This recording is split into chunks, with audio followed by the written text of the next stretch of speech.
Picture this, you've been stuck in your room for 2 years, barely even able to walk. All of a sudden, you unlock an ability, but it's so worthless it seems like you've only got one destiny: to bite the dust. But what if I told you this guy used that trash skill to game the system on day one? He built an army of the undead, became the vampire king, and even tricked the church into making him a saint. ALOF teach ice without even leaving his couch. Stick with me, because today you're gonna get the story of the craftiest and most broken MC of all time. Way back in the day, a massive war rocked the world, pitting the Knight of Light against the terrifying Immortal King. Fighting alongside the Knight, a group of heroes faced off against the Immortal King and his horde. Every blow they exchanged carried the weight of an uncertain destiny. The battle was so insane that the very earth seemed to shake to its core. And just as the Knight of Light readies his weapon for the final blow, we find out the whole thing was just a game, and the one playing is our MC. Just look at this slacker, sprawled out on the couch, not a care in the world. But, out of nowhere, a knock on the door completely shatters the guy's peace and quiet. The man introduces himself as an employee from the newly formed Department of Ability Management, and says he's looking for some guy named Han Song. The MC, already out of patience, confirms that's him, just to get it over with. Han Song then receives a very clear instruction: if an ability awakens, he needs to report it to the department immediately. After that, the man leaves wishing him a good day, once more. As soon as he closes the door, the MC grumbles that this was first interaction with anyone in 6 months, and thank goodness it was over quick. Grabbing a cookie, he jokes that now he can go another 6 months without opening the door for anyone. The MC reflects, feeling a bit down that it's been 2 years since he's left the house, and to top it all off, he discovers the cookie he grabbed is expired. Because he'd been cooped up for so long, many called him weak, others pathetic, and some just told him to get lost. But as he's mulling all this over, some bombshell news on the TV interrupts his thoughts. The news showed firefighters in action, battling a massive fire at a shopping mall. The cause: an awakened who set the whole place on fire and was then pulled into another world. Hearing the word awakened, a flood of memories hits the MC. And now you're asking me, what's an awakened? Easy there, my young Padawan, I'll break it down for you. One day, humanity began to go through a transformation. Mysterious powers called abilities started popping up in people like a gift from the heavens. The thing is, the moment someone awakens an ability, their fate is sealed. In exactly 24 hours, the person is transported to another world, and unless they meet the requirements there, they never come back. Of those who go, very few return. The survival rate on the other side is a challenge that almost no one can overcome. Thinking about this, Han Seong remembers one man in particular, a criminal who committed several atrocities before being taken to the other world. And it was this guy who marked a dark day in the MC's life. On that tragic day, his world fell apart. His family was gone because of that man's crimes, and that happened exactly 2 years ago. Nowadays, trying to regain the use of his legs seems like a completely pointless effort. Even with non-stop training, nothing works. He doesn't even understand why he keeps trying, since the results just aren't there. It's obvious the MC feels pathetic about all this, a complete failure. His own weakness was his prison, and he knew it. But honestly, would having more courage have made any difference? Maybe the best solution was to just run away anywhere, just to escape that suffocating emptiness. Suddenly, an intense light cuts through the darkness. A message pops up right in front of him. Dimensional inflection point connected. Connecting to system. Startled, his heart nearly jumps out of his chest. He doesn't understand why he awakened an ability right now, and so unexpectedly. The MC gets super ticked off when he finds out what his ability is. Call Vatara. Looking at the screen, a timer starts counting down. He had just 24 hours until his mandatory transfer. In disbelief, he shakes his head, thinking this has to be a huge joke. But before he could have a full-blown meltdown, the system warns him if he doesn't enter the transfer zone in time, he'll be dragged there by force. The MC bolts in a panic, and honestly, even I have no idea where this crazy dude is going. What is this poor guy thinking? There's no point in running, he's gonna get pulled in no matter what. And that's when we get his plan. He's running to grab as many items as he can. That's because in the other world, time passes 10 times slower, which means he'd need to survive for 10 years to be able to return to Earth. Even the MC himself wonders if he can last 10 long years in a completely unknown and dangerous place. So, what do you think? Is our MC gonna make it? Honestly, I highly doubt it. Looking again, the timer now shows 3 minutes, when just a little while ago it was 24 hours. Even out of breath, the MC enters the transfer zone, all geared up and looking like he's heading to war. Yeah, maybe he has a chance, after all. He takes a deep breath, stepping firmly onto the designated spot. But then, despair hits him all over again. How the heck is he going to survive in this other world without any real powers? He starts freaking out because without any combat skills, figuring out how to survive in the other world seems like an impossible mission. But then a light bulb goes off in his head. He has an idea. Yes, his ability is the avatar, it's still there ready to be used.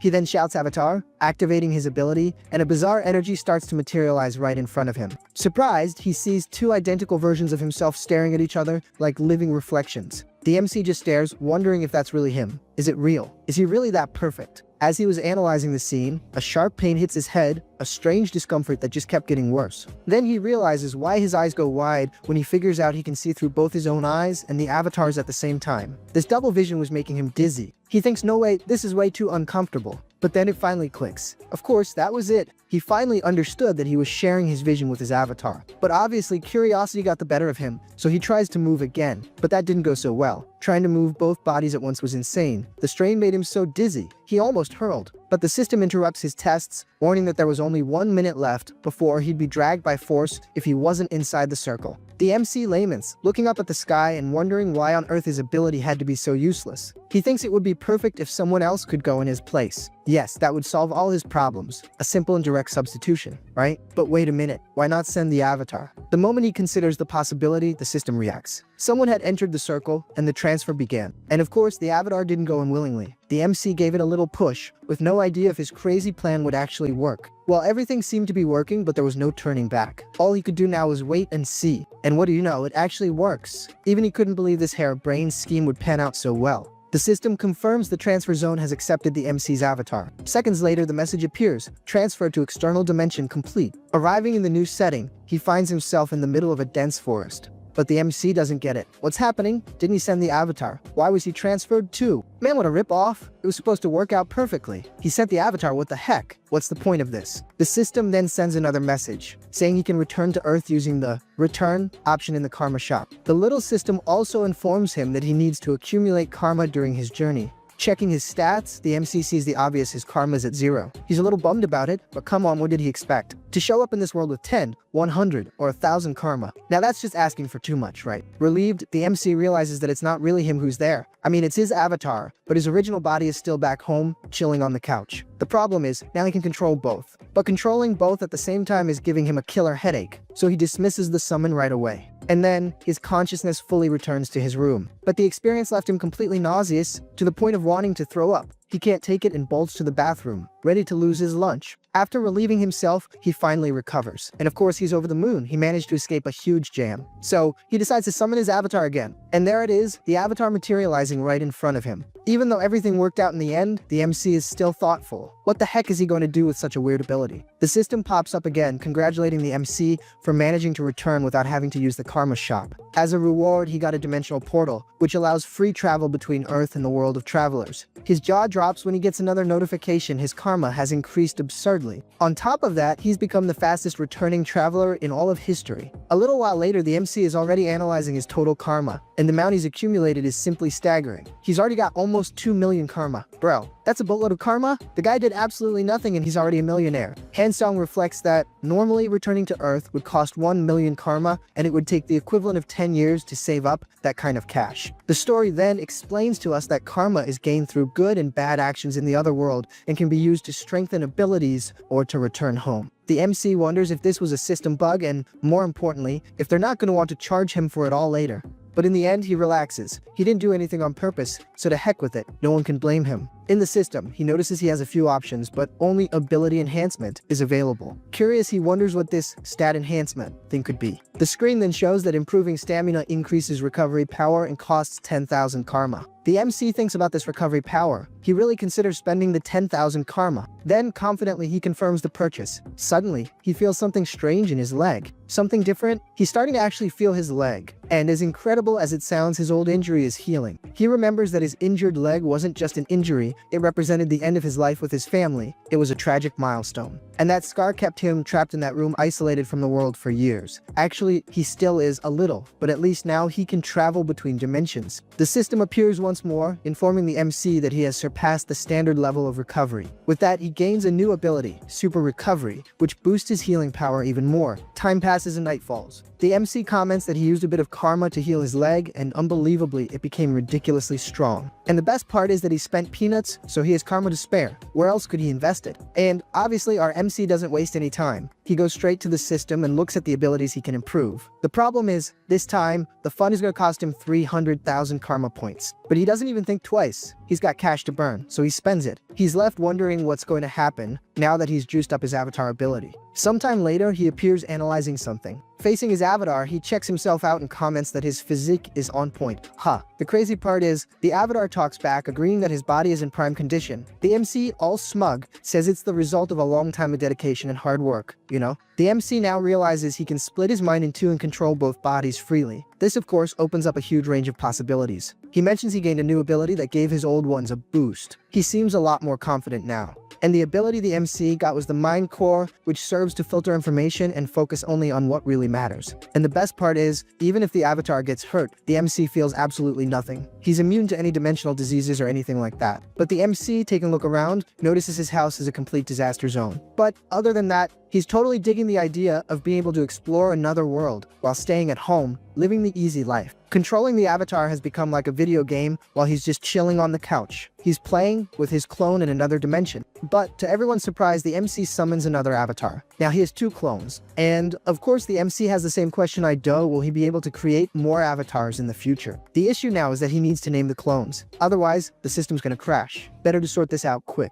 But there's a small problem: the MC is terrible at naming things, and his clones, being copies of him, also don't like it and don't know how to do it. But the MC looks at the table and sees some tea and a bottle of ketchup. No, there's no way he's gonna use that to name the clones. He wouldn't do something like that. And believe it or not, he does. He names the first avatar, the one with an affinity for mana hands. The other avatar obviously becomes Heinz. He's a copy of Hands but focused on brute strength, being the MC's second clone. The MC is a little annoyed because his avatars have kind of weak stats. But come on, MC, you just created these guys and you already want them to be super OP. That's not how it works, man. But anyway, the MC announces that he's going to start the main mission. It looks like everything's ready for them to get into action. Or is it? And there they go, the clones head off on their mission, no messing around, straight to the point. There's just one catch: Heinz complains that the house is a total mess and that all this cleaning is going to fall on him. There's exactly a year's worth of trash piled up, an absurd amount of filth. But while Heinz stays behind to clean, Hans heads off to the other world, ready to start his adventure. Unfortunately, Heinz will have to stay on Earth, cleaning up the mess. Well, everyone has their own responsibilities, right? One exploring another world, and the other getting the short end of the stick in real life. Meanwhile, the original MC decides to leave the house. And the most impressive thing is that he's 0% anxious. He's able to go out just fine, without the paranoia of being locked in his room, with an impressive sense of calm. This means the mind core is working perfectly. The MC's main body is on the street, but since his mind is divided, he can stay calm. But the MC remembers that Hans is probably arriving in the other world, so he'd better check on how he's doing. And sure enough, the MC is right. Hans has already arrived in the other world, but he's a bit lost since he doesn't know anything around there. Hans notices it's already night and is surprised to have ended up in such a weird place. But what could possibly go wrong, right? He's in the middle of a forest, everything's quiet. There's no way anything could go wrong. Except out of nowhere, a giant black panther appears and scares the life out of him. The panther attacks for real, and he reacts quickly, drawing his dagger to defend himself. He puts the dagger in front of his body, trying to protect himself from the pounce. But the panther isn't messing around and charges straight at him. Except the MC, controlling Hans, finds the drool dripping from the beast's mouth kind of gross. Even in the middle of a nasty fight, he feels calm, with no pain or fear. The mind control is working perfectly. To turn the tables, the MC injects mana directly into the dagger. The blade becomes so fast it seems to cut the wind. The panther gets totally wrecked, dropping dead on the spot. It's game over for the big cat, with ketchup splattered everywhere. Hans then sits on the ground, completely beat, exhausted after the fight. His little knife is all covered in ketchup, proving the guy really put in some work, you know? Hans is so tired that he thinks if another creature shows up, it'll be really hard to handle. But he looks ahead and spots a place that looks safe, a light at the end of the tunnel. And yes, folks, he's seeing a village in the distance, surrounded by rocks, mountains, and forests. Apparently a very safe place. An older man appears, greeting the traveler, and introducing himself as the village chief. He says the newcomer is more than welcome. The village chief expresses his admiration for Hans, since he managed to cross a monster-infested forest at that time of night. Hans, all banged up, asks for permission to spend the night in the village. The village chief says there's no problem at all, that he can stay and lodge for as long as he wants. The old man notices Hans's gear and clothes. To him, it all looks very different from what he's used to, so he asks if he came from far away. Hans lies, saying his clothes are the result of many travels and adventures, but we know he just got to this world. The village chief is happy, saying it's been a long time since he's seen an outsider. So, he invites Hans to the tavern for a drink, and so time passes. The MC, controlling Hans, even comments that the village seems very welcoming. Lying in bed, he thinks that the day, in the end, was pretty fun. But what Hans doesn't realize is that there's a man hiding in his room. What could he want? Meanwhile, the original MC's mind is on Earth, sipping a beer and enjoying every moment of peace. But despite everything, the MC feels a pang of guilt about Heinz, who's working hard while he just relaxes. He comments that Heinz is training hard to improve his durability. The MC doesn't know when he'll need him, so it's good that he's in top shape. So, since his clones are working so hard, the MC decides he's also going to dedicate himself to better understanding what's happening in both worlds. He decides he'll take on the role of the perfect commander, or better yet, the commander-in-chief. But suddenly, something catches his attention and makes him anxious. He wonders what the strange feeling is that he's sensing. The system then issues a warning. Your avatar has been eliminated. All accumulated traits and data have been reset. The MC is clueless as to how Hans, who was safe in the village, got taken out. He immediately suspects the old man is to blame. Could that village chief have put something in his drink? The MC realizes he screwed up big time by trusting a completely unknown place and people too much. Suddenly, the MC starts to feel strange, as if something is pulling him. He realizes something is very wrong. He realizes he's connecting with the avatar again, as if he's returning to its body. The scene changes, and we see the old chief complaining, saying he thought the traveler would be more useful, but in the end, he was pretty boring. The old man was really disappointed. After all, the MC crossed the forest alone, so he was expecting a great talent. He had built up huge expectations for someone who to him was worthless. Ouch, that one had to hurt. Well, the MC didn't amount to much, just an elite skeleton. So, indeed, the MC connected with Hans's body even after he was defeated. The system announces that the character has become an undead and, on top of that, has gained an ability called Decaying Heart, and the screen also shows that Hans, or what's left of him, is now an elite skeleton. Not even the MC expected a twist like this. Another message explains that, although he's become an undead, his mind wasn't corrupted thanks to the Mind Core ability. He's still perfectly sane, even though he's a zombie. The MC is still trying to process what happened. He's lost and confused. He looks around and notices a bunch of zombified people, wondering who they are. The only ones responsible for this whole mess can only be those darn villagers. Did they turn an entire village into undead? Out of nowhere, a guy walks into the room. The guy recognizes the MC, remembering seeing him at the tavern the day before. But actually, this guy is more worried about how much longer he'll have to stay on that mountain. He also wonders who those people he saw earlier were, the ones who looked like dark mages. He looks at the MC, feeling like something's off, but he can't quite put his finger on it. While the guy is sizing up the MC, all he can think is, why is this guy staring at me? Did he notice I'm moving? The stranger complains that the MC is just standing there instead of doing something. So, he yells at the MC to get up and get moving. The MC almost has a heart attack from relief, realizing that was all it was. With little choice, he gets up and starts walking. The weird thing is, the MC feels something trying to control him, pulling him, but he manages to ignore it and keep resisting, making his own decisions. The mysterious man grumbles that the old man always sends him to check on everything, and he thinks it's a real pain in the neck. The MC realizes he's felt that power before. That energy isn't foreign to him. Finally, the man leaves, exiting the room. Hans, now a skeleton, once again questions the power running through his body. He thinks he's figured out how the power works, maybe because of his strong connection to mana. He starts to think that maybe he can control other undead. A week passes, and the MC is still there, trapped in the same captivity. Except, this time he's on top of a pile of boxes, apparently trying to control another skeleton. Or did he become a zombie therapist, and I'm just not getting it? It seems the MC is using some kind of different power. Suddenly, a strong blue light shoots out of his eyes. And as unlikely as it seems, the other skeleton manages to get up. Now the fun is really about to begin. The skeleton starts to move, slowly approaching the MC. The problem is, the MC feels overwhelmed and the skeleton's movements are still very clumsy. Our MC laments his difficulty in controlling more than one undead at a time. He asks himself, am I an elite skeleton or not? But something catches his attention. He finds himself surrounded by small rodents, also known as rats. Without a second thought, the MC grabs one of them. The MC complains that these rats have been bothering him all week. The bag of bones comments that the rat is fast, but this time it's toast, it's been caught. Sitting on a box, he wonders if a rat can replace a human in his army. Hey, it's at least worth a shot, right? Suddenly, the rat lets out a small grunt. Something happened to it. What in the world? The little rat appears all mangled in the MC's hand. No. Forget everything I said. The rat is doing great, and now he's armed to the teeth. Our MC gets excited and declares that his experiment was a success. The MC then names the rat Alfred, but to his close friends, you can call him Ratatouille. He gives the rat the order to move forward, with a plan to use it as a spy. Alfred is ready to depart on his mission. Sometime later, the little rat is there, lying in wait. The MC, who is probably watching everything through the rat's vision, decides to wait and see what happens. After all, that guy is always complaining. The unknown man opens a door, and the MC wonders if on the other side there's another warehouse of undead. The MC hesitates. Is it worth following that man? Suddenly, a purple light appears. The MC questions, what the heck is going on? Hans explains that even though he tries to neutralize his emotions, he still feels a sense of danger. He feels that getting closer is a bad idea. The scene then changes, and apparently we've left that place. Now we see two guards talking. One asks the other when the maturation process will be over. All I can imagine is them talking about a manga. One of the guards comments that he feels completely drained every time he leaves that place. One of the men finds it funny how much protection they've put on the village. After all, who in their right mind would try to invade that place? It's nearly impossible. So, why go to so much trouble to protect it? One of them mentions he heard about a piece of the immortal king, so that's probably what they're protecting.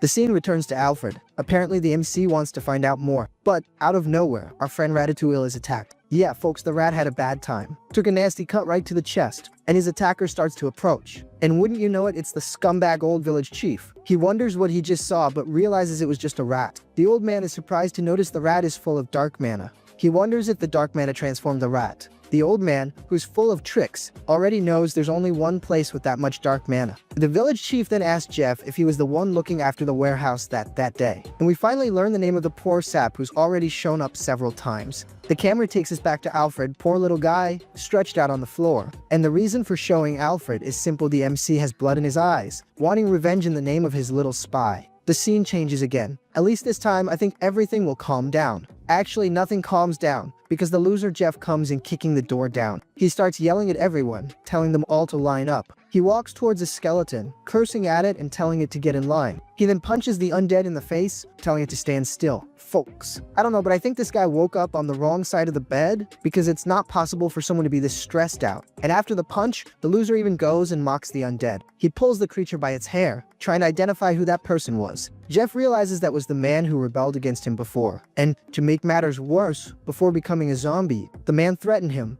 saying that if Jeff touched his family, he wouldn't live to tell the tale. Jeff, with a psycho look in his eyes, tells the zombie to repeat what he said in the past. But now he can't, because to make the situation even worse, Jeff cut out his tongue. He then lets go of the zombie, who falls face first on the floor. Jeff starts walking calmly, with his hands on his head, remembering how fun it was to hunt the darn villagers. But unfortunately for him, that reality is over. Now, they've all become zombies. As he walks, Jeff kicks and scorns a female zombie who's there, telling the other one he assaulted that at least now he has company, since his wife is there too. What Jeff doesn't see is that the zombie he mistreated so much is moving, getting ready to take a big bite out of him. As soon as he feels the bite, Jeff throws himself on the floor, screaming, not understanding why that zombie attacked him. He screams desperately for the monster to stop, but the zombie keeps advancing. Before he can react and use his magic, the female zombie grabs him from behind, covering his mouth. Jeff panics. What is this chaos unfolding before him? Now it's not just one anymore. It's all the zombies advancing, surrounding, and biting him. Jeff is about to be completely torn to shreds. Yeah, folks, Jeff is done for. He's history. But who could have set this whole trap, huh? Could it be the sly guy passing by in the background? The MC says this is just the beginning of his revenge for his little rat. The scene changes completely. Now we see guards stopping the MC from entering the village. He even tries to insist, saying his brother is inside, but the guards ignore him. He's not getting in, period. One of the guards questions what makes the MC think some random outsider would just waltz in there. The village chief notices the commotion and approaches, trying to better understand the situation. He starts sizing up the MC, a little curious and completely clueless. The MC, in the guise of Heinz, greets the village chief, but the chief hesitates. He's confused. How is this possible? How can that guy be here again if he eliminated him himself? Seeing that the old man seemed confused, Heinz explains that he believes his twin brother Hans is inside the village. But before the chief can answer, the scene changes. The MC, now as the bag of bones, thinks about how advantageous it is to have two bodies. I mean 3 if we count the original, right? And thanks to Heinz, who's outside distracting the old man, it was super easy for the skeleton MC to get into the warehouse. Now he's standing before a crystal, which appears to be the fragment of the immortal king. Yep, the MC confirms it for Asura. It really is a fragment belonging to the immortal king, and he feels a powerful energy emanating from it. He notices the crystal is absorbing the dark energy of the surrounding undead, as if it's trying to complete itself. But it's not just absorption. The crystal seems to be filling a void, accumulating more and more power. The MC notices something else of the undead that were stronger. The previous place was just the discard area for those with potential, but who weren't anything special. But the MC doesn't think twice and puts his hand on the crystal. He thinks, I don't need to be picky to eat. If this is what's on the menu today, this is what I'm consuming. The MC decides to find out firsthand what this food can do. And then the scene changes again. We're back to Heinz, who is trying to convince the village chief to let him in, talking non-stop to buy as much time as possible. He explains that he's the other guy's twin brother, and that's why they look so much alike. He also tries to convince the old man by saying he has a special connection with his brother, and that's how he knows he's in the village. The old man finds it interesting, but it's pretty hard to believe. Suddenly, the old man feels something strange and starts to scream, saying something's wrong. He orders them to take out that idiot as he transforms and flies off to see what happened. The men get into a combat stance to face Heinz, but by the time they realize it, he's already gone. He booked it. The scene returns to the MC, now in the body of the bag of bones, who is being bombarded by negative thoughts. Even trying to filter everything with the mind core, the intensity is insane. He wonders if anyone could withstand that without going crazy. Then something explodes. A system notification appears, saying that the entity has met the requirements for evolution. Now we see the MC in a completely different version. I mean, he's become a much more stylish skeleton, right? But yes, he's changed. Now he's a demi-lich. Weird name, huh? Demi-lich. Like a demon mixed with a lich. Anyway, that's what it is. The system also notifies him that he has acquired the special ability Malevolent Sovereignty, which grants him infinite knowledge and a talent for dark magic. The scene changes to the outside, and one of the goons says Jeff is an idiot. The reason? Jeff didn't deal with that zombie rat, and now he's caused this whole mess. Someone then yells at the guy, calling him an idiot. We see it's his master, the old man, chewing him out. The old man tells him to stop talking nonsense and go find Jeff, and that they both need to check the fragment with utmost urgency. The man confirms and starts calling for Jeff, asking him to check the fragment as quickly as possible. He keeps yelling, asking if Jeff can hear him. But then he starts to see something glowing there, and my friends, I'm sure that's not Jeff. Since he didn't notice the danger, he keeps yelling, asking why Jeff isn't answering. But by the time he realizes it, it's too late. Our little MC, even after attacking, has to be polite, right? So he asks, "Hey there, buddy, how's it going?" With immense sarcasm, he says to the side character, "Beautiful day, isn't it?" The guy is shocked, not believing what's happening. He doesn't understand how that creature can talk. He then starts to activate his power, ordering those pests to back off. He launches a ball of magic towards the MC and the zombies, but it's no use. They manage to break down the door. Coming out of there, the MC sarcastically says the guy is lacking in manners. After all, he just asked a question and wanted an answer. The MC then starts to summon magic in his hand. Actually, he doesn't even know what it is. He wonders it's because of malevolent sovereignty, but just by looking at the magic, he can already understand how it works. Then, a huge explosion happens, catching the attention of everyone in the village. Our little MC then declares, "Advance, my children of the night," and then it's zombies and skeletons everywhere. They charge with everything they've got. The MC yells not to let anyone escape, saying that all the humans there must be eliminated. The village plunges into chaos, turning into a total mess, with zombies and skeletons everywhere. A skeleton plummets right at the MC's feet, who looks at it and thinks, "What the heck is this?" And who's there is none other than the old geezer. He asks the MC what he did with the fragment of the immortal king. And finally, his name is revealed, Marcos Giocali. The MC responds, saying it's been a long time since they've seen each other, right? And obviously the old man has to remember him. It's not possible he's already forgotten. He continues to explain calmly, since Marcos doesn't seem to remember. Well, thanks to the old man, he ended up losing his heart. But please don't worry, he says. I got a new one at your mansion. The old man is furious with the MC, not only because he took the fragment, but because he used it on such a puny body. Marcos then starts to summon his power, saying angrily that the MC will regret it. He activates Finger of Death. The MC comes face to face with that terrible magic, feeling its imminent power.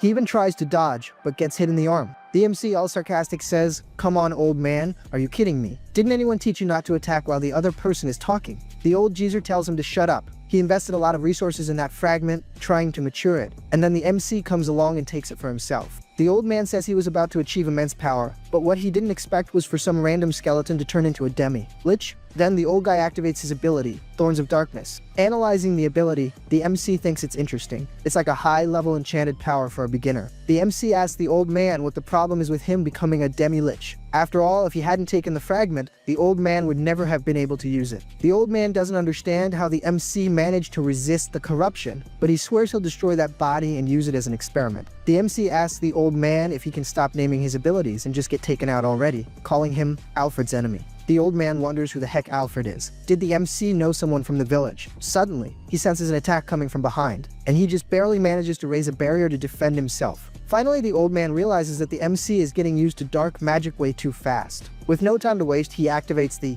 Pact of Destruction. The scene changes, and now we see some warriors defending themselves from the MC's army. But apparently the soul of one of the soldiers is ripped out. Actually, I think they were all hit by this power, and the one who did it was the old man, who transforms all the souls into a crown. The old man then puts on the crown, and I think now the situation is going to get really complicated. The MC realizes how dirty the old man is, increasing his power at the expense of his own men's souls. The old man is confident that his next attack will be enough to destroy the MC. But before that, the MC hits him with a magic spell right in the chest. He jokes, saying he almost fell asleep listening to the names of the abilities, so he just put an end to it. The old man talks and talks but doesn't attack. Anyway, thanks to the old man, he was able to learn a lot of new magic. The old man gives his last words, saying he never imagined he'd be taken out like this. Indeed, it's pretty ridiculous. The MC then looks to the sky and asks, "Ratatouille, did you see that? I made sure to avenge your departure." Yeah, rest in peace, Ratatouille. We'll miss you. The scene changes to a large mansion, already at night. There we see a kind of saint praying. Something surprises her, but I haven't figured out what yet. She then gets up to understand what's happening, and apparently she saw the bishop, who asks if she has finished her prayers. The saint's name is Rista, and she asks the bishop to contact the rest of the clergy. The bishop is startled when the saint says she detected signs of the immortal king's resurrection. He then runs off in a hurry, saying he'll start the meeting immediately. The saint remembers that the last time the immortal king was resurrected, he managed to sink an entire continent, and she cannot allow that to happen again. The scene returns to the MC, and we see that he has suffered heavy losses in his army. The Bag of Bones comments that, even so, he just needs to replace the lost troops. After all, that's the fun of being a necromancer, using others' bodies to grow your army. But, for now, he'd better take care of this broken arm. He finds a skeleton there, lying right nearby. While borrowing the skeleton's arm, he comments that this one looks good. Then, activating Super Recovery, the MC manages to fuse his body with the skeleton's arm. Now, with the arm already recovered, it's time to replenish his troops. Calling for a skeleton, he orders it to become his subordinate. As the skeleton glows, words echo in the air. Thus, the fragment of the immortal king lends its power. Beginning the domination, the remaining magical power in the body is contaminated, while the fragments of thoughts are removed. Amidst this explosion of power, the subordinate skeleton simply shatters. The MC is a little surprised, but realizes he hasn't gotten the hang of it yet. But sometime later, the MC is already standing before several zombies he has managed to dominate. Yeah, apparently our little MC got good at this. Looking at the old trickster's body, he thinks that now it's time for another customer. But should he turn the old man's body into an undead with a soul to extract information? Yeah, thinking about it, it might even be worth it. The Bag of Bones realizes the old man no longer has a soul. It seems the old man's soul was artificially extracted by a magic circle. The MC comments that this is probably the work of a secret organization. Well, since their operation was so large, it would be difficult for them not to have a plan B, but that's okay. The MC can still use the old man's body. So it's decided the old man will be turned into elite undead, with self-awareness and fighting ability. And the MC begins the process. As he removes the old man's thoughts, he implants a new ego, and thus the Death Mage is born, who rises and awaits the orders of his new master. The MC is surprised by the zombie. Not only does it have self-awareness, but it can also talk. So, it deserves a name, right? From now on he'll be called Malcolm. Before Marcos, now Malcolm. It kind of fits. The MC then orders Malcolm to respond, and so he does, but is immediately socked in the face. The MC comments that Malcolm may not have memories of the past, but that doesn't mean he won't pay for his crimes. From now on, he will torment Malcolm. Looking closely, the MC calls Malcolm again. He notices that the staff over there looks pretty cool. Sometime later, the MC already appears with the staff in hand. There goes the old man's cane. But looking at the pile of bodies, the MC notices something different. Since our little MC is a very curious guy, he gets closer to see what it is. He sees that it's the zombie and his wife who took care of Jeff. And for doing that, they even got a pat on the head. The MC then sets the entire village on fire, but he's sentimental too, you know? He asks for the zombie couple to rest in peace. The scene changes, and now we see the real version of the MC, who, by the way, is very satisfied with everything. He then decides to check his phone. And if you're wondering why, it's the price of gold. The dude wants to know how much it's worth. The sly dog knows the amount of gold the village mage has accumulated. He then decides to take a look at the spoils of battle and resolves to call Hans. However, when he tries to summon him, something goes wrong. Hans' mana aura is too strong. Startled, the MC cancels the summon. Cancel, cancel, cancel. Yeah, this time the MC almost got himself in deep trouble. He was a hair's breadth away from being done for. The only alternative the MC has to summon Hans is by improving his unique abilities. Opening the Karma shop, the MC realizes he gained much more than he expected. The last time he looked, he had a little over 400,000. But he doesn't want to waste time and spends 300,000 to improve his ability. Now he's powered up. His mental strength has exceeded the standard once again. Thus, he acquires the ability Tranquility, which prevents his mind from being influenced by external stimuli and protects him against mental attacks. The scene moves forward, and now the MC is grabbing some bags of gold from the loot he took. Even near Hans, he feels fine. Unlike mind control, Tranquility also applies to the main body. He wonders why he always gets the abilities he needs just the right time. Strange, right? I wonder why, huh, MC? But anyway, after a little reflection, the sly guy decides to go sell the gold. He then goes to a specialized shop with a mountain of bags and requests that they appraise everything. Obviously, the employees are impressed by that amount of gold. Now, with everything done, the MC leaves there smiling, knowing he's the king of gold farming. The MC also comments that he ordered Hans to hide in his shadow using magic and even got him a mask, in case he needed to summon him in public. Hans had even asked if there wasn't a better mask to choose, but unfortunately, it was what they had for the day. The MC, leaving with a big smile, thinks he worried for nothing, but what he doesn't see is the explosion that happens right behind him. And to make matters worse, there's a werewolf coming his way. The werewolf comments that they hit the jackpot today. Who would have thought there'd be so much gold in such a remote place? They decide to leave quickly and celebrate later. With that, they start running. The thieves stop in front of the MC, who is yelling for someone to call the authorities. The story then explains that villains are those who commit crimes using their awakened powers. The MC knows there are several Guardians who protect people, but getting into fights has never been his thing. The werewolf punches the MC in the face, telling him to stay out of it. The MC, taking a beating, thinks that the Guardians will track them, but I don't think even he really believes that. And unfortunately, our little MC knows he can't do anything himself. Meanwhile, the villains think everything is going smoothly, according to plan. They still have plenty of time to spare, since it takes 3 minutes for the Guardians to arrive. They just need to meet up with the portal. Oh, the Sly Dog comments that the girl is nearby. But what they didn't expect was that the girl with the portal power would be lying on the ground. And while they try to wake her up, our pure bone human arrives on the scene. Hans finally appears behind them. One of them even asks who that Guardian is, but the other knows that's no Guardian. Hans knows that Hansong, the original body, can't do anything. To compensate for that, he raises his army of undead. Since one can't, the other can. Finally, the Guardians are on their way. They run desperately, because this time they can't let those bandits escape again. But when they get there, the whole mess has already been sorted out. Someone fought the villains and disappeared. The guards know that whoever did this couldn't have gone far, so they start searching. They search everywhere, but they end up finding nothing, which is pretty strange, right? You wanted the bandits and now you're chasing the one who took them out. Doesn't make much sense, but okay. Hans is already back in the MC's shadow, and that's why they didn't find anyone. And clearly our little MC is much more relieved. He even comments that beating up some thugs every now and then is a good way to de-stress. And our gaze is now turned to Heinz. He's finally arrived somewhere, I just don't know where. Heinz thinks that old Malcolm really wasn't lying. There really is a city to the east of there. This is Heinz's deed, but in another world. But there's something wrong here. Why is the city so empty? No one does checks. No one cares about foreigners. The MC doesn't quite get this whole thing. Now in the center of the city, the MC sees some men threatening a little girl. She even tries to plead, but it doesn't do much good. The guy says that if she doesn't pay the 2 silver coins in 3 days, they won't have much choice. The MC thinks that a thug extorting a young girl is a pretty tired cliché, but the main thing is that it has nothing to do with him. But by accident, he ends up bumping into the girl. The girl, desperate, starts apologizing quickly. The MC asks if she knows the city well. Since he needs a guide, why not hire the girl? But the girl is suspicious and asks who the MC is. The MC says he's her future boss. He then calls her over so they can discuss the terms of the job. Hours later, the girl is already showing the MC a lodging. She says the accommodations are some of the best and the security is impeccable, at least according to her. The story tells us the girl's name is Diana and she survives by doing odd jobs to take care of her sick little brother. Believe it or not, our MC is in a good mood. Such a good mood that he even tells the girl that as soon as she wakes up, she should come find him. But already lying in bed, he thinks that the girl will be his guide for 2 silver coins a day. Even though he thinks he's being a bit exploited, he considers it a good deed. Anyway, he takes a deep breath and decides to go to sleep. Sometime later, he gets up complaining that the bed is very uncomfortable and that he didn't sleep well. Even while complaining about the bed, he hears a sneeze from a distance, and he realizes it's the girl who's already there in front of the inn, even though it's the middle of the night. From a distance, she wishes the MC a good night, who is startled to realize she's already there. Sometime later, the MC invites the girl to eat, saying she doesn't need to arrive so early. She can come after lunch. The girl gets all happy and calls him Hajussi, which for those who don't know is like calling someone Mr. or Kunkle in Korean. But our tactless MC just goes and says, Hajussi is your dad. The girl then asks the MC if he's going to eat that bread. He says no, that if she wants it, she can have it. The little one thanks him, saving the bread to eat later. For anyone who's still lost, we're in Zalto, a small city located on the western side of the Kingdom of Eterica. It might look like a common medieval city, but there's something different about it. Strange symbols are everywhere.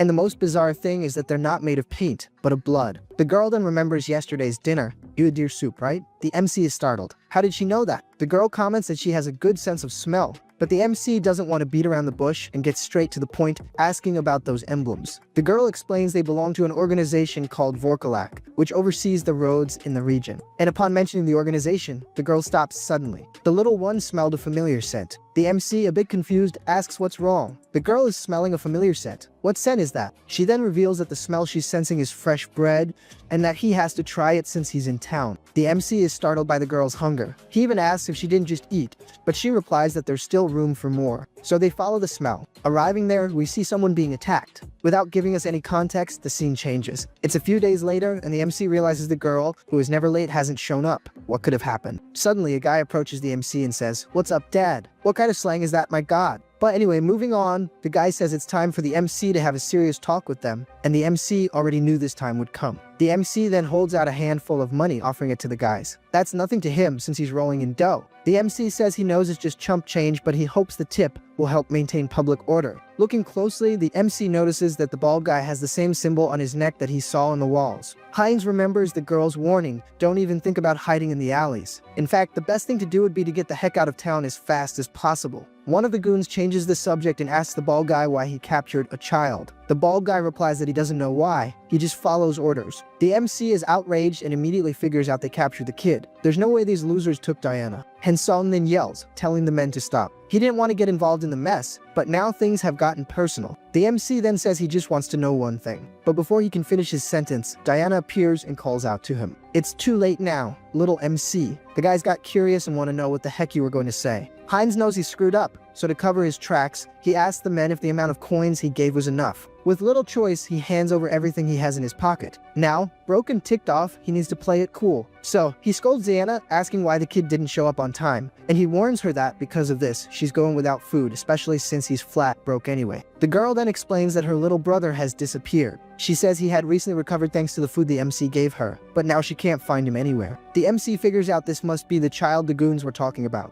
The girl wonders if it was Vorkalak that took her brother. She heard them talking about capturing a child. The MC says he'll pay the ransom and that she doesn't need to worry. Diana is in shock, poor thing. She knows if they really took her brother, Aaron is a goner, because what they really want is tomato juice, not money. The MC is startled and asks, "What do you mean, a tomato juice? Could this city be a vampire stronghold?" The scene cuts back to the village, and who do we find there? A darn vampire to complicate the situation even more. The vampire thinks he's had the worst luck. He was going to grab the fragment as soon as it fully matured. He doesn't know for sure who stole the fragment, but he's already found out where the thief went. He's sure he'll be able to catch the thief quickly. In the background, Diana tells us how vampires control the city's organizations. That's right, all the guilds and groups are run by vampires, including the So, called Vorkalak. Diana says that both she and her brother gave it their all day after day, so it's hard to believe their end will be here. Are they really fated to become a snack in this place? Hines tells Diana to stop the drama and get a grip. If what she says is true, they don't have much time. He then asks where her brother might be. She feels embarrassed, asking if the MC is really going to help her. But she herself thinks it's impossible. No matter how strong he is, it's too dangerous to go alone. Hines tells her not to worry, because he's an expert at teaching these kinds of people a lesson. In the next scene, the thugs are already at the tavern, throwing coins on the table. One of the thieves wonders how such a bad collector got so much money. The bald guy replies that he confiscated it from an outsider earlier. But then, our little MC arrives with a bang, kicking the door down and shaking the foundations. One of the guys recognizes the MC as the guy they robbed. He even mocks him, asking if the MC came to make another donation. The cocky guy also asks if the MC bribed the guard out front, little knowing that's exactly what happened. Hines says he won't ask twice. The child you mentioned earlier, where is she? The thug asks if the MC has gone crazy and if he has any idea who he's talking to. The MC doesn't waste any time, grabs the guy by the neck, and splatters sauce everywhere. He says he knows exactly what kind of trash they are, people who mess with others just to satisfy their own greed. The MC then yells, calling them all trash. Without wasting time, the MC finishes off the first one. The bald guy yells, asking who the heck he is and if he knows where he's messing around. The MC doesn't even answer, he just charges forward, trusting that his super recovery and durability skills will handle it. Hines advances towards the men, trying to land a blow with his knife, but one of them manages to stab the MC. What he didn't expect is that the knife simply doesn't pierce his skin. The MC then counterattacks, finishes off another one, and sends the bill to the great beyond. Now only Cue Ball is left. We realize the knife didn't go in because the MC is wearing a stab-proof vest imported from Korea. The MC notices the bald guy coming from behind. He then raises a magic shield to defend himself, and right after sends another one to the grave. Yeah, indeed, it was a great idea to bring several magic items. Hines has already taken care of everyone and wonders if he's done. He brought several magical tools, but didn't even use half of them. And who would have guessed? More thugs arrive on the scene. See, now you've done it. You messed up again, you big mouth. Instead of keeping quiet, you just had to open your trap, didn't you? Well, here's the result. Like they say, you speak it into existence. Now you gotta deal with it. But the MC doesn't waste time either and starts counting 6, 7, 8, 10. After taking a deep breath, he wonders why on earth there are so many people. He's already lost count in the middle of the fight. The MC then calls out to the big guy and asks where the kid they captured today is. But the thug says he won't give up the goods that easily. He threatens, saying the MC will regret it when his boss arrives. He is sure that when that happens, the MC's life will be over. Our little MC then thanks him for the information, saying the guy was very useful, and adds that he should worry about his own life, and then he sends the guy off to a better place. Arriving in a dark room, we finally find Aaron. The boy begs for mercy, but the MC says he doesn't need to be afraid because he came at his sister's request. Aaron asks how he knows his sister, but Heinz says he'll answer on the way out. Before they can leave, a bat appears at the window. Transforming into a vampire, the man asks who dares touch the food in his restaurant. And of course, it couldn't be a common bat, it had to be a vampire to spoil the fun. The vampire asks if the MC is from the Oath of the Bold, or is he just the kid's brother? The reality is that the MC is just another outsider his goons robbed, who ended up helping the kid by chance. The vampire says he found the story quite boring, and that he prefers boys as a main course. Then the vampire activates a blood power. Heinz tells the kid to run while he tries to do the same, but there's no time, they both get hit head on. The blow was so strong that the MC even hit the floor. With no time to waste, he gets up quickly. This is the chance they needed. He yells for the boy to start running. The vampire gets excited, thinking this will be a good warm-up before the main course. Right after he charges at the MC,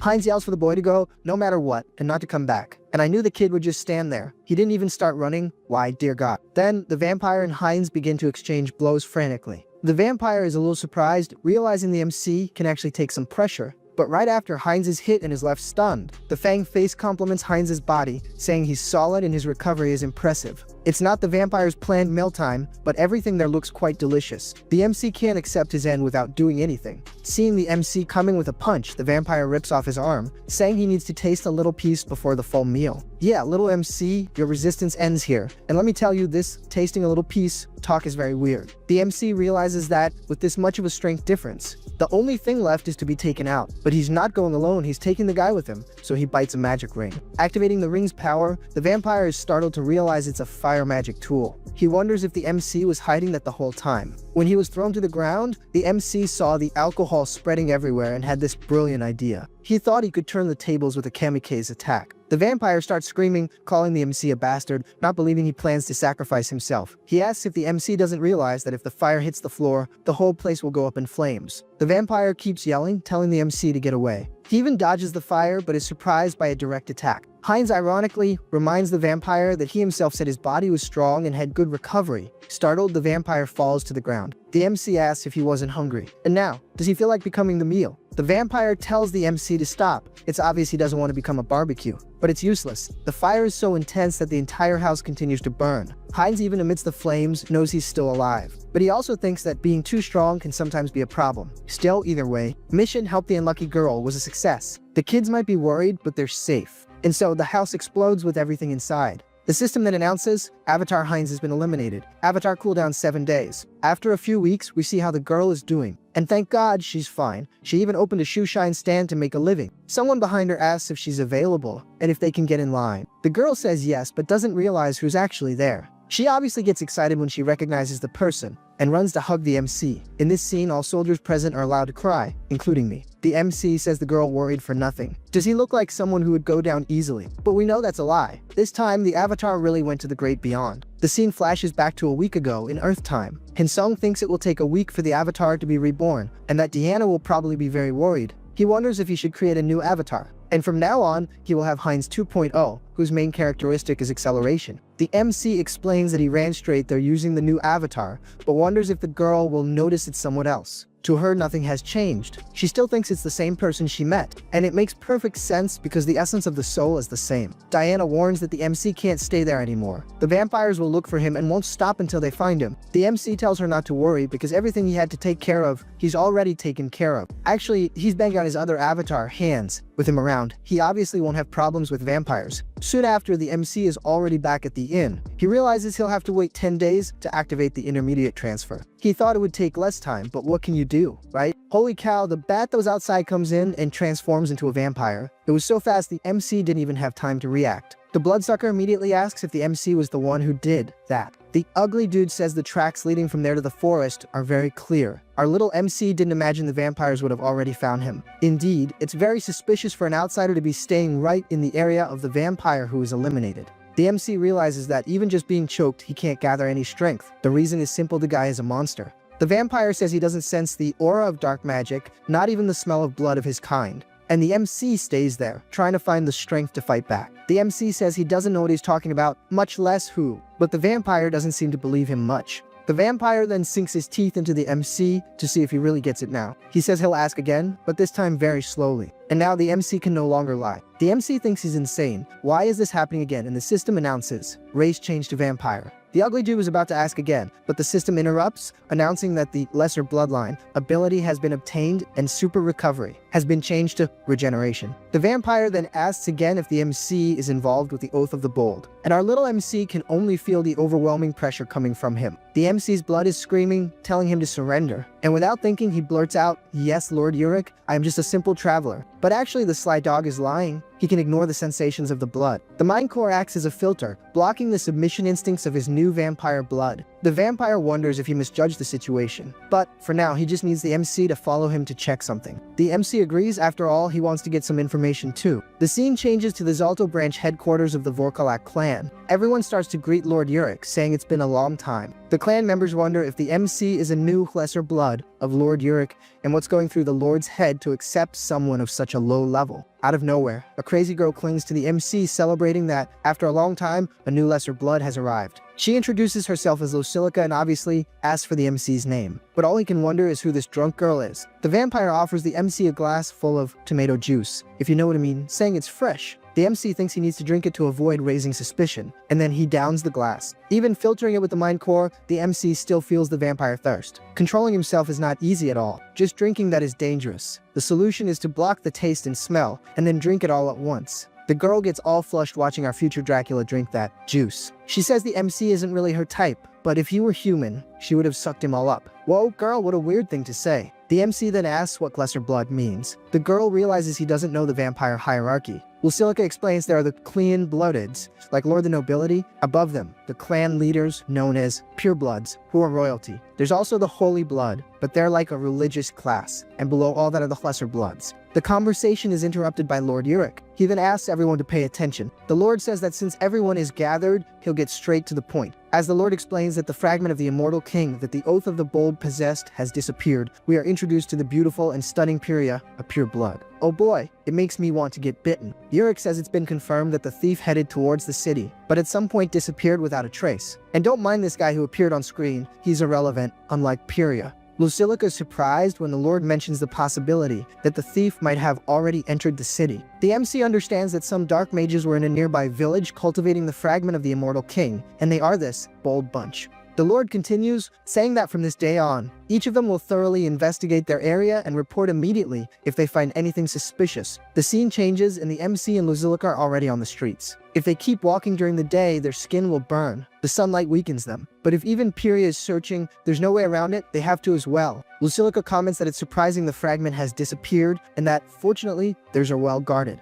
The MC asks, or fragments, we have a fragment of the immortal king too. Lucilica confirms, saying that the dark mages probably wanted to merge the two pieces. The MC thinks this is a stroke of luck. There's probably only one clean blood protecting their fragment now. The MC then grabs the girl, wanting to know where the fragment is. She starts laughing, saying someone like her would never know the location. The scene suddenly changes, and we see our little kid eating a piece of meat, thinking that maybe she knows where the place is. Yeah, really, maybe she does know. And then we see the MC yelling out of nowhere, and I don't even know why. Oh, now I get it. He yelled because the girl said she knew where the fragments were. She says she knows but isn't absolutely sure, although the probability is very high. About a year ago, she worked for a short period cleaning a tomb. Every Friday, members of Vorkalak would visit a specific stone chamber, and every time they went in there, a terrible, evil smell would emanate from the place. The MC thinks this might actually be worth investigating. Hansong says goodbye and thanks the girl. He says he'll handle the investigation alone and that they should stay hidden. Diana then calls out to the MC. Heinz's scent is different from usual. She managed to notice that his aura has changed. There's no fooling her nose and the MC knows it. He then reveals his fangs and shows what happened.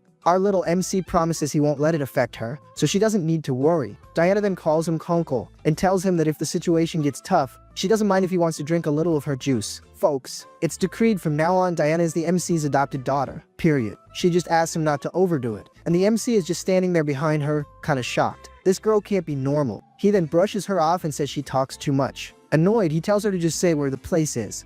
The scene then cuts to a cemetery. Already inside a catacomb, we hear a voice complaining. A vampire asks a boy if he wants to be taken out. The bloodsucker says the boy just needs to hit him once with the sword. If he succeeds, he'll leave him alone. But honestly, I highly doubt that. The boy then gets into a combat stance. With little alternative, he charges with everything he's got. The vampire prepares his blood power, and obviously the boy falls into the trap. He is surprised by blood ropes coming from all directions. The last thing he wanted was to kick the bucket there. He just wanted to be able to go home. But with no chance of getting out alive, the boy has all his vital fluid drained. The loser vampire complains, saying that was boring as heck. He calls his servant and tells him to clean up the mess, and then bring a stronger one for the next sacrifice. The servant replies yes, calling him Lord Chapel. But as the servant was picking up the body, he notices something. Several skeletons suddenly appear and start charging at him. The vampire wonders how those filthy corpses got in there. He then orders several of his servants to clean up that mess. The skeletons advance on the vampire's servants and all heck breaks loose. But something stops them before they reach the Lord. Chapel asks who that is and if he's a necromancer from the Oath of the Bold. The vampire, now far from the initial attack, asks how the MC found that place. Hans says nothing, just starts summoning his magic. Chapel realizes the MC isn't much of a talker, but he doesn't care about that either, because after he rips off the MC's head,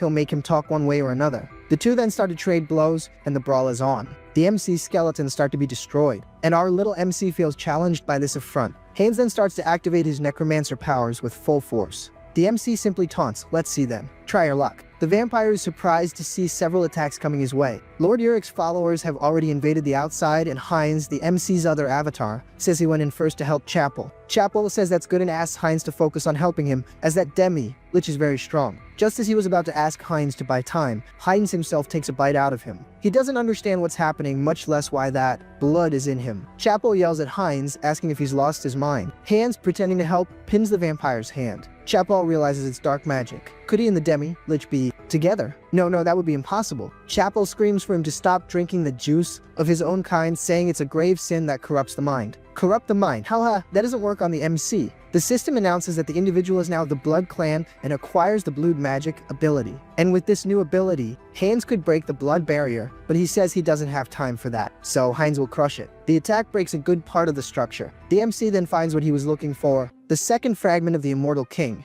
And if you're wondering, yes, this part will also go to Hans. He then places the fragment in his chest and releases a powerful aura. What an overload of thoughts. Even filtering with the mind core, this fragment has too much negative energy. The MC directs all the mental strength of his clones to Hans, and then he causes a massive explosion. The vampires outside wonder if all that smoke is. Before they finish, Yurik arrives at the battle and is taken aback, surprised by what he's seeing. With little choice, the vampires start shooting at Hans. I don't think the MC even tries to dodge the attacks, that's how strong he's become. Just a small exchange of looks with Hans is enough for a vampire to have a fit. The MC then starts attacking the creatures around. Yurik can't even believe what's in front of him. Our beloved system announces that the regeneration ability has evolved into the special ability, Immortality.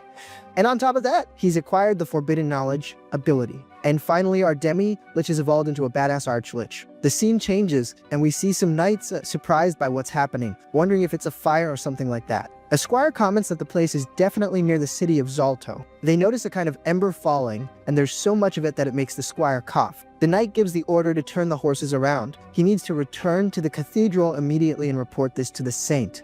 Those aren't just any ashes. For sure, it's a sign of the Immortal King's resurrection. The vampires are still there, not believing what's happening. With 2 fragments of the Immortal King, the MC's rank in the undead hierarchy has been elevated, and his dark magic has increased explosively. As long as his power source isn't destroyed, he will resurrect infinitely. Now, his traits are Malevolent Wisdom and Forbidden Knowledge. He's gained an innate understanding of dark magic and inherited all its secrets and knowledge. Wanting to test the strength of his attacks, our little MC starts the show. Now it's Hans' turn to fight back. Yurik is in shock. He wonders if that smoke is a trick and what the plan behind it could be. The other vampire doesn't care about the smoke. He knows the first thing to do is get out of there and regroup. But there's no time because a skeletal hand pulls him, giving him no chance to defend himself. Yep, now the Lord is alone. I think this is the end of the line for him. And that's right. He's all perforated, looking like Swiss cheese. Our little MC gets close and comments that he's definitely stronger than the other pure bloods. But now he's just a bag of juice. The vampire can only ask how the MC completely absorbed the fragment. How did he manage to endure so much malice alone? But it's Heinz who answers, asking if he really wants to know. Heinz says the reason is because he's never alone. Then he sinks his teeth into the vampire. And as a result, the vampire is going to meet the devil himself. The system informs that the entity has met all the conditions to evolve. The special ability, Lesser Bloodline, is evolving into Pure Bloodline. That's right, folks. Now the MC in the form of Heinz has become a pure blood. As expected, he can grow even more by devouring others of his kind. The environment changes to the outside, and we see some survivors trying to regroup. Lucilica says that if Pyria were there, maybe they wouldn't have been defeated so easily. But Pyria replies that if even Lord Yurik was defeated, the opponent is too strong to underestimate. Just by noticing the amount of power in the enemy's gestures, you can already see he's too strong. With little choice, they decide to retreat to the main base and call for reinforcements. Our view shifts to the city, and there we see a goon running desperately. From running so much he can't take it anymore and stops. He curses the vampires, saying they acted like they were all powerful, but in the end, they were eliminated.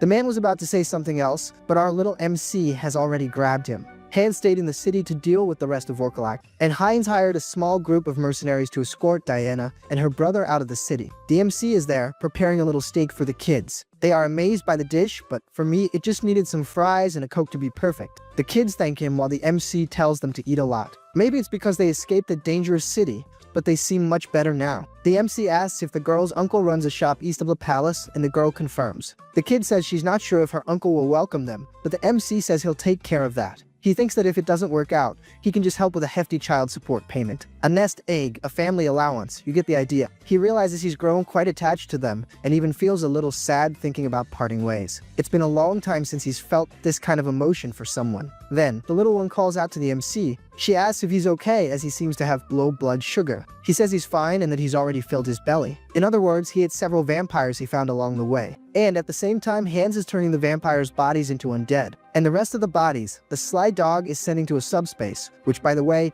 is very convenient and seems to have no end. Hans reflects that forbidden knowledge and malevolent wisdom have great synergy. With more research, maybe he can even open a subspace on Earth. Heinz doesn't notice, but there's an attack about to hit him. The attack hits him head on, with no time to dodge. The vampire says she can't believe what she's seeing. The MC is still wandering around the city, really underestimating them. The girl is introduced as Pyria Vorkalak, and apparently, she is also a pure blood. Pyria asks if the MC is part of the Oath of the Bold, and this time, tired of being asked so much, he confirms. But the vampire says that's a lie, because their Hediot was attacked by someone who left everything a mess. So, it was probably him who stole the fragment and ran away. But that doesn't matter much. She then advances on Heinz, saying he's going to be taken out anyway. The Avatar dodges at the last second, and this time, he won't let the blow land. The MC splits in half for the blow to pass right through. That was a close one. The vampire doesn't understand how the blow passed right through him. Hans realizes that a pure blood is not an easy opponent. As he retreats, he feels a magical barrier. Her clan's best sorcerers set up a magical barrier so there's nowhere to run.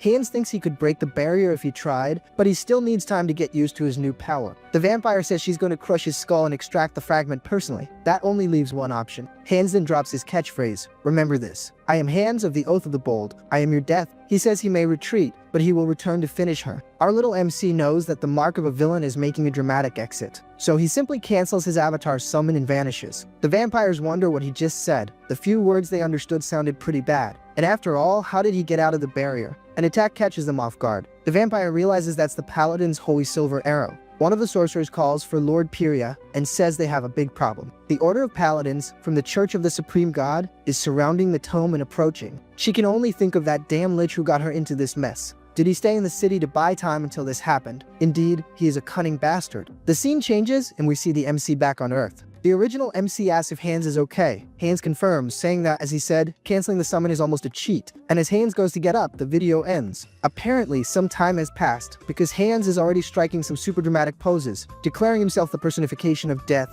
Hans of the Oath of the Bold. The scene got so cheesy that even Heinz is screaming in embarrassment. What kind of cliché line was that? It was so embarrassing that the original MC is tossing and turning in his bed. Why did he say that? Is he going crazy? Thinking about it, the Bag of Bones comments that deep down, he feels a little bit proud of them. After all, he dealt with an entire clan of vampires, and on top of that, saved a helpless little girl. Analyzing it, the MC realizes that, putting it that way, he even sounds like a hero. Alright, since he did so much, he must have earned a lot of karma points. Knowing this, he activates the system. Except he gets a shock as soon as he opens it. In this little adventure, he gained over 700,000 karma points. He knew he'd get a lot, but not this much. The MC starts to think that causing a rift between the dark mages and the vampires must have given him a hefty bonus. Without much delay, he clicks on improving his unique ability once more, and then his enhancement begins. The system announces that his number of summons has increased again, and on top of that, he has acquired the special ability Persona. But as soon as he activates the ability, something catches his attention.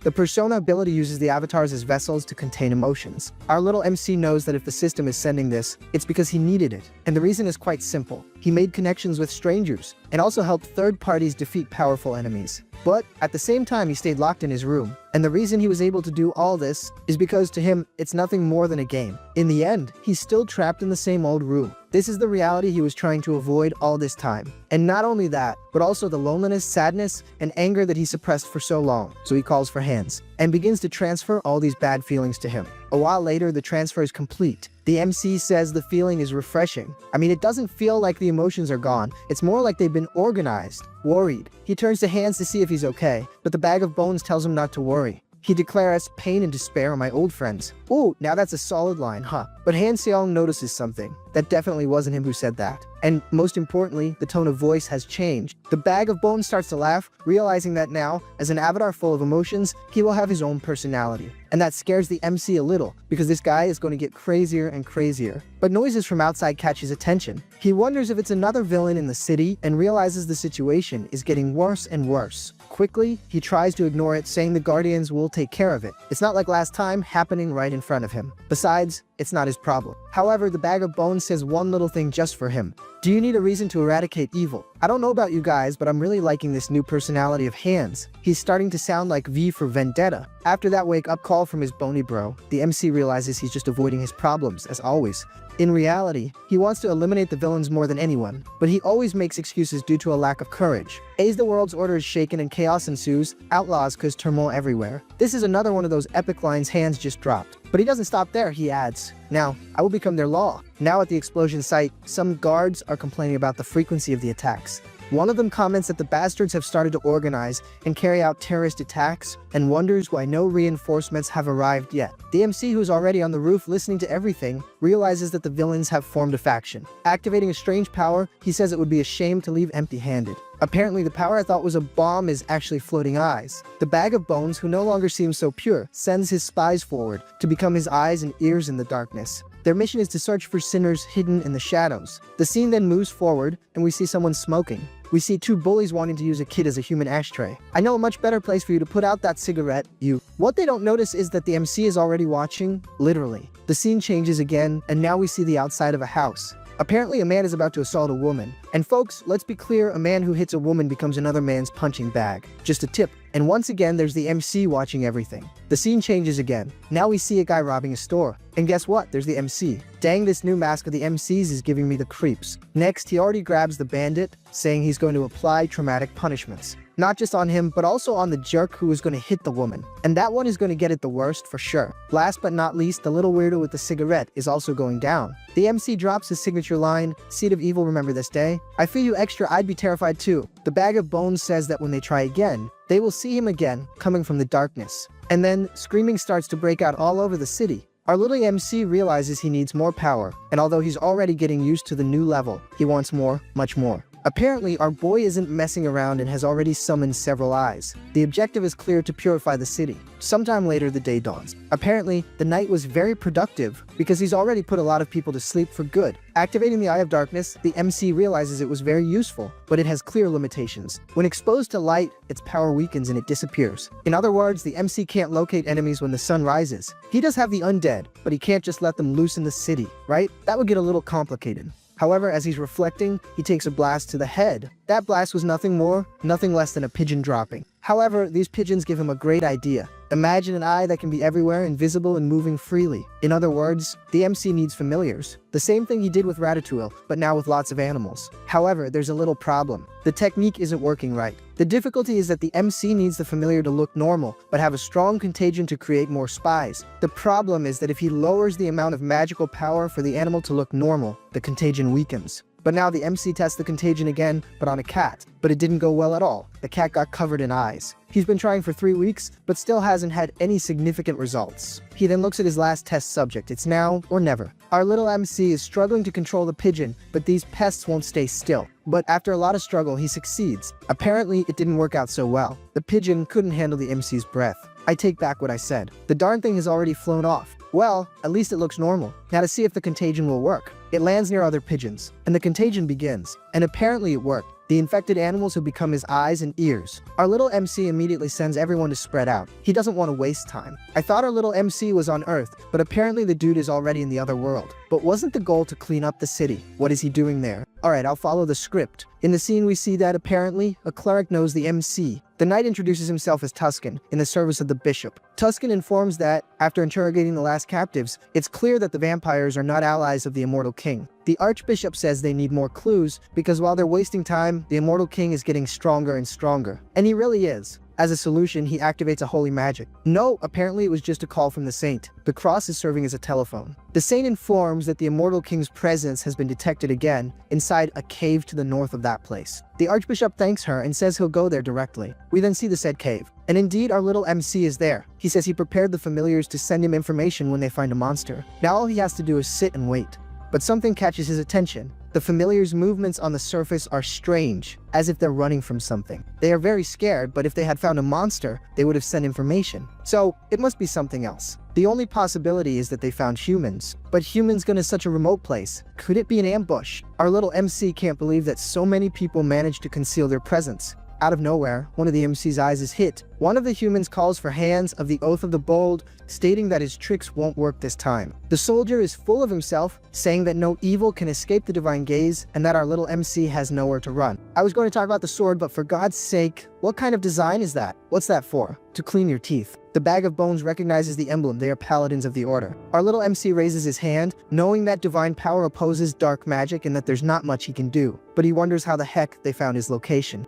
Obviously, the paladin doesn't want to chat and immediately goes on the attack. Tuscan asks what this audacity is, thinking this is a place for a chat. He'd better stay quiet and not even start talking. Our little MC says he's as stubborn and close-minded as he looks. Since there's no choice, the bag of bones decides to play a little before escaping. However, Tuscan already activates his holy magic. It's no use for the MC to try to use dark magic, it won't work. He manages to stab his sword into the bag of bones. If it didn't hit the heart, it was a close shave. But the bag of bones gets closer to the knight, asking if he will be accused for punishing evil. The knight tells him to shut up, saying that since he touched the forbidden power, he has become just like the villains. Hayes prepares his attack again, questioning what kind of logic that is. However, his magic fails, and he gets a maggot into the face. Man, I imagine that punch would be strong, but not that strong. As soon as the MC steps outside, the clerics start to sing. No, I'm lying. Wait a minute, that's not possible. Apparently, the song is working, because the MC is getting weaker and weaker. He could even eliminate the clerics to stop the music, but then he would be hurting innocents, and he doesn't do that. But, little MC, my son, understand for every rule, there's an exception. If I were you, I would have already sent everyone packing. See, you slacked off and got stabbed again. The knight is inspired, saying that now is the moment. The MC, sweating bullets, realizes that now things have gotten ugly. The songs intensify. They even take the form of chains.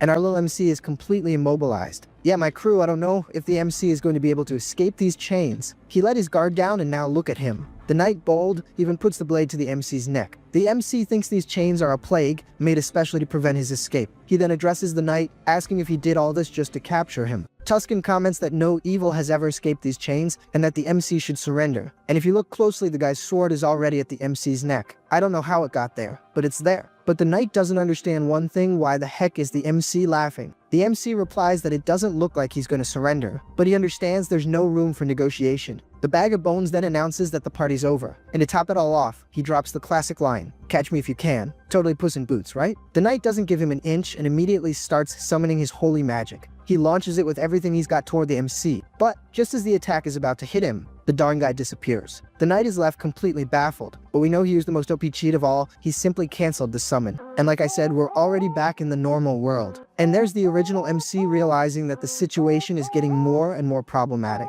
Now he has enemies on all sides. Everywhere he goes, he causes complete chaos. The Oath of the Bold faction, the Vampire Clan, and last but not least, the pains in the neck from the Grand Divine Order. But that's when it clicks for the MC. Rushing, he opens the karma shop and wonders if the reason he's been rewarded with so much karma so far was solely because he caused a gigantic uproar across the continent. Okay, he'd better think about this later. Now it's time to focus on what he's planned. And so, we return to the shadows of the city. It's time to reap the results of the research he's done so far. It's exactly like an epidemic. It arrives, it touches, it's over. You're contaminated. Look at that, I told you. All the cats have been infected. Actually, things are worse than I thought. The MC has already covered an entire neighborhood. At this rate, he's going to take over the whole city. But then an alert catches the MC's attention. One of his cats has detected something. The MC finds it strange because it's still too early for the villains to start making moves. But that's it, the night has already begun because someone is crying out for help. And here we go again, another creep about to pull a cowardly move. Man, no way, this isn't normal. I mean, in a chaotic world like this, I guess it is, right? The girl, all beaten up, sees someone stepping over her. She immediately begs for help, screaming that she's been kidnapped, but the guy just ignores her. He walks away as if he saw nothing. The coward is already dragging her back into the alley. The man says it doesn't matter how much she screams. Thanks to his ability, her cries of suffering can't be heard or seen by anyone. I mean, there's a small exception he doesn't know about, right? The worst part is, I think this guy is live streaming because he tells her to scream louder. Seriously, the guy is a psychopath. He's recording everything to make a sick collection. But before he can harm the girl, our little MC appears. The bag of bones comments on the guy's ability, which creates a sound and invisibility barrier. It's really useful, it just doesn't work on the MC. So, this guy's disgusting antics end today. The ugly dude takes the woman hostage and asks if the MC is a guardian. He tells the MC to back off, threatening the hostage, but I think that's very unlikely to work out for him. And it didn't. The bag of bones has already pulled the woman close to him. And now, what's the attacker going to do? Man, apparently this guy is brave because he keeps threatening the MC. Not knowing who he's dealing with, he charges forward. But without much effort, the MC already immobilizes him. From the way the guy talks, the bag of bones realizes this isn't the first time he's done this. But to be sure, he's gonna check. He then activates the ability, Lament of the Dead. This one's new, haven't seen it before. And indeed, it's not the first time he's done this. Yeah, our little MC doesn't even need to see anymore. He's realized the guy is a serial killer. So, his sentence is to meet the big guy downstairs in person. I can't even describe what the MC is doing to him without using harsh words. Let's just say the guy is having a very, very bad day. The experience is so intense that the guy even floats. Can you believe it? The bag of bones seriously considers making use of this guy. He needs someone dead to command on Earth, so it looks like he'll end up using him after all. But this time, he's going to use a different and very cruel method, draining all the ketchup from his body. And thus, he creates an intermediate undead. The guy wasn't good looking before. Imagine now, he opens a portal, because obviously he's not going to let the creature walk around the city. He'll summon it only when necessary. But what is he going to do with the woman? Should he erase her memories before leaving? Before the MC can decide, we're taken to the Korean Returning Association Seoul branch. Already inside the building, a woman excuses herself and enters the room. She looks at a person with a somewhat disappointed face. This is Yoon the branch manager. Apparently the poor woman had passed out. Just another day in the life of an office worker. She asks what happened this time, and the woman replies that the Department of Ability Management sent a cooperation request. Looking at the paper, the manager realizes the case of the 3 thieves might be connected to the recent murders. They were all caught by a dark magic user who wore a long coat and a mask. Yoon says public safety is only getting worse, but that reinforcements will arrive soon. She's about to pass the case to some guy named... never mind. Apparently, this guy she's talking about is our MC. At least that's what it seems like, because she's dying to recruit him and use his excellent skills as if he were her secret weapon. But the secretary offers an obvious solution. Why doesn't he just join the Guardians? Well, she tells the secretary to stop talking nonsense and get back to work. Can't she see the pile of papers there? Obviously, Yoon is irritated. After all, if she could, she'd crush all the villains with her own hands. Man, is every one of those sheets a villain case. The scene returns to our dear MC. He comments that, except in cases of serial killers, he gives a lighter punishment, an act of mercy. Apparently, the next step is to check out those guys from the villain organization, the ones who wrecked public order. But for now, he's finished what he had to do there. So, he should start paying attention to the other world. And so, we see an old guy crying. From what I can gather, it's Diana and Aaron's uncle. Heinz feels a bit relieved since he seems to be a good person. This vampire was already thinking of threatening the old man if he didn't help, but apparently that won't be necessary. He's even thanking our little MC. Diane approaches to say goodbye and thank him. She hugs him, thanking him for everything. Heinz says it's not like they'll never see each other again. He'll definitely visit her, but in the meantime, she should behave. Diana comments that she thought the MC's personality would change for the worse, but as expected, he remained a good person. She feels relieved about that. Heinz then wonders if his personality really has changed. Could it be the influence of the persona ability? For Hans, the persona brought a mix of negative emotions and a desire for attention. As for Heinz, who is focused on filtration and lies, it gave him a calmer personality. Diana then asks the MC where he's thinking of going now. He replies that he's seriously considering going on a pilgrimage. He plans to go to Teleria, the capital of the kingdom of Aterica. And apparently, the MC already used a teleport, because he's already there. The reason for going to the capital is that the headquarters of the goddess's church is there.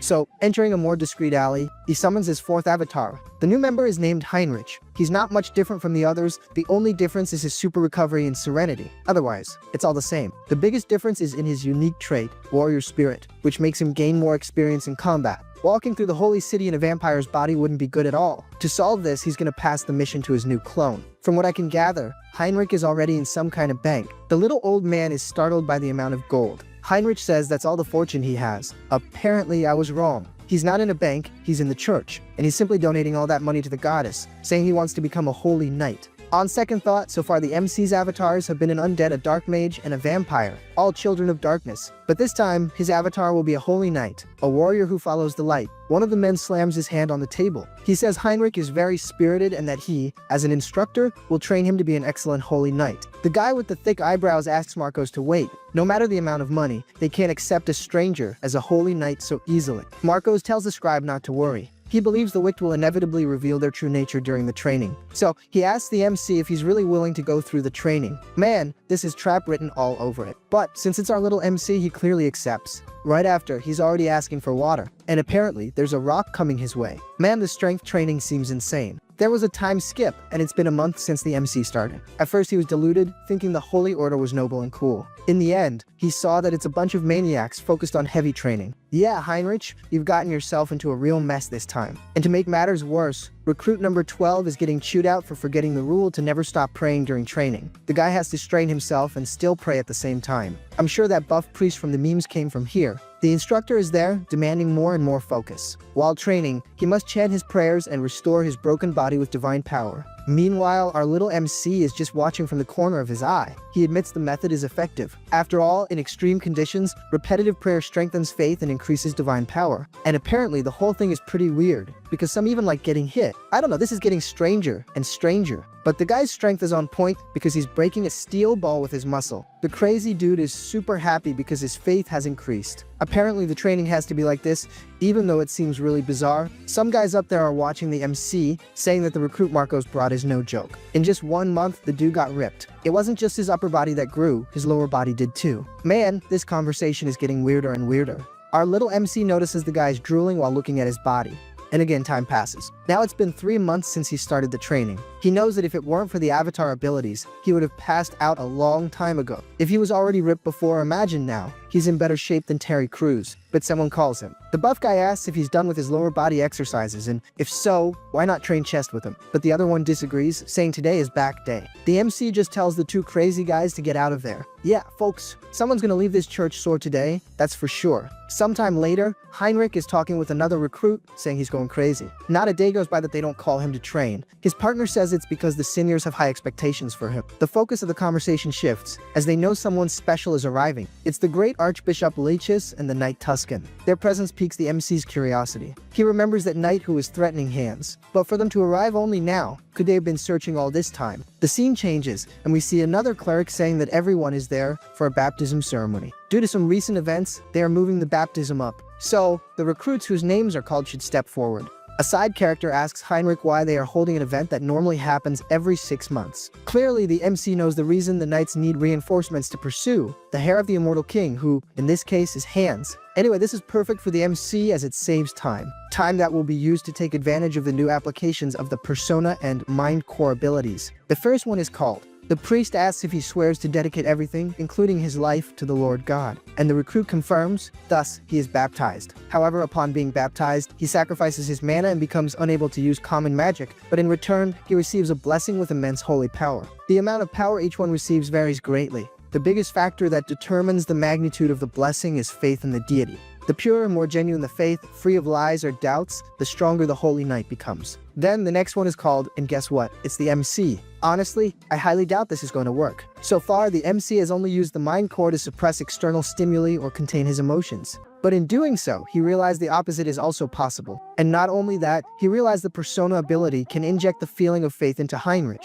That's how this sly dog is going to get the blessing. He's going to use the mind core to filter out any feelings of distrust or doubt. Thus, his aura will become pure without any trace of hesitation. But hold on, this trickster is even more of a thief. To absorb the blessing to its maximum potential, he's going to focus the mental strength of all his avatars on Heinrich. The question is this really going to work? Apparently, yes, because the priest is getting scared by the amount of holy power. Oh man, that's not fair. Our little MC cheats at everything, dude. Look at the amount of power he's pulling. Not even the church members themselves can believe it. The holy power has even reached the head of the deity's statue. The priest calls for Lord Heinrich. He says the MC has just been baptized and is already at the level of a priest. The little old man also asks him to keep working hard from now on. And finally, the system announces that he has gained the Holy Baptism ability, which increases the potential of the avatars and allows for more efficient sharing, improving the mental strength of all of them. Our little MC wonders if this is the limit of holy force. Oh, he still wants more, look at that. That wasn't even supposed to work, my friend. You should be thanking the goddess. Yeah, thank the goddess to make matters worse. Heinrich realizes that the church's deity is more like a system than a god with a personality. But when he opened his mind before, if he had to describe the vague feeling he felt, it would be something like curiosity. So, deep down, maybe there is someone there. But one thing the MC knows, this power should only be used for good, so maybe whoever is there, just let it be. This part was a bit confusing, but I think that's it. Our scene then changes. We see the Archbishop and the Knight arguing. They realize there hasn't been a trace of the immortal king for months, not even a small piece of evidence. And the reason is obvious, right? The MC simply turned hands off. But there's nothing bad that can't get worse. Apparently, they won't get support from the Kingdom of Eterica, and the vampire organization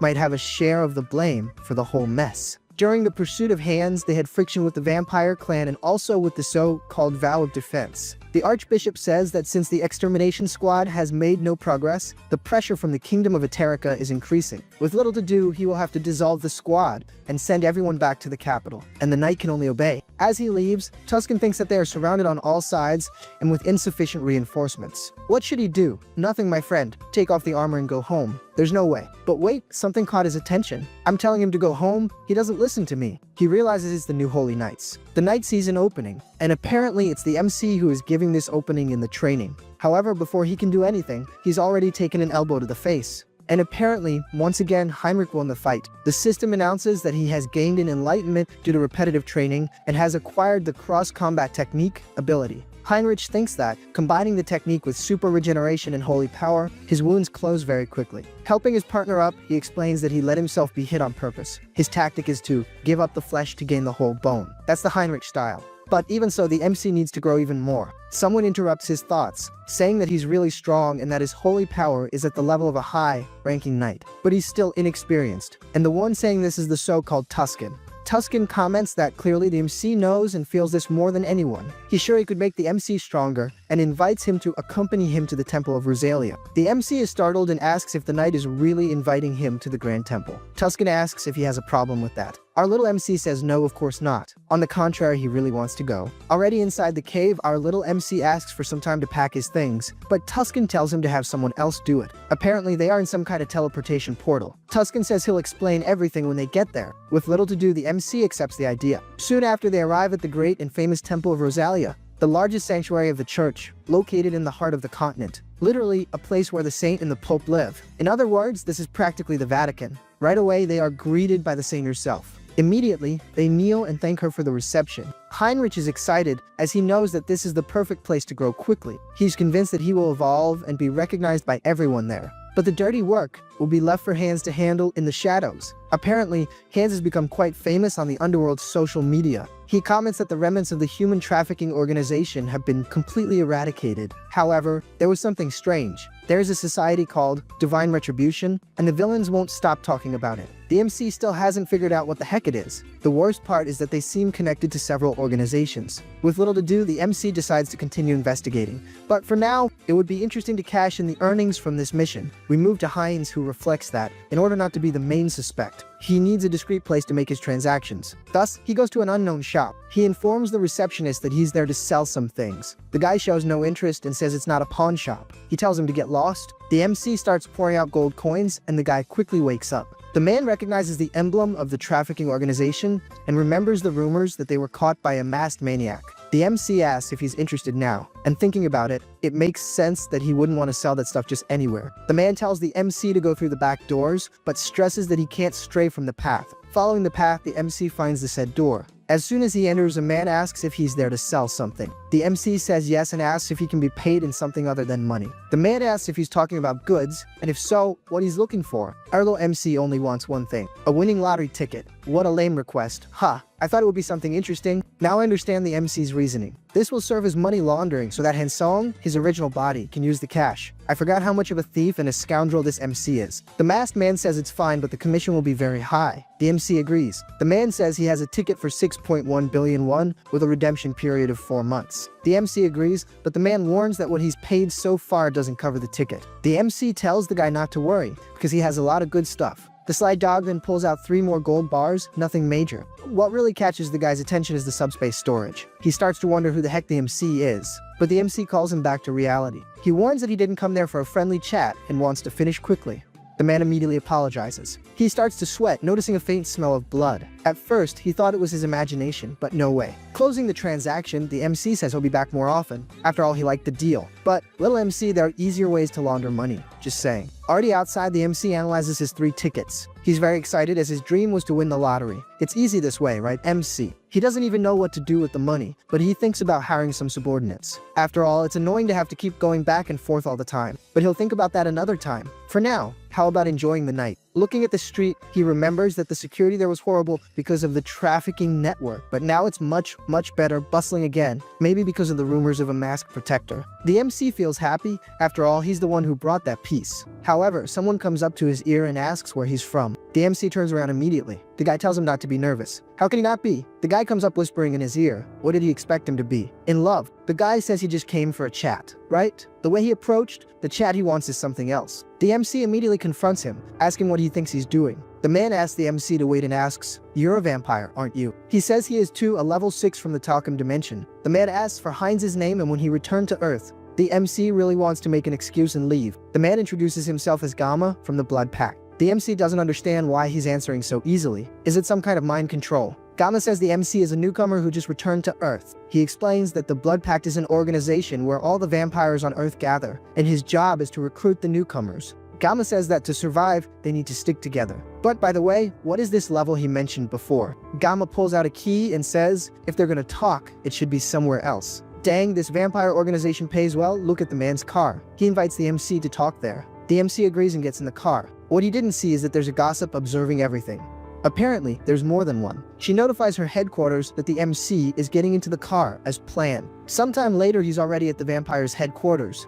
Gamma explains that every vampire has a vampiric factor that determines their power level. They measure this to determine each one's level. Man, the decoration of the place is beautiful, huh? I like it. Gamma explains that through that magic circle, they can measure his level. But this whole magic circle thing seems very suspicious to the MC. Gamma hurries him to keep walking. Our little MC isn't a fool. He knows that at any sign of danger, he just has to cancel the summon. Heinz senses traces of dark magic in a nearby skull. But it's not just dark magic. Shamanism, curses, alchemy, there are several arts integrated there. How is this possible? It's been 20 years since returnees started appearing, and the reason why magic tools are rare and technology hasn't advanced because the energy laws of abilities are different between dimensions. Apparently, this blood pact is very impressive for being able to combine different abilities. Extending the MC's arm, they make a cut, and thus his blood begins to form orbs. 5 orbs form, which means the MC is level 5. The hooded figure comments that, from the way the orbs are connected, his regeneration must be very strong. Gamma comments that he was nervous because the MC came from an unknown dimension, but being only level 5, it was a waste of time. He continues, saying that at level 5, there's no need to cut off any limbs. What's that talk about, man?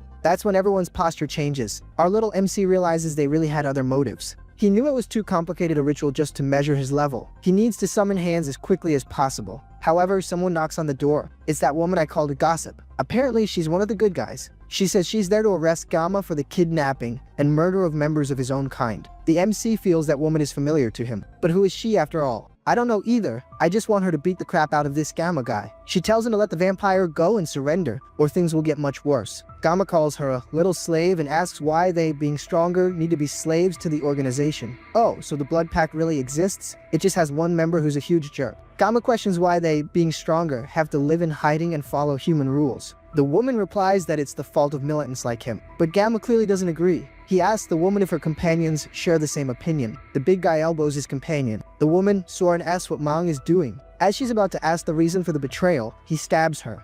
Mang says the reason is simple in his dimension. He was a lord with status and authority. But now, back on Earth, he's stuck, living in a basement and working as a nightclub bouncer. Not all vampires live comfortably like Soren. She asks what Gamma is planning, since it's certain he's going to rebel against the Blood Pact. Gamma says that since you can't accumulate karma on Earth, he researched and found another way to get stronger. An infallible and quick method. He says this as he grabs Soren's friend and asks where she thinks all the kidnapped people go. She asks if he's creating bloodthirsty vampires again, and if he's forgotten the reason they were hunted last time. He gives a long explanation, but in the end, it's the same thing to the famous, copy it, but don't do it the same. The story explains that when a vampire eats another, they get stronger, but this is cannibalism and contaminates the mind. If the person can't control it, they become a crazed, bloodthirsty vampire. Gamma says that's not what he wants. After studies, they discovered a way to purge this thirst. As I said, he's going to practice cannibalism, just without the constant bloodlust. And then he starts to activate his power. The woman starts to swell. She turns into a ball. Actually, she gets even smaller, turning into a drug for vampires, which they can consume without side effects. Manga asks Gamma to keep his promise, and as promised, he gets one of the pills. The guy doesn't waste any time and pops it in. Immediately, the drug takes effect, and the effect is like a power bomb. Apparently, Soren will be next. Manga asks for more, wanting more and more of the drug.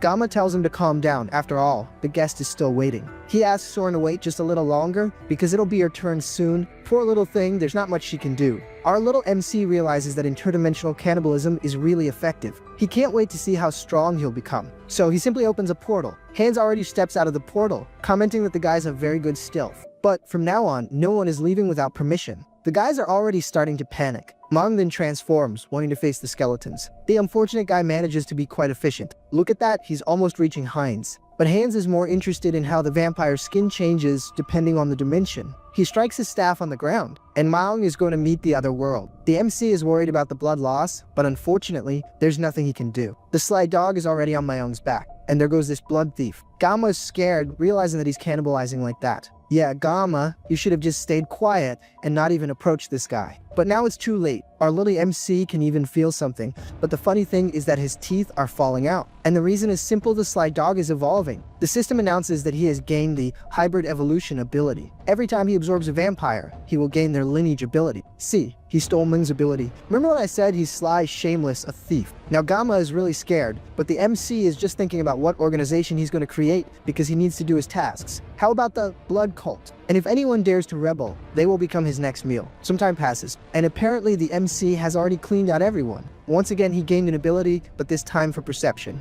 Every vampire has their lineage ability, and with this hybrid evolution, he can steal all these powers. But there's still someone talking. It's Gamma all tied up. He wonders how it's possible for the MC to devour all of his kind and still remain sane. Our little MC asks if he's curious. It's simple, the whispers he hears while feeding, he just has to ignore them. Obviously, Gamma doesn't understand anything. As he devours Gamma, the system announces another ability, concealment. It allows the MC to erase his presence. But since he's there, why not take a look inside this bastard's head? Apparently, Gamma didn't work alone. This scoundrel had a superior, and worse, the so-called Divine Retribution Society was mentioned once again. Apparently, all of that was their work, but the story continues, and now we see Soren. The MC comments that she's finally regaining consciousness. She immediately grabs him by the neck, calling him trash for devouring his own kind and asks where he's taking her. But actually she was confusing him with Gamma, so she apologizes and asks what happened. The MC says the skull mask appeared and he escaped during the chaos. Soren blushes and gets excited, realizing the MC made an effort to get her out of there. She then introduces herself as Jin So Ran.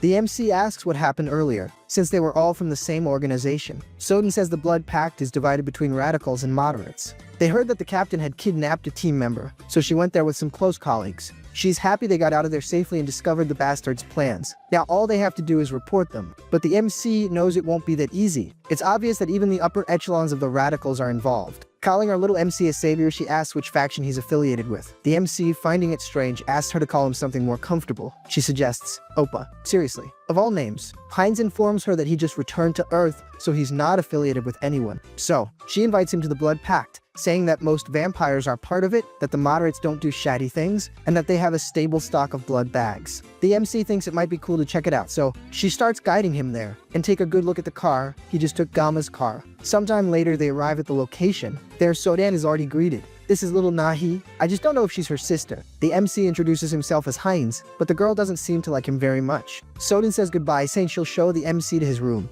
The room, right? Going up the stairs, the MC comments on the girl from before. She looked young, but was it just her appearance? Sodan replies that no, she's not a returnee. She says that Nahi was born and raised on Earth. Her father, yes, was a returnee. Through thick and thin, he ended up turning her into a vampire because she was suffering from a terminal illness. It was the only way. That's when the MC understands why the government wants to control vampires. In a way, they are like a disease from the outside. Soden says this method isn't used much because infecting someone on Earth consumes a lot of energy. Especially because Naihe's father wanted her to live under the sun too, so he had to give it his all. But finally, they arrive at the room. Soden says that if he needs anything, he just has to call, but it's already late, so he'd better rest. She then says goodbye. However, because of a gesture she makes, the MC finally remembers who she was. He remembers her streamer name was B Orchid. The girl is startled immediately. She's embarrassed, asking if he wasn't a subscriber to her channel. The MC says no, it's just that the algorithm sometimes recommended it. If the algorithm recommended, it's a sign that it's not bad stuff. She says that, actually, she was an aspiring idol, but ended up giving up and started streaming.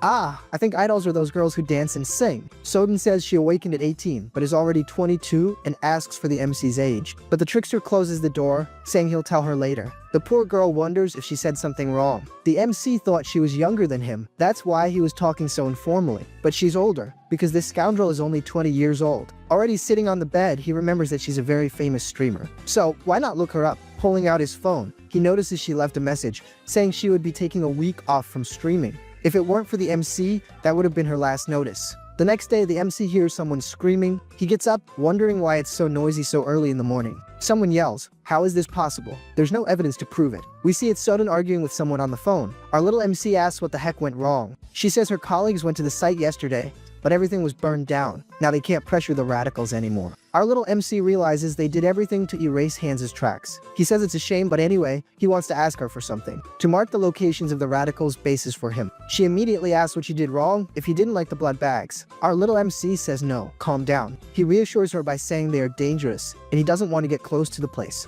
So the girl marks them. She hands over the phone, saying that if he stays out of the marked areas, he'll be safe. Little does she know that will be the MC's breakfast. Taking advantage of the fact that he's already awake, she asks if she can prepare a simple meal. Obviously, he refuses. He took a look around and saw there are many great restaurants nearby, the mobile kind with plenty of juice. The darn guy even starts to salivate. Sometime later, he's already wiping his mouth. Apparently, he's already been to the restaurant. Yep, he's been, and he ate a lot, but not all of them seem to have been taken out. A bloodied one says the clan won't let this go and will hunt him to death. Is that so? And how are they going to find the MC? Thanks to the concealment ability he stole, literally nothing can catch him. He asks the little vampire to reveal where his other comrades are. Apparently, the guy doesn't even need to say. The MC intercepted a message that they are all gathering for a meeting tomorrow. And clearly, this is a perfect chance to get them all at once. He'd better leave, but first he needs to clean up the mess. Heinz activates his new ability, Blood Flower. This ability scatters blood and creates a flaming flower. And the worst part is, it won't go out until the MC commands it. With this, no one will be able to track him. Not even traces of magic, since concealment will hide everything. However, he feels his heart race. Heinz isn't worried, as he knows it's just another evolution. Yikes, apparently the evolution is a heavy one. The reason is simple, the MC is evolving from a pure blood to a true blood. The system says the MC has achieved enlightenment and gained the blood flow amplification ability. To make the cake even better, the regeneration ability has evolved into hyper regeneration. And he even got a little visual touch up as a bonus. This little system is too good to be true. Curious about the new abilities, Heinz decides to test them. The unfortunate guy cuts himself as if it were nothing, and drops of blood start to fly. Whoa, is it not going to stop bleeding? Apparently, it stopped. Even cutting an artery, hyper regeneration healed it almost instantly. If he can absorb blood during a battle to regenerate, he'll be practically invincible. If true blood is so powerful, imagine holy blood. The scene changes, and we see someone getting gifts on a live stream. It could only be her, right folks? It's Soden. The MC enters the room and catches this pathetic scene. And the worst part is, she's all happy, thinking this will cover a month's worth of blood bags. Our little MC is speechless. Yeah, me too. He's short and to the point, saying it really is hard to get money from others. So, he'll be leaving and apologizes. Immediately, the little thing gets embarrassed.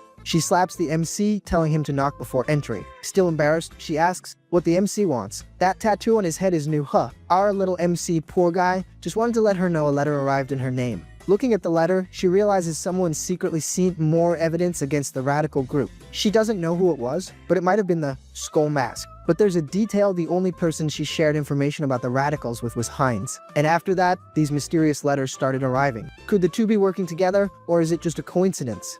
Let her find out it's the same person. In the next scene, the two are already at the meeting place, which is exactly to talk about the skull mask. our little MC activates his perception ability. He can't see anything because the building is isolated with a blood barrier. Or not, right? Because apparently he can see. Okay, fine. The ideal is to hide Heinz in the shadows and invade all at once without thinking too much. The darn guy already comes in breaking the window. He immediately tells everyone to get ready because the party is about to start. Wait, but where's everyone? Someone behind the barrier says they were trying to catch the skull mask, but instead a vampire they've never seen appeared. Yeah, little MC, I think you're in trouble now. The guy in the suit asks his subordinates if they know anything about this. A woman says she's never seen the MC, but his level seems to be at least 7. The other one says she hasn't either, but she's very excited about the newcomer. Our little MC realizes there's 1 alpha leader, 2 betas, and 13 gammas. Is he going to be able to handle a brawl with everyone? Heinz realizes he can't sense anyone's energy there. Whatever trick they're using, it's on another level. The guy in the suit gets annoyed and orders Heinz to be apprehended. And not just him, but the one in the shadows too. The MC finds it interesting, because they manage to detect even hands. So, he'll have to fight everyone together. He activates his blood flow amplification ability.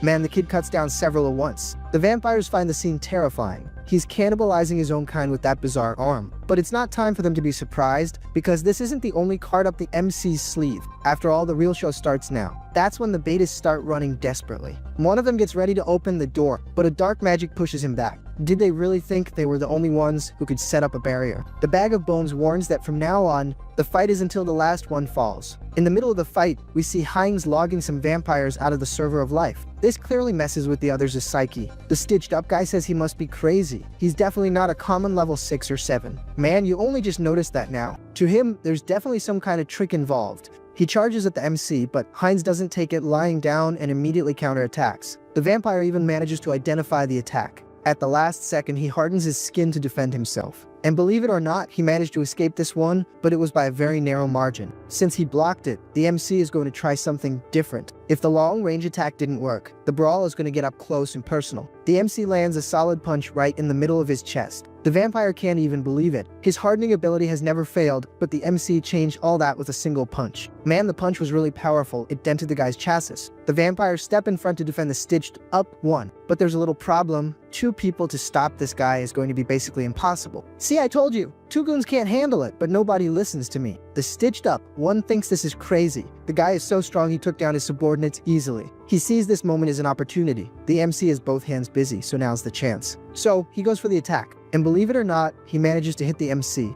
But we know that doesn't change much. The MC absorbed the blood to regenerate his strength, and he's getting stronger constantly. Plus, now he has the invisibility ability. The stitched up. One was worried before, but now things have gotten worse. How do you fight an enemy you can't even see? If I could give you a tip, I'd tell you to run. You don't stand a chance there, kid. Get out of there! Yeah, never mind. There goes the stitched up one. And man, if the MC had moved his hand a little more, he would have hit somewhere else, huh?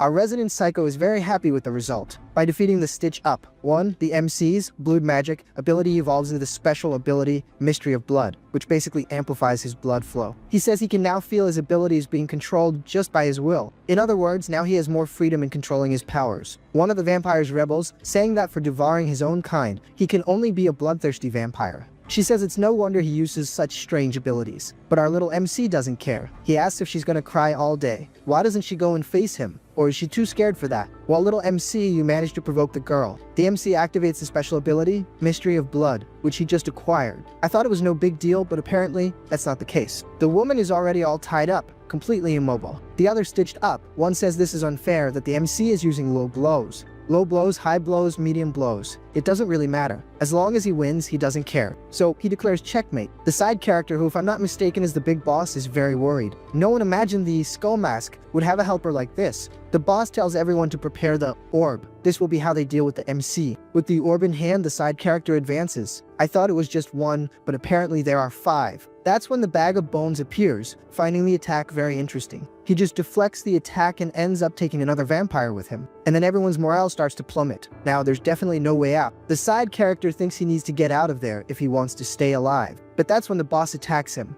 I don't know if this is an attack or some kind of control. Can you believe the boss pulled the guy to throw him at the Bag of Bones? All this to buy time and activate spatial manipulation to teleport. The MC is even impressed watching them. Teleportation by foot. The boss was activating a self-destruction ability on his subordinate. But clearly, our little MC saw through the play. The boss's goal was to make the MC retreat so he could escape. But obviously that didn't work out so well. Han says that ability is nothing to him, but he'll make sure to decipher it completely. The power source is the two orbs embedded in the subordinate's body, and the MC removes them. He drops another one of his iconic lines, "I am the one who governs death. Do you think you can really escape death in front of me?" If that's not a line from V for Vendetta, I'm a blue beetle. I say that, right? Because clearly your boy here doesn't have a wife, so it can't be anything else, right? The boss gets really stressed. The barrier the MC created is incredible. He can barely get close. He even managed to get out of the building, but he didn't get past the outer barrier. And now, for him, it's too late. The bag of bones has been looking for him for a while. He thought about playing with the boss a little, but who knows when he would escape again. So, he's gonna do things his way. You can already imagine what, right? That very painful way, going deep into his memories. And he's going deep indeed, even seeing when the guy was a child. But that's when an unexpected reaction happens.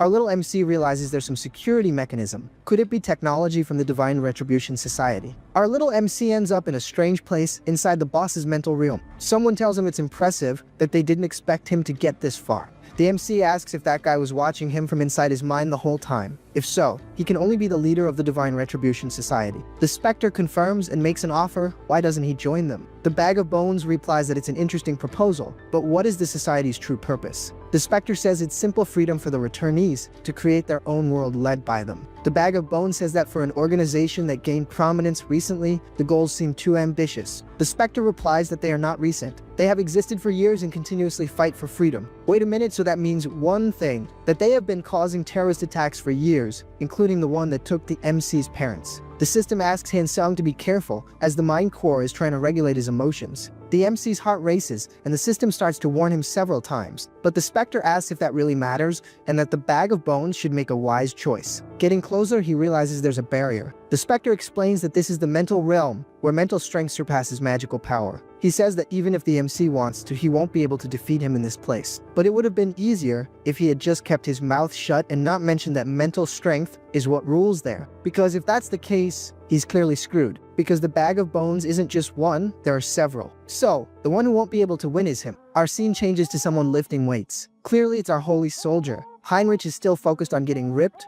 After a series of 1 million reps, he finally concludes. After so much repetition, the system announces that he has met the necessary conditions and received the special ability, Blessing Resilient Body. The system announces that he also gained the Sacred Art Bodybuilding ability and reached the divine power level of a high priest. Sometime later, he's walking down the halls, not believing that just with physical training he managed to surpass his limits. With this, he already has all the requirements to become a holy knight. So, maybe it's time to discuss the next steps. But that's when he hears someone singing. Looking to the side, he realizes it's the saint. Even being the Grand Saint of the Divine Order, when he looks at her, she seems more like a common girl. Seeing the MC, the saint greets him. He obviously greets her back. But there's one thing that sets her apart, the radiant aura that overflows from her. It's a lot of power. Heinrich asks the saint why she's there alone. She says she was just observing a ladybug in a field of flowers. It was so cute that the saint ended up losing track of time. In this case, she wasn't even looking at the flowers, but at the insects. The saint notices something different about the MC. She realized he finally got the blessing. She tells Heinrich to be very proud, as the Blessing Resilient Body is not something one gets with external help. As the bells toll, the saint says it's time for service. She invites Heinrich to accompany her to the chapel. While receiving history lessons there, the MC began to understand why the saint is so obsessed with the immortal king in the distant past. The first immortal king stained half the continent, turning it into the land of the dead. Even with entire nations uniting to defeat him, his heart was recovered by his closest ally, a dark sorcerer. He was reborn as the second immortal king and caused the fall of the Great Western Empire. The chosen one of the order barely managed to destroy his heart. That's because it split into 3 pieces and scattered across the continent. Every time a crisis with the immortal king arose, it was always the Grand Divine Order on the front lines. They surely know the number of lives that were lost. For a saint who loves her followers like family, it's natural for her to have so much hostility and obsession with the immortal king. But we know that's not needed anymore. The Bag of Bones is a bit crazy, not all there in the head, but he's kind and has a good heart. Heinrich will focus all his mental energy on hands. That's when the scene changes to a building. There's someone spitting ketchup. The butler arrives asking if the person is okay, but he tells the butler to leave, saying he's disturbing his concentration. Guess who's angry because he's losing the mental battle? Yes, it's the damn Spectre. He can't handle the exchange with the Bag of Bones. The Spectre doesn't understand. At first, he clearly had the advantage, but now the MC is stronger at an incomparable level. Taking a blow, the Spectre thinks this is very strange. It seems like several people are combining their forces against him. Fading away, he doesn't understand why he lost. Could it be not just a difference in mental strength, but also in skill? Returning to his body, he says no, his skills can't be bad. And now is not the time to think about that. He tells the butler he wants an urgent directive in the Seoul branch. He gives the order for all operations to be shut down immediately, information erased, and everyone to hide. Especially for the Korean branch, the directive must be issued with top priority, and they must inform the commander that there is a monster in Korea. The Bag of Bones thinks that even with the Mind Core and Serenity, he wasn't an easy opponent. He definitely needs to study this more deeply. That's when the system appears. It announces that by defeating the Spectre, the MC absorbed his karma and the dark magic. Ability has evolved into the special ability, Path of Sorcery. The Bag of Bones realizes that those fragments were part of the Spectre. The good thing is that he can read the memories from these fragments. Now he'll be able to track where that crazy society is hiding. Absorbing some fragments, he finds the Korean branch. And indeed, the guy's hid in the middle of the forest. For sure, he won't give any of them a chance to escape. In the next scene, he's already inside. The doctor remembers that they were really told to evacuate. They just weren't told a monster of this caliber was coming. Hearing this, the MC asks if the evacuation order has already been given. But that's okay, no problem. The effort wasn't entirely in vain. They've already gotten rid of all the important material. But now what? Trying to save a single piece of data, he ended up giving everything away. The MC took the paper to take a look, but as soon as he opened it, he already found a problem. The incident he found in the paper made him very stressed. Crushing the doctor, he thinks he'll never forgive this. Apparently, one of the attacks in the paper was the very one that took his family. The beatdown is gonna get heavy again for those guys. I like it a lot. This whole time, Hin-sung thought it was just an accident, that there was nothing he could do. But now he's discovered the truth, the group behind the accident that destroyed his life and his family. But this group is on a completely different level from anyone the MC has ever faced. He's going to need to expand his influence no matter the time or resources. For sure, they will regret it, but for that he needs a plan. First, he's trying to use his new ability, Refined Blood Crystal. He's going to refine and compress the excess blood in Heinz's body, and then implant it into another vampire's body, thus strengthening their vampiric factor. There's just one small detail: the blood inheritance will link them to the MC, but that doesn't matter much, right? Now that he's seen the ability worked, it's time to start the game. We return to the vampire's base. On the door it's written, knock first or suffer the consequences. That being said, you can already imagine whose room it is, right? Soden asks if the MC really eliminated everyone from the hard line, and most importantly, if he now wants to meet the leader of the moderate faction. The MC confirms that, aside from a few alphas, he's already eliminated most of them. And the reason he wants to meet the leader, because he has something to discuss on this matter. Soden says it's too much information and that she'll report it first to check the facts. Our little MC doesn't understand why she needs to check, so he shows all his power and asks if that serves as proof. I don't know. I think he's trying to traumatize this girl and doesn't know how to ask. Clearly, she already imagined the MC was very strong, but she didn't expect this level. He's at least level 7 or higher. Apparently, the MC was convincing, because he's already face to face with the leader, who can't believe he eliminated the entire hard line alone, and now plans to absorb the remnants too. For her, it's a surprising proposal, almost to the point of being disturbing. Heinz says he has no intention of giving absurd orders. His goal is to maintain peace and order. Oh, and he also wants to root out anyone connected to the Divine Retribution Society. The leader asks if he doesn't think these two goals might contradict each other. The MC replies that it depends on the standard she sets, but inside, he knows she won't be easily convinced. If she refuses, he'll have to use force. But shattering his expectations, she accepts. Finding it funny, the MC asks what she's trusting in to agree so quickly. She replies that she's trusting in herself since, whether she likes it or not, the MC helped her. But he must take Sodan, who will be the bridge between them. The MC says that's fine, it's exactly what he wanted. With everything settled, the discussion moves to the details. How will they absorb the hard line? And surely not just that. What are they going to do about the emerging centrist faction? Our little MC reflects that it's okay. First, he'll absorb the rest of the hard line and become the leader of a new faction. This will be his first step to taking control of the Blood Pact. Back at the house, the MC tells Soden to stand still, because if she moves, she could get hurt. She stays very still, but still sweating. He decides to begin the procedure, a procedure that seems very painful. Soden says she can feel it. The refined crystal is going straight into her heart and warming her body. She even feels her blood pumping faster. And not only that, her muscles and bones are also expanding. She feels as if she's been reborn. Her body is no longer the same. The refined blood crystal has a limit of 30% enhancement. It's not a small number, but it's not just anything either. Soden calls the MC master and asks what they'll do now. The MC doesn't quite understand this master business, but Soden explains it's as if he's created a a new clan now. Since a new bloodline has been established on Earth, they need a proper name. The problem is that the MC is terrible at choosing names, you know that well. He tries to think of something that's different, but still gives an identity. Apparently, he thought of something. Everyone who receives his blood crystal undergoes a mutation and adopts the dominant factors of his own blood. And then he drops it heteros. Bro, heteros. What the heck kind of name is that? From now on, they will be called Hybrid Vigor, the so-called heteros. He's never been good with names. He's not going to get better now, is he? Creating this new bloodline makes the MC very excited. The scene changes to Han Song. He's calm and relaxed. Since things are fine on his end, he feels more relieved. But he knows it's still not enough to face the Divine Retribution Society. Man, saying that name is tiring me out. I'm just gonna say, Anyuvan Society, you'll understand, okay? The guys have really disappeared from Korea, but it's a global organization. To face them, the MC will need to expand his influence, including in the other world, and accumulate more karma. To get more karma, he'll need to do some pretty terrible things. Play war games and plant some bombs around. You understand the kind of bomb I'm talking about, right? But that's when it hits the MC. What kind of crazy thing is he thinking? If he does that, innocent people will get hurt. He needs a way to cause incidents without hurting anyone. Is there such a method? Maybe he should just go to the other world and clear the area. But looking at a book, he finds a way. He has an evil demon king Hans who threatens humanity, and the righteous hero, Heinrich, who opposes him. Hans will gather corrupt nobles to spread evil, while Heinrich will defeat them and become the hero, the perfect cycle. This also aligns with the MC's main goal, which is to eliminate the bad guys, and he'll still gain karma. It's a total win-win. So our little MC calls for Harley. Yes, folks, the fifth avatar of this darn guy. His characteristic is adaptation. Our little MC tries to think of some way to develop Harley's characteristic. Without much effort, he thinks of something.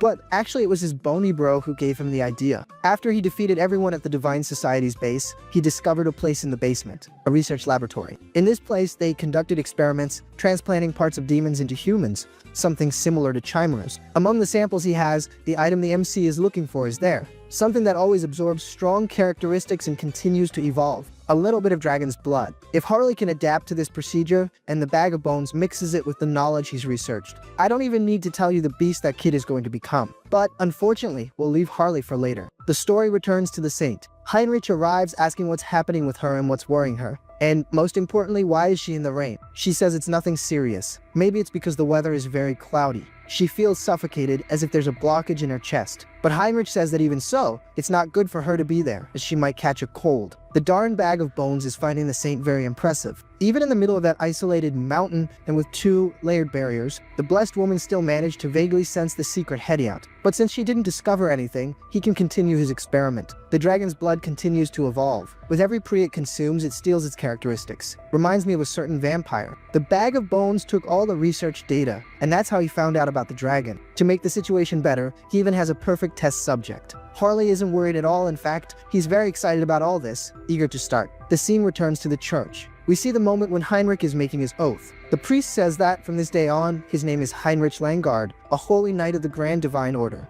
As soon as he places the cord on his chest, he gains an ability called Leap. The priest says that receiving a blessing during the ceremony is living proof that the divine is watching. But Heinrich says it happened again. It was for a brief moment, but he felt the will of the divine, just like when he first received the baptism. Putting his daydreams aside, he really wants to know how this ability works. Opening the system, he realizes the ability allows him to transcend space. In other words, basically our MC can now teleport. The good thing is it doesn't mention limits or distance. After an ability like this, he says he's gonna pray a lot. A whole week of Our Fathers and Hail Marys. The priests are all moved, finding him very devout. We know he's just enjoying the power he received. Now in another area, everyone congratulates the MC. It's time for him to choose which order he'll join, but he has to choose carefully, as each one specializes in different weapons and techniques. The Order of the Celestial Shield uses long-range techniques like spears and defends the outer perimeter of the fortress. The Solar Wolves take the front line and use greatswords. The Order of the Thundering Claw handles internal security with a shield and sword, the basics. They want to know which order the MC wants to join. The MC says he doesn't need to think twice, he already knows which one he's going to.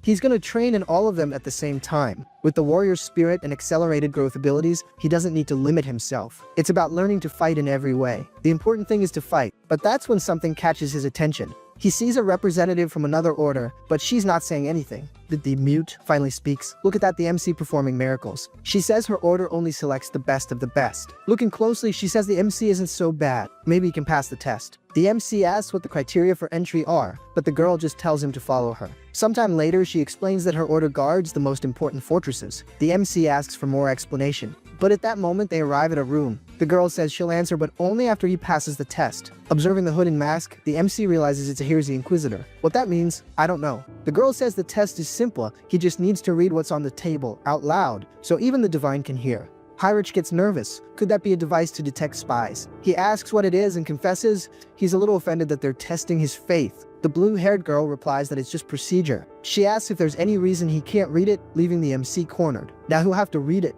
So he begins to recite the text. The statue begins to react to the prayer. But that's when a strange marking appears on the MC's tongue. After reciting, the guy grants them entry. Sometime later, the MC asks what that was. A prohibition against revealing secrets. The blue-haired girl says no, it was just a blessing. A blessing of silence, which prevents him from revealing any information, whether willingly or by force. She found pretty words to avoid saying it's a gag.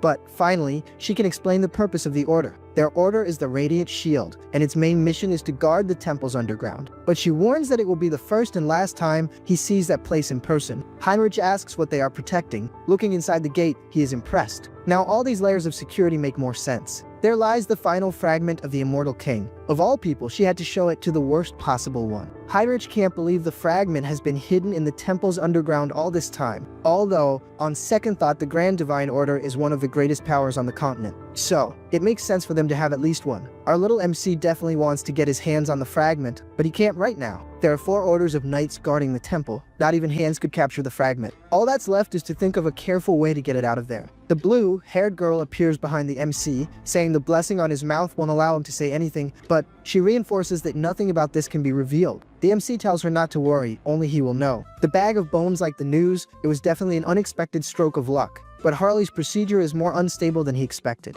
Holy cow, is he going to turn the guy into a zombie? Harley contorts, saying something is boiling inside him. The bag of bones thinks the dragon's blood has definitely taken hold in his body. But maybe he should adjust the intensity a bit more. I don't know if this is an evolution or a torture tutorial anymore. The bag of bones gets worried, and I'm starting to believe that there goes the new Harley. But wait, the bag of bones has a solution. Why not increase the intensity? He says he doesn't care, it's all or nothing, and injects the rest of the dragon's blood. And there goes Harley screaming in pain again. A powerful aura begins to emanate from his body. If this creature doesn't go to the other world this time, it's definitely not going to. The bag of bones gives up and apologizes to Harley. Apparently, it really didn't work. But that's when a little system screen appears. The system announces that his ability has grown and unlocked new potential. Now he can have another avatar. The bag of bones doesn't understand this growth thing, but he says that because he's not seeing Harley with a spirit in his body behind him. The system announces that he has acquired the physical mutation ability, which I imagine is Harley's ability. And now super recovery has evolved into regeneration and adaptation into mutation. For those who thought they'd never see Harley again, there's our boy.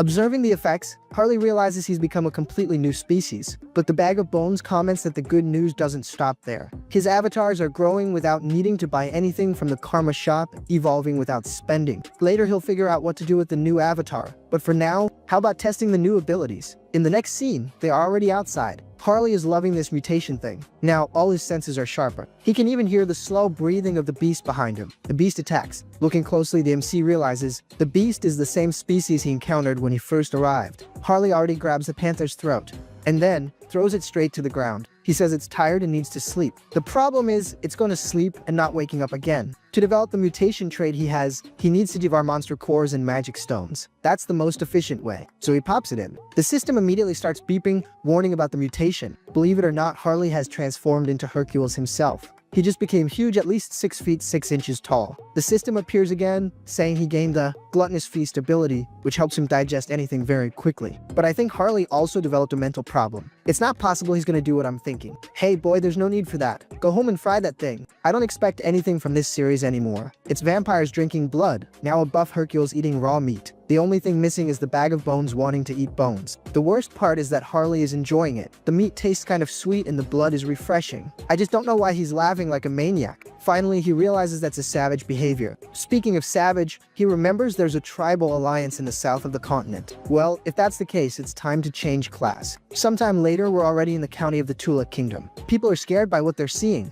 They wonder if that guy is a barbarian from the south. The MC doesn't understand why everyone seems so tense. I wonder why, right? The guy walks out on the street looking like Rambo with a sword on his back and doesn't know why he's drawing attention. But that's okay. Harley's goal is to become a hero who can influence the continent. Leaving an unforgettable impression is good, so it's worth it. The man asks Harley what brings him there. He says it's obvious he came to exterminate the monsters on the northern mountain. Nervously, the guy replies that it's okay, he'll take him to the ship now. The scene changes to the temple. A spear falls to the ground. Apparently, it's Heinrich defeating another opponent. He really managed to master all the techniques of the knightly orders, gaining the complete weapon mastery ability. So his work is done. Now he can wield any weapon with perfection, which will surely help the other avatars. Looking to the side, the saint catches the MC's attention. He doesn't understand why she's in ceremonial robes. What is this saint up to? He approaches, greeting her and asking what she's doing. The saint says that whenever it rains, the earthworms come out, so she was sharing a little of her power to make them happy. Our little MC was a bit startled by this blessed earthworm story. Are they not going to get huge? He changes the subject, asking about the saint's ceremonial robes and if there's an event going on. She says yes, a special guest is arriving, capable of tracking the immortal king. Heinrich comments that this guest must be amazing, but in his thoughts, he knows it's unlikely he'll be able to track Hans, who is covered by several layers of barriers. The saint says she can't explain how amazing the guy is, but if he's interested, she could take him to participate in the event. For sure, our little MC accepted. The priest announces the arrival of Lord Grandwood. And indeed, they look very different. Different to the point of scaring the MC.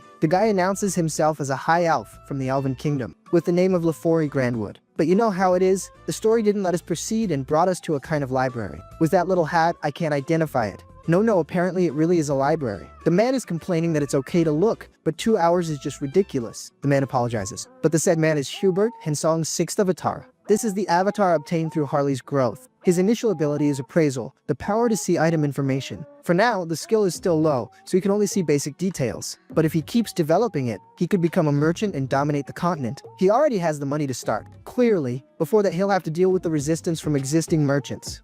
For that to happen, Harley's heroic influence will need to grow even more. Speaking of Harley, the story takes us to the northern mountains. Regardless of the cold, our human continues shirtless. Cold is for the weak. He is face to face with the biggest troublemaker of the mountain. Seeing Harley, the bear charges forward. Harley, who is crazy, also doesn't back down. The brawl between the two begins. The bear starts to take some small cuts. And, to make matters worse, its movement gave Harley an opening. A Hercules jumps. The goal is to hit the monster's head. So, I think we have a little problem. Without letting the MC escape, the bear already slaps him. And there goes Harley. He doesn't understand why the axe didn't work. But since the axe didn't hit, he's going to resort to physical mutation. He lands a direct punch to the monster's chin. And this time, it's not him who goes flying. Believe it or not, the MC's hand is stronger than the axe. The problem is that this is a monster's power, and he won't be praised for it this way. He wonders if there's a way to use the monster's vitality without altering his body. Well, that's something you can only find out by trying. He tries to pull only the energy, not the transformation. Our buddy system appears, saying he has met the conditions and unlocked the BBO Aura ability. Harley is pleased, finally an ability that seems human. That's when a monster 40 times his size appears. That's a mountain ogre. Our little MC is clearly happy. Now will be the time to show off his new power. Hopefully, it doesn't go wrong. The monster steps on Harley. Seeing that he has defeated his enemy, the ogre starts to laugh, but that's when someone calls him. It's Harley, asking if he finds it funny. Now it's his turn to show something very funny too. He concentrates all his energy in his fist. I thought he was going to throw the creature far away, but apparently, he just got out from under its foot. And there he goes, heading towards the ogre.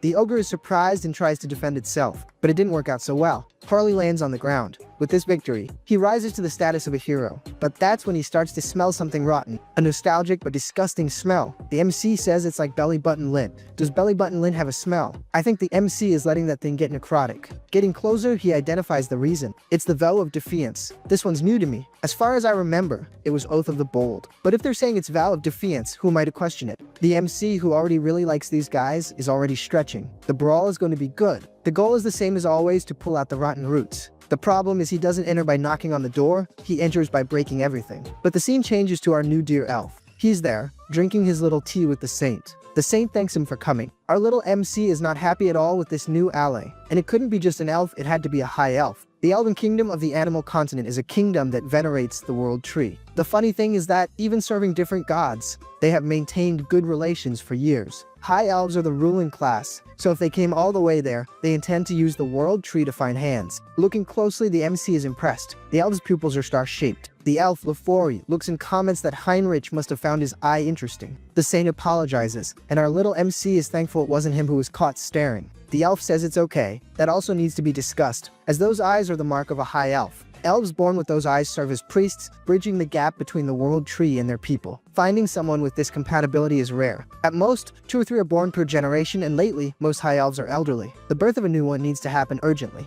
The saint asks if the help they need is related to this situation. He says yes. A divine revelation came recently, revealing that a qualified child was born on the young continent, but was captured by slave traders and sold as a sacrifice to a dark sorceress. They want the Grand Divine Order's help to locate this child. The saint asks if they have any idea where she might be. The elf says he has confirmed she is on the northern mountain, but he comments that the mountains are a distant and dangerous place. Dangerous it may be, but not for the MC. He is listening to everything through Heinrich, including the saint asking about the girl's appearance. Lafori says the girl hasn't awakened her eyes yet, so she looks like a common elf. By human standards, she appears to be about 15 years old, with light green hair and orange eyes. The MC can't believe what he's seeing. He is standing in front of the girl and asks for her name. The elf is a little apprehensive, but she replies that her name is Cecily. In the next chapter, we see great destruction across the mountain, and the reason for this destruction is the MC running underground, trying to escape. The sorcerers are desperately trying to keep the MC away from the storage room. The problem is how to deal with a monster of this caliber. He literally doesn't even stop, he just runs over everything and everyone.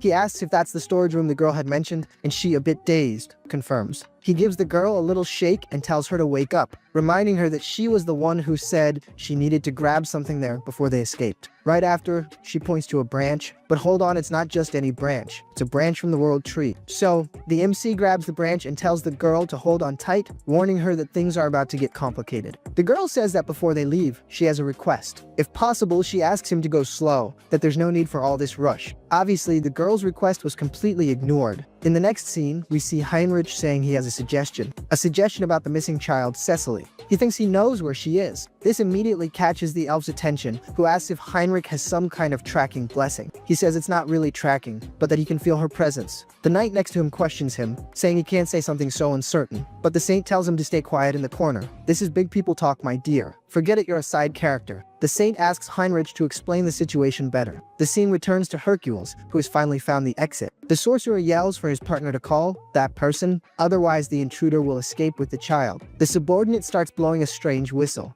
and something colossal appears in front of the MC. Out of nowhere, a giant worm was summoned. Harley says he has no choice, he'll have to brute force his way through, right after he jumps, and lands directly on top of the creature. This stresses it out and it starts roaring at the MC. It's a bit weird to say a worm is roaring, right? But I couldn't find a better word. Looking closely, the MC notices how the worm is being controlled. Now it's much clearer how the desert creature ended up there. He'll make sure to save the creature as a true hero would. He simply concentrates all possible force into the palm of his hands, and he hurls the creature into the sky, telling it to go back where it came from. Congratulations, MC, you're a hero. I'm sure it'll land totally fine. Right after, we see an explosion. I don't think the landing went very well. Harley is convinced he saved the creature, but I highly doubt it landed gently. In that same instant, the happiness ends. He realizes he's surrounded by wolves. The problem is, it's not just one, there are several, and the number is absurd. I'd even want to say it would be difficult for him, but you know it won't be. He's gonna give all these creatures a whooping, and then level up by beating on these losers. You can mark my words. An old man tries to understand how the MC finished off his next sacrifice, and more importantly, how he managed to get in there.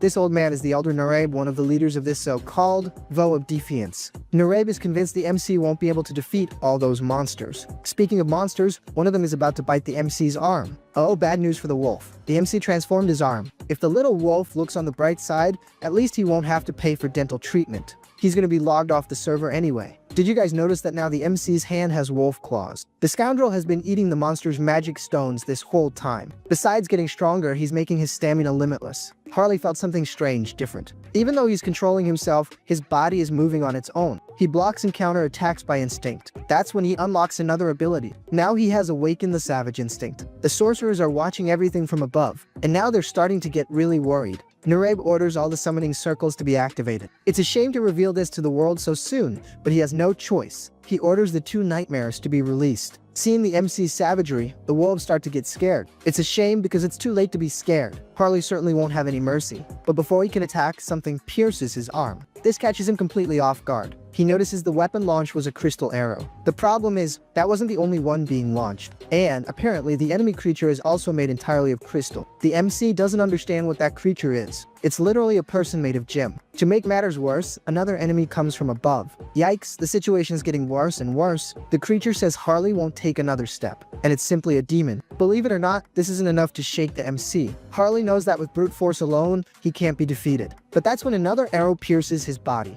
The whole problem is this: it's not just one enemy, it's two. Whoa, unexpected hit? I wasn't expecting that punch. The demon tells him to give up. He says this will be the end. Believe it or not, the MC agrees with that. That's when something unexpected happens. Simply a holy power appears out of nowhere. It's Heinrich with his teleport. Man, there are so many avatars and so many abilities that I didn't even remember he had this one. The scene flashes back to the past when the Saint is chewing out that loser who didn't believe in the MC. But the Saint says that Lord Heinrich is someone everyone can trust. Even the divine itself showed interest in him, so for sure he must have received some kind of revelation. The elf stands up, saying it doesn't matter if it's a revelation or a mere hunch. He'll follow any lead that might take him to the child and asks Heinrich to show the way. And we return to the present moment. Heinrich, as a holy knight, is directly facing the demon. He puts the holy aura on the tip of his sword, and with a single attack, cuts down the horned one. And this is the end of the line for the demon. The Diamond Man can't understand what happened, but he spent so much time looking at the demon's fall that he forgot about Harley.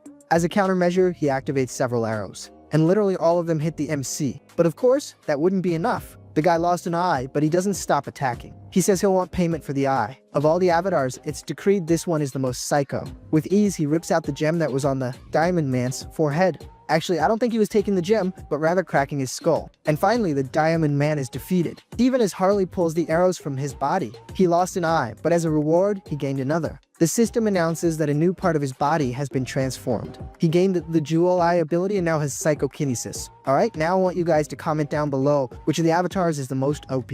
It's gotta be Hercules, no question. The sorcerers of the Vow of Defiance can't believe that even those two are defeated. Nurabe tells them to calm down and not act hastily. It's just one guy and one child. They should release all remaining monsters and retreat. But I think it's too late. One of the sorcerers has already been logged off. The shock troops have arrived right behind them. When you think your life stinks and you're out of luck, remember these sorcerers. You know very well what these elders do when things get tough. He logs everyone off and takes the power for himself. But instead of becoming stronger, he's simply going to summon another creature. But with these sacrifices, the creature will be much stronger. He's simply going to summon the Archdemon. But that's when a glow appears in the sky. Nurabe can't believe that great divine power. Poor Archimon barely arrived and is already leaving. As much as everyone believed this divine power was from Heinrich, you're mistaken. All this power is simply from the priest. In the showdown between good and evil, it's clear who will win. Heinrich comments that apparently things up there have already been resolved. Harley tells the girl she can come out from behind the tree now. The girl is more relieved, but still very scared. Harley tries to calm her down, saying the important thing is that she's okay.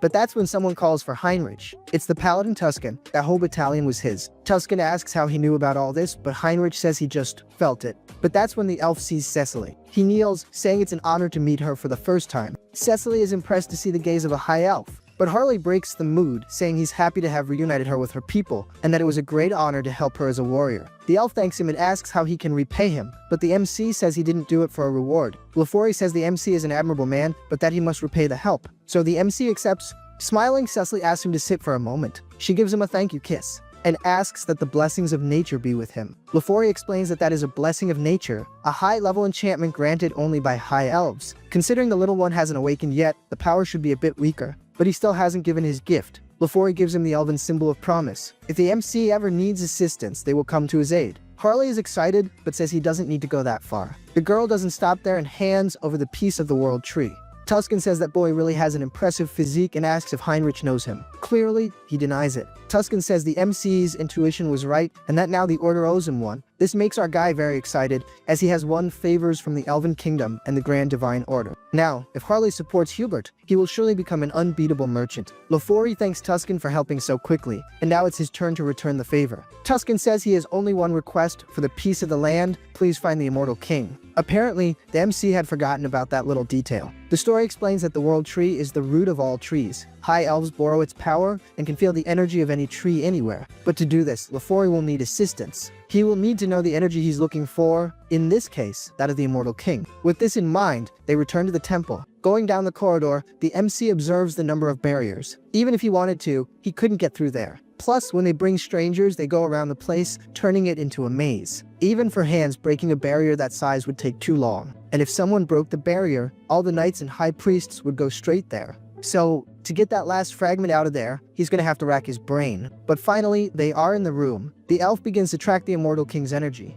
If that high elf really manages to find hands, All the elite forces will be mobilized there. This means there's a way to get everyone out of there, and it would be the perfect moment for the MC to get his hands on the fragment. But the scene changes. We see the meeting room of the Vow of Defiance. The representative of the Empire is present. The one from the East is also there. Lastly, Nureb is missing, but he was logged off, so he's not present. One of them says everyone is probably aware of the news, but they still don't know how the Order and the Elves found Nureb. First it was Marcos, now Nuraib. This confirms that the organization's name really has changed. Another comments that the resurgence of the Order must be because the new heir of the Immortal King has appeared. But Sombra asks if they can't use this new heir. Another one questions if he's suggesting they align with who is cornering them. Really, it's not a bad idea. But you identified who is talking, right? You can see one is black, the other is dark, the other is shadowy. Clearly we knew who was who. The MC thinks it doesn't matter how many barriers were placed. Not even the depth in the mountain, the Order still managed to find him. It seems the Saint tracked the fragment to find hands. In that case, all he needs to do is hide the fragment. And if it's in the subspace he created, even better. The problem is it's not working. It seems the fragment doesn't want to enter the subspace. The good thing is that he can return to Earth with the fragment. So he's going to create a subspace within his own body and carry the fragment that way.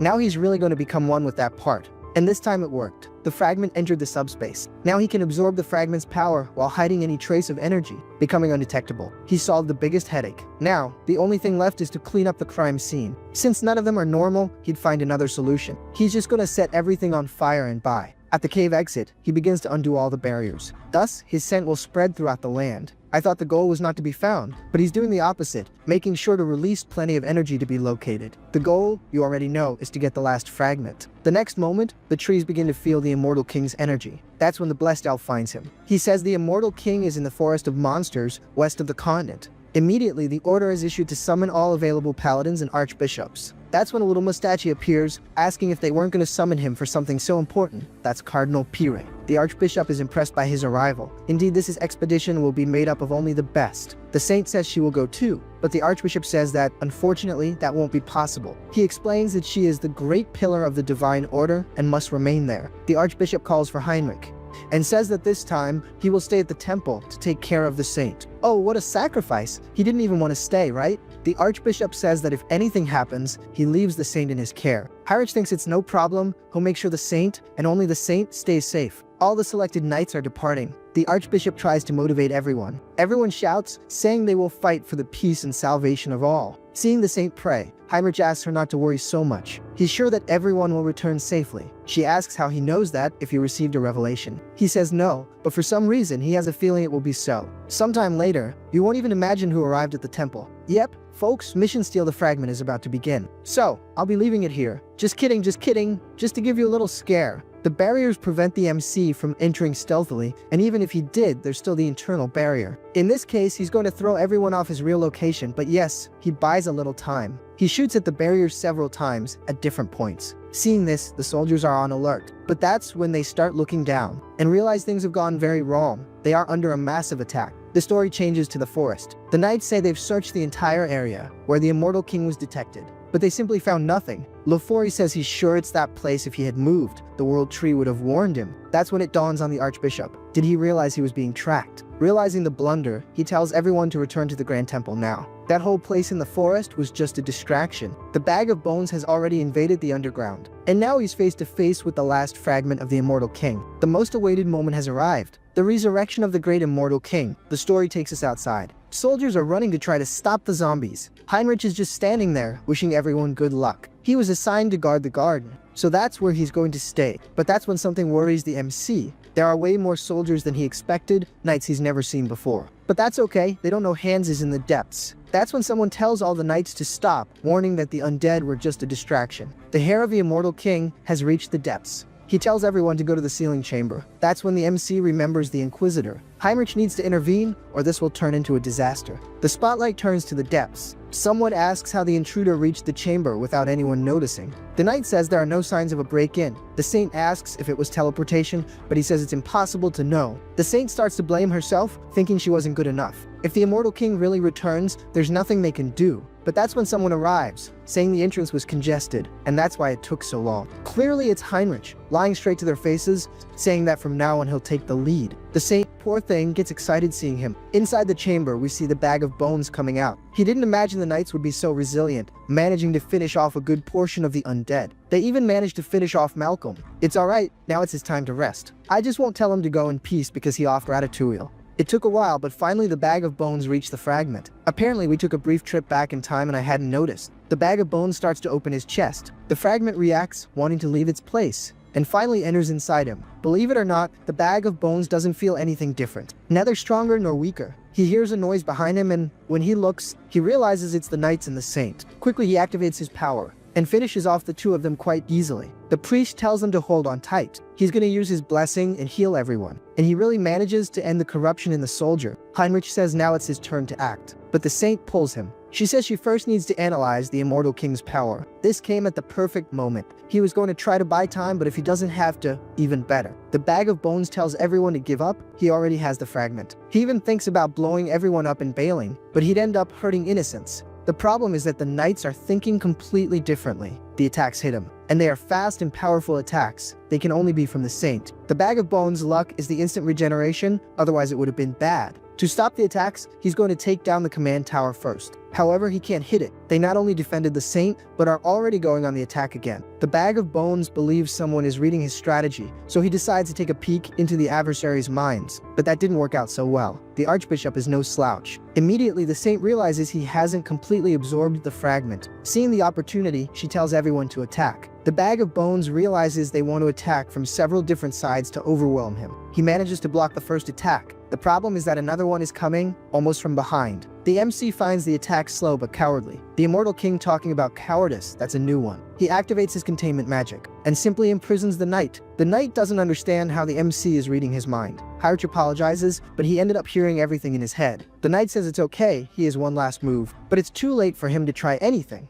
The fragment of the immortal king inside the bag of bones has finally fused into one. Now there's nothing more they can do. Heinrich is very happy about this, but the saint is saddened. For her, it's practically the end of the world. Now the immortal king is truly revived. The chassis has improved 100%. Now he's really scary. He's looking good, beautiful to see. The system announces that an ability has been unlocked. The calamity of the dimension, the immortal king. Alright, it's not the end. Reinforcements are arriving at the chamber, but that's when everyone stops. They simply look at the figure before them and realize it's the immortal king himself. They arrive too late. But the pawn says not yet. That is a sacred space that suppresses the immortal king's power. Everyone must risk their lives to try to stop that demon. With motivational words like these, everyone wants to charge in. If I were them, I'd grab my little sword and get out. They are believing they can win. That's because they can't see the status window, which says immune to instant death. Literally now he's invincible. To prove it, he activates an ability, the Eye of Darkness. With just a look, he brings fear and confusion. If they weren't sure, now they are. Grab your little sword and scram. To make matters worse, it grants control over low-level demons. The pawn recognizes the legendary Eye of Darkness.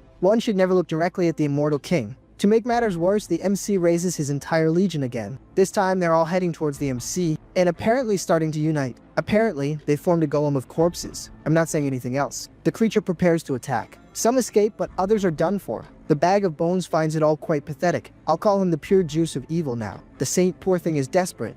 She tries to stay strong, because if she falls, not only the church, but the entire continent falls. Trying to act, she calls for Heinrich. She says she will entrust her symbol to him. She places it in his hands and asks him to retreat and become stronger, so that one day he can stop the immortal king. She asks everyone to help clear a path for Heinrich, whatever the cost. He needs to escape safely. Following her orders, the knights begin to clear a path. At that same moment, one of them tries to take the immortal king by surprise, but clearly it doesn't work out so well. He is caught before completing the attack. The knight says nothing else matters. The objective has been completed. All they wanted was to save Heinrich, their hope. The bag of bones agrees. Since it's worthless now, it's okay. He's gonna see how resilient his skull is. But that's when he gets a punch to the face. Man, it was Heinrich. Then he activates the leap, getting out of the immortal king's sight. Immediately after, he charges again. The immortal king says his movements are good, but the sword is too dull. Heinrich was completely pierced. But actually no, it's all a front. Only the armor was pierced. But hold on, here comes the dramatic staging. The saint screams worried about Heinrich. She asks why he didn't run, but he replies that he didn't join the church just to save his own life.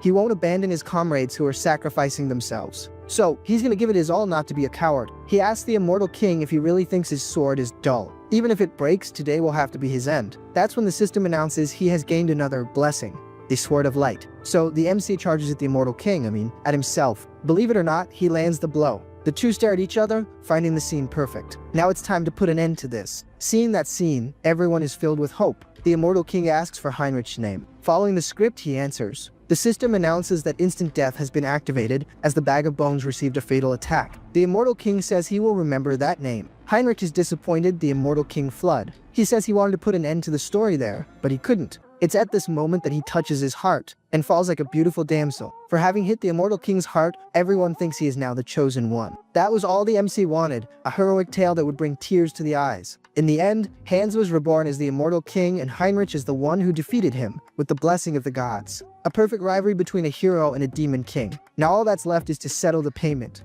Oh, what a beautiful system. The MC is very happy. His karma went up by about 1 million. He doesn't even think much and already clicks on unique ability enhancement. The system announces that he has gained a new ability customization. Curious, the MC clicks to see what it is, and literally he can customize his avatars, just like in a game. This new ability opened up 2 possibilities for the MC, the creation and alteration of avatars. In alteration, he can modify the appearance and attributes of existing avatars. And in creation, it's the same thing, but before the avatar is created. But the best part is yet to come. Now he can select the gender option. Yes folks, now the MC can create a female. Curious, he presses it, saying you only live once, so let's test it. But the selection is blocked. A message warns that to do this, he has to consume a specific essence related to gender and species. Could a branch from the world tree solve the problem? The world tree was serving as an air purifier, but since there's no choice to create an elf, that should probably be enough. Immediately, the system detects the world tree, and he really starts to generate a male elf since the female is blocked. And there you have it folks, the MC has a new avatar, this time an elf. With the new ability, he starts customizing to soften his cogeliness. He's going to make his arms and legs longer, something more elegant. Since elves are elemental, the most important stat distribution is nature affinity, which has to be maxed out. Finally, he is named Harris, having as his individual trait, Child of the World Tree. Here comes another OP avatar.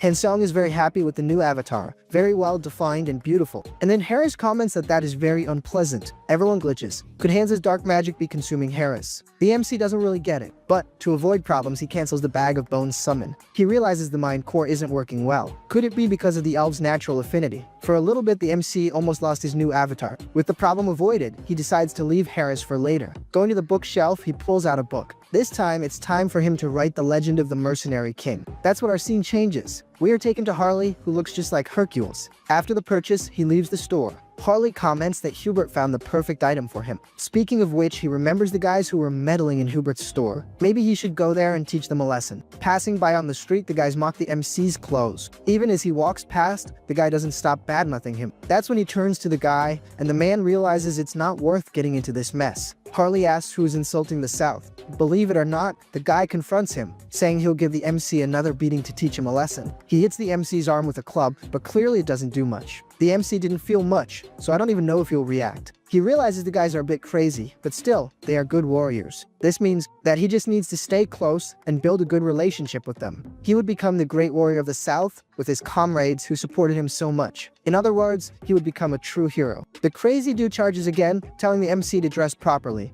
as clothes like that are only worn at festivals. Showing humility, the MC asks if people don't dress like that nowadays. This makes the guy very angry. That's why many people look down on the South, thinking everyone is like that. So he challenges the MC to a traditional Southern duel. Harley agrees, but with one condition. It will have to be all 3 of them at once. They ask if he's saying that to insult their honor, but he changes his mind so it can be 2 at once. The rest should help the 2 who fall. Without giving them time to respond, the others charge forward. I hope the guys survive, but I find it very difficult. Yeah, really apparently I was wrong. Through thick and thin, they survived. But the one with the cap says the MC is definitely not from the South, because with that level of skill, he has no war marks.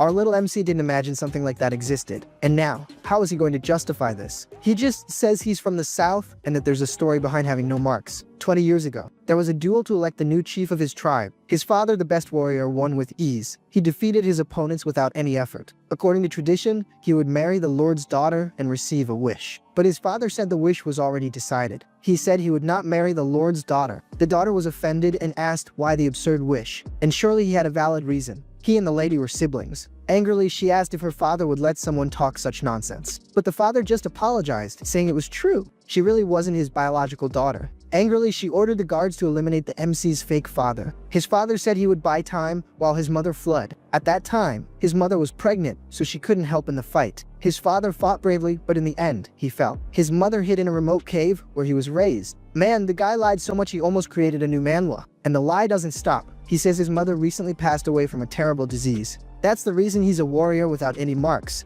And believe it or not, the guys believed him and were even moved. They even apologized for misjudging him. Who would have thought the deep web pirate had such a sad story? The reason is that the story simply isn't true. When it comes to making up stories, this guy is the best we've got. After such a moving story, everyone is already drinking together. Curious, the guys ask what brings the MC so far from the south, and this makes him lie again. After his mother's death, he was alone. He was lost, but then someone appeared to help him. A merchant named Hubert, who is now one of his closest friends. He not only became his benefactor, but also his true friend. But now, he's heard that he's in trouble. Since he couldn't ignore the one who helped him, he came back there. Move, the warriors say that the MC's enemy is also their enemy. They will do everything to help Harley. Move, they all hug. After using those suckers to finish off what's threatening Hubert, the creative economy plan will begin. He's going to import pepper from Earth, a rare spice in that world. In return, he'll distribute magic tools, common there but scarce on Earth. Again, a win-win. With this strategy, he will pave the way for even greater growth. Apparently, the warriors say goodbye to the MC and go to his merchant friend's store to sort this out. Our little MC thinks that having subordinates makes life even easier. Now this problem is Hubert's. Finally, it's time for the MC's debut as an elf. Man, what a long arc.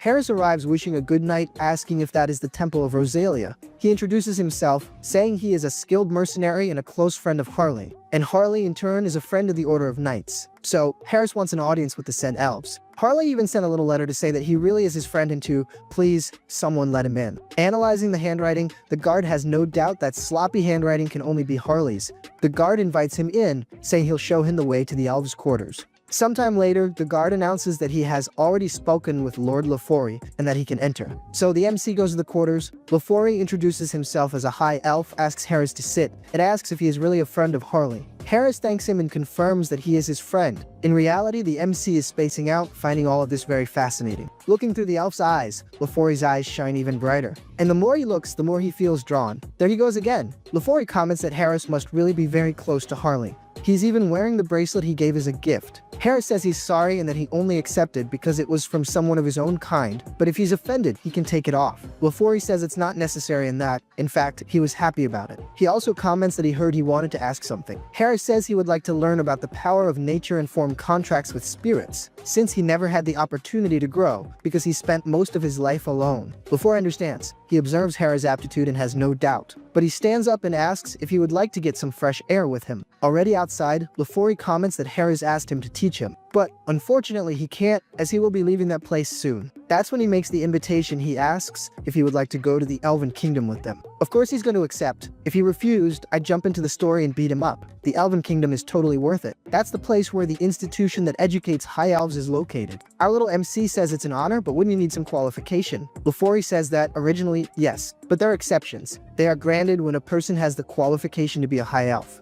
Lafori asks if Harris didn't feel something when he looked into his eyes. That's when he feels that same sensation again. It's as if something is pulling him directly inside, and then he is simply taken to another place. He discards the idea of it being a mental realm, as the energy there is pure. That's when something catches his attention. He looks up and can't believe what he's seeing. He sees the goddess of the elves, on top of the world tree, and the goddess floats towards him, getting closer and closer. Little MC, you better hope this chariot isn't discovered. The goddess begins to touch his face. He even likes it, but doesn't understand why. Hold on, little goddess, go slow. Our little MC isn't used to these things. She even calls Harris son and asks him to go to the Elven Kingdom. Harris asks if she is the world tree itself, but it's too late, she's simply gone. The problem is that Harris didn't understand anything she said, and in less than 10 frames, the woman managed to leave the MC completely confused. Harris asks Lafori what happened, and he replies that he felt the presence of the world tree. He says he saw an elf and asks if it was the world tree, but Lafori says that's the form the tree appeared to him in, as it appears in the most familiar form to the person. But apparently, it seems the world tree has developed a particular interest in him. That's when the MC realizes things are not going so well. First it was the divine, now even the world tree is paying attention to him. Leaving Harris aside, we change to Hubert's shop. There, he is being intimidated by some delinquents who want to know why he hasn't closed the shop yet. Hubert apologizes for the rudeness and says that an extraordinary tea arrived this week. If the guy wants, he can even try it. But apparently the guy doesn't have much patience. He asks if Hubert wants to be taken out, since the order was for him to leave and abandon the place. Smiling, Hubert asks if he doesn't like tea, but you know who does. The friends who are right behind him. One was about to say something, but already took one to the chin, and that's the first one to be kicked out of the shop. Our little MC doesn't even need to do anything else, because the other two are already scared. But just to be sure, it's good to give these guys a beating too. A beating that would have been for 20, the two of them took alone. They're going to sleep with sore backs. Night falls and the mood is already calmer. Harley says that tonight the drinks are on him. Thanks to everyone there, Hubert is safe. The side character, whose name I still don't know, says he's convinced. He saw firsthand how Harley fights, and he definitely needs a mark. A mark just like his, the most fitting one for a warrior. Man, this thing is weird, kinda Masonic, kinda Illuminati, kinda like a triangle. He continues, saying he heard there's a southern shaman there in Taraki. The MC should definitely go there. That's when someone finally says his name, Luong. The MC grabs Luong and says, "It's now, my man, let's go." The problem is that Luong doesn't really like the idea. He hadn't even finished drinking yet. In the next scene, someone is cursing at an old woman. Can you believe those losers are messing up the old woman's table and demanding money? The guys simply haven't been beaten enough. The old woman says she warned that the amount of money was absurd, and how would she pay that fee? The problem is that the guy doesn't care. What he wants is money. He shows the wounds on his face and says he's already had a bad day, and now she comes with this news that she has no money. She'll have to get it from somewhere, no matter how. Today, he swears he's gonna take someone out. But that's when something unexpected happens. Our sucker puncher is arriving. He's gonna get another beating to stop being a fool. Sometime later, the MC finishes the fun and says he's there to get some marks. And no, the one he's holding isn't a delinquent, it's Luong, who is almost passing out.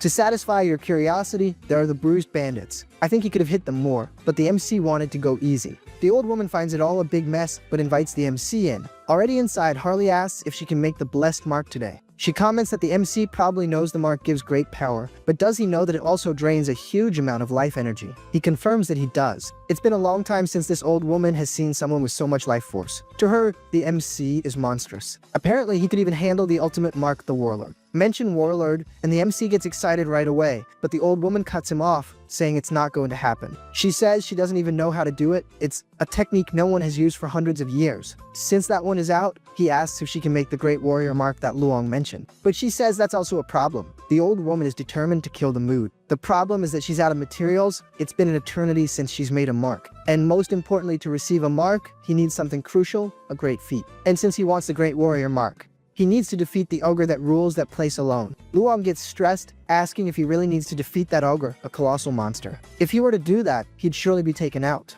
The problem is that the MC has already done that, and he was much weaker. The old woman can't believe what she's seeing. The MC simply laughs, saying he defeated that ogre alone and that it was nothing to him. Alright, she admits the MC is an impressive warrior, but he'll need to come back in a few days. Lately she's been low on energy, her body isn't very well, and to make a mark, she needs stamina, but she hasn't been eating properly. That's when the MC tells her not to worry, food is no problem with him. Restoring vitality is the house specialty. As soon as she turns to talk to him, she realizes he's already gone. Walking through the city, you won't believe what happened. He ran into the little bandits again and is having to beat them up. Getting beaten 3 times in one day, you can request a song on TV song. The little bandit is already crying, asking why the MC is doing this to him. The reason is simple, he messed with the wrong person, the shaman. The bandit asks if he's talking about the old woman. He didn't know she was a southern shaman. He thought she was just a village healer, but it's too late for apologies. The MC isn't even going to hit him out of necessity, it's just to keep up the habit. Believe it or not, he didn't hit the guy. This MC is not the same anymore, he's too soft-hearted. Apparently, that little guy wasn't the only one who got a beating. Luong was also there, playing a little. But the MC found what he wanted, food. Not long after, he returns to the old woman. With him, it's quick and easy. You thought he was just gonna come back the next day. He wants the mark, the sooner the better. And he didn't bring a little bag, he brought boxes and boxes of food and drink. And this old woman is gonna have to eat everything to regain her energy. But seeing the MC bring food, the old woman remembers her grandson. If he were alive, he would be the same age as the MC, and this moves her a little. She asks if he's serious. Meat at her age, she can barely chew. But that's okay, since he went to all this trouble, she'll try to eat a little. Sometime later, the old woman is putting her jaw to work. Said she couldn't eat, but she's devouring it like a champ. The MC already imagined that southern women had a big appetite. It was me who wasn't expecting an appetite of this size. Now that her belly is full, it's time to make the mark. Before starting, she warns that the process is very painful. She asks if Harley is mentally prepared, and he replies with absolute certainty. Not just prepared, but used to it. The old woman says okay, and tells him to stop talking. She gives him a doll to bite on during the process. As soon as she starts, she already finds a problem. His skin is so tough that the needle won't even go in. But that's no problem, there's a solution for everything. She's gonna put a little energy on the tip, and that's it.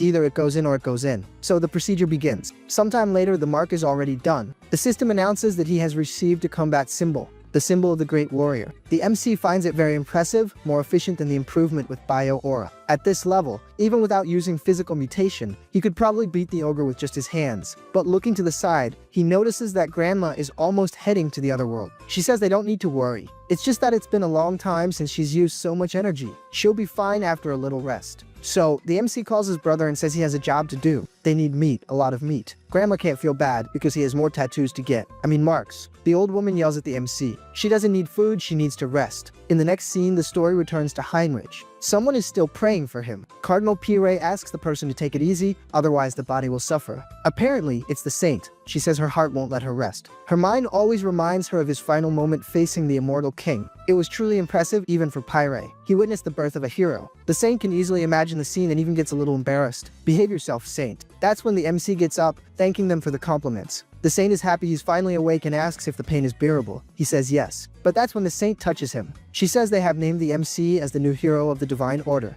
Yahello. The MC is extremely pleased with this news. Now, officially, the hero and the immortal king have reached their main roles. In the next scene, we are with the Bag of Bones. With the improvement of his contagion, his eyes can go even further. He can see the filthy stain of the evildoers. You already know, right? Tonight is the night for beating up more little people. He says he's going to take everyone to the underworld. In the next scene, we already see nurses working. They were not happy at all that the skull mask appeared again. Sometime later, someone is analyzing a body. The man asks if he has any idea what's happening. But the department's dark mage says no. But one thing is certain, whoever did this is seriously dangerous. If the guy in the suit handles this the wrong way, he's doomed to be taken out. This level of pure dark magic is beyond human comprehension. That person's body is an empty shell. Their soul has already been enslaved. Song Jin says that if he were caught by a monster like that, he'd rather not have been born. The MC said he was going to take him to the underworld, and he really did it. I didn't imagine it would be so literal. The guy in the suit doesn't like the news that his adversary is a high-level dark mage. But since it was the skull mask, Seong Jin will take a look at the curse. So, he touches the corpse's forehead, and immediately feels the monster's pressure. A strong and very suffocating sensation. The guy in the suit asks what's happening to him. The team leader asks if he found anything,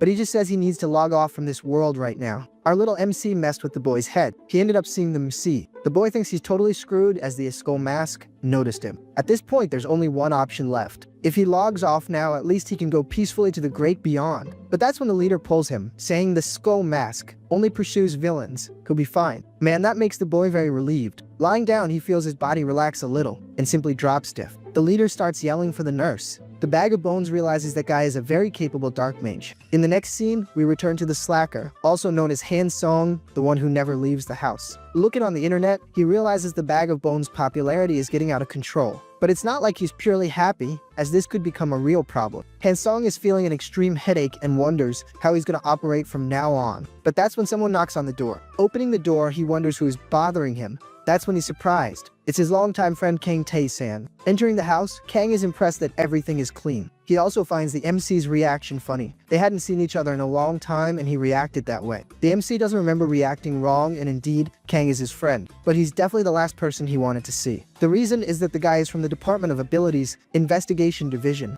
But still, Tae-san is his only childhood friend. Kang comments that he feels the MC is a bit different, like he's found a reason to live. The MC replies that he can't be stuck in the past, right? His parents wouldn't want that. Kang agrees, realizing he's finally come to his senses. Han Song even comments that nowadays, he even leaves the house a little. Kang was already surprised, but when the MC thanks him, he's really confused.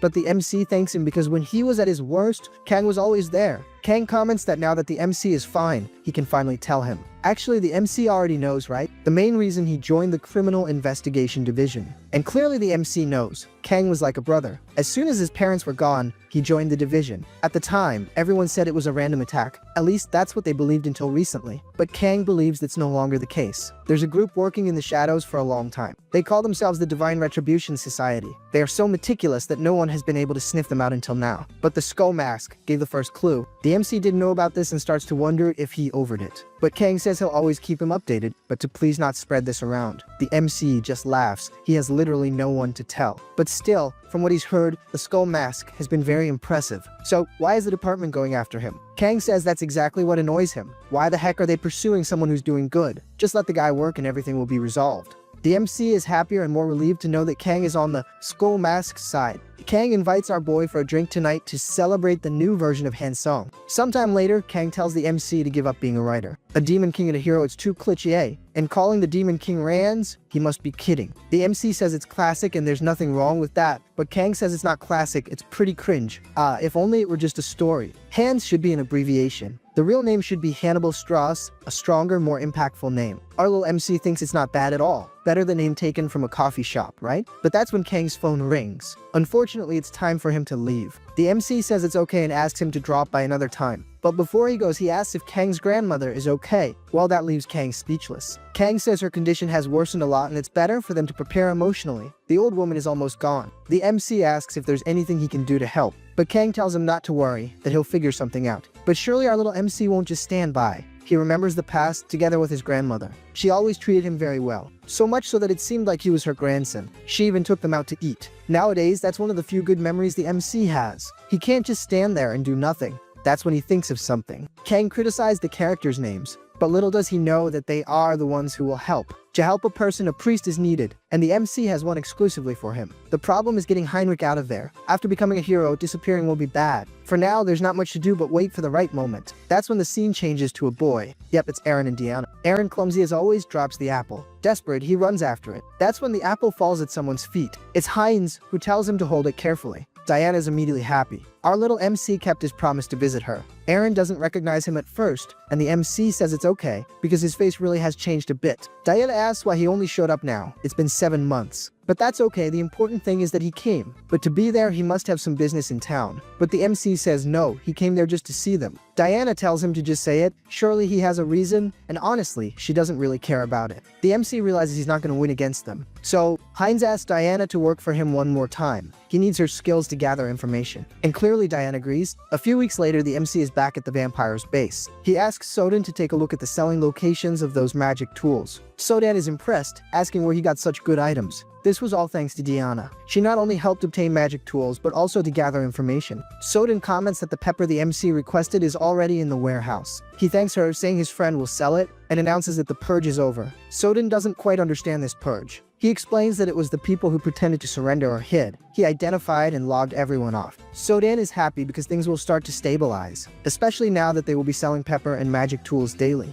Heinz says he will count on Soden to take care of the family from now on. Soden says she's never managed anything before, so she doesn't know if she can maintain the clan. But Heinz says she is a competent person and the only one he trusts. If it's her, he's sure everything will be fine. Soden is very motivated by the Lord's confidence. So the MC leave. If you think about it, he's using these dramatic lines everywhere. But that's okay, because now he's gonna start dominating the clan. But before that, you guys will need to give a like to know the rest of the story. Based on Diana's information, he investigated and discovered that that is the source of his blood, the base of the Vorkalak. As a distraction, he throws a kind of tire in front of the soldiers. While the soldiers are distracted, he sneaks in. Right away, we see a woman drinking that special wine. She says this is the wife. Actually, it's just not so much a life because she's always lonely. That's Lucilica. Heinz says she's always a crybaby. He also says there are many familiar faces today. Lucilica stands up asking who he is, but the MC replies, "Why, I'm Heinz, don't you remember?" Pouring a glass of wine, she apologizes, saying her memory is a bit bad, as she mixes her blood with the wine. She says that regardless, the MC is a guest, so she must show hospitality. She offers some blood, but he says he doesn't need it, he's fine. But, of course, he's already noticed there's something there. That's a high-level binding blood magic. Lucilica asks how he dares to invade the sanctuary of the Vorkalak. She doesn't know who he is, but she won't let it slide. Since she doesn't remember him, he'll have to do it the hard way. It's he who starts to control her blood. Lucilica doesn't understand how her own blood is attacking her. How can this darn guy freely manipulate someone else's blood? That is, at the very least, in the realm of true blood. She says this is Vorkalak territory, and the invasion of an outsider is a direct violation of the treaty. Our little MC replies that he is also of the indirect bloodline of the Vorkalak, and reflects that since she doesn't remember, he can use this to his advantage. Lucilica tells him to stop lying. But, now that she's thinking, she heard there was a clan that was persecuted in the past. Could it be real? Our little MC replies that yes, he is from that clan. Now she should cooperate, and he will lend his strength. Stubborn, the girl says no. Grabbing the girl's face, he apologizes. Apparently she misunderstood. This was never an option. Either you help willingly, or you take a beating and help unwillingly. Anyway, Lucilica's screaming. After a while, she asks what this strange feeling is. It seems like she's changed masters. Yeah, our little MC used the blood crystal to dominate her. He tells her to reveal everything she knows, and as much as she tries to hold back, she can't refuse. She says the true blood who oversees the place is Miss Frisia, and her strongest characteristic is being a user of demonic eyes. The butler asks Frisia if she's enjoying the human world again. She replies that yes, it's always interesting. Even with weak bodies, they fight to live every day. Hey, my girl, no need to humiliate, you know? The butler says he heard there are some so-called Protestants emerging. Frisia tells him to calm down. This kingdom already belongs to the Vorkalak disguised as nobility. Just a little pressure on the king and it's resolved. What she doesn't realize is that her butler has already gone F. It's surely our little MC who's there. He asks if she is the so-called Frisia. Turning around calmly, she says she's never seen his face before. He must surely be a pure blood because he doesn't seem to be a true blood. The MC says he's more or less a branch blood. She says it's interesting, he's an inferior and will need to learn his place. And she will make him kneel immediately. Yeah, my girl, it would work if the MC wasn't the protagonist. The woman thinks it's impossible. How did he dodge her demonic eye? Our little MC replies that he already knows her ability. The fact that it doesn't work on him already explains a lot, doesn't it? Now it's her who will need to learn her place. Activating a power in her hand, the girl realizes that in the end the MC is a pure blood. Frisia says the MC is attacking right in the center of the territory. What the heck is he thinking? Heinz asks if it's not obvious. He wants to take everything that is theirs. Frisia says she doesn't know if he's dumb, bold, or an idiot. But he will need to keep one thing in mind. She is also a pure blood. Our little MC clearly already knew, but he still needs to be concerned. At the speed of light, the woman already comes in with a punch to his stomach. She says the MC was getting too cocky, couldn't even dodge a punch like that. Since she was using her demonic eyes, he imagined she was going to cast a spell, but she came with martial arts. Frisia hits the MC with the umbrella, sending him flying. Come on, my friend, react, or you're just gonna take a beating. Advancing once more, Frisia says it's impressive, he's still standing. But can he escape the next attacks? She starts attacking and the MC just dodges. The problem is that that umbrella is not just an ornament. It really is like a sword. Activating a blood ability, Frisia says this will be the last attack. Our little MC realized it's an area attack, but with his blood manipulation, he can end it all. There's just one problem. The darn Frisia has disappeared. But where did this loser go? She appears elbowing the MC in the face. Unable to take the impact, he goes tumbling through the bushes. Frisia says it was a bit boring, and that she didn't want this to be the end. Our little MC gets up, saying it really isn't. Putting his head back on, he asks who said the fight was over. For him, it's just beginning. Frisia says it's strange. She's sure she played Lego with him. Yeah, Frisia, that's this darn guy's ability hybrid evolution. He heals at the speed of the flash. She says it's crazy. Besides the Lord, she can count on her fingers those who survived this attack. Our little MC says she's talented, but she still has some flaws. And extending his hand, he says he can make her stronger. She just needs to start following him. Frisia asks what kind of idiocy he's talking. How dare he insult her like that? Now she's gonna turn him into a chair. But no, because her body won't move anymore. Without seeing, she ended up surrounded by a magic circle. Our little MC says that if she doesn't want it the easy way, it's going to be the hard way. Frisia doesn't understand. It's one thing for him to have blood magic, but to take the blood that's on the ground. Our little MC says he's not a martial artist, he's more than a mage specializing in blood. That said, he starts to put a little ketchup on his fingertips. This time, he creates the blood crystal directly inside her body. Frisia starts screaming, saying it hurts like heck. The MC apologizes, but for a high-level vampire, a small dose wouldn't do. Then, a great explosion of mana happens. Finally, Frisia is on another level. She asks what happened without her permission and says she won't forgive it.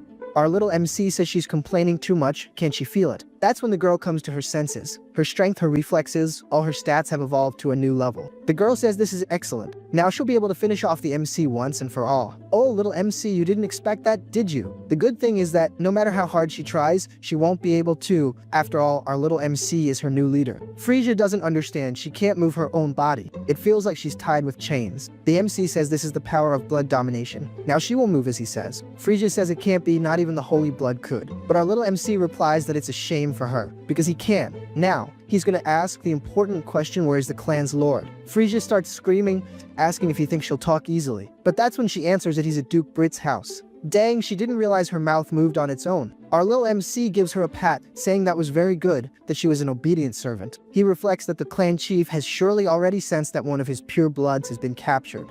So, it's time to end this once and for all. Now at Duke Brit's mansion, Frisia is asking to enter, saying she has something important to say. The Lord then authorizes her. Soon after, the girl enters the room. The Lord tells her to be direct. Before Frisia answers, he says to forget it, he's already understood everything. It's surely because of the unexpected guest behind her. Our little MC appears, saying it's as expected of a lord. It would be a shame if the clan leader didn't notice at least that. To welcome the guest properly, the lord closes the book. But soon after, he says he's disappointed in Frisia. In the end, she became a traitor. Man, it's not like she had much choice. Betraying was bad enough, but serving another master makes things worse. She tries to explain, saying it's a mistake, but the Lord says there's no mistake. He lived with her for 100 years, so he easily noticed when her scent changed. So, he charges at her to eliminate the traitor. Of course, our little MC steps in front, saying it's not gonna happen. The Lord can't believe he managed to block the attack with just his hand. Heinz says he hoped to resolve this peacefully, but the Lord says no. The MC has the face of a scoundrel who would stab him in the back. Summoning a circle, he says he'll resolve this quickly. That's when he starts to summon all his subordinates. He gives the order for everyone to advance and eat and drink as they please. Frisia already pulls out her umbrella and starts attacking,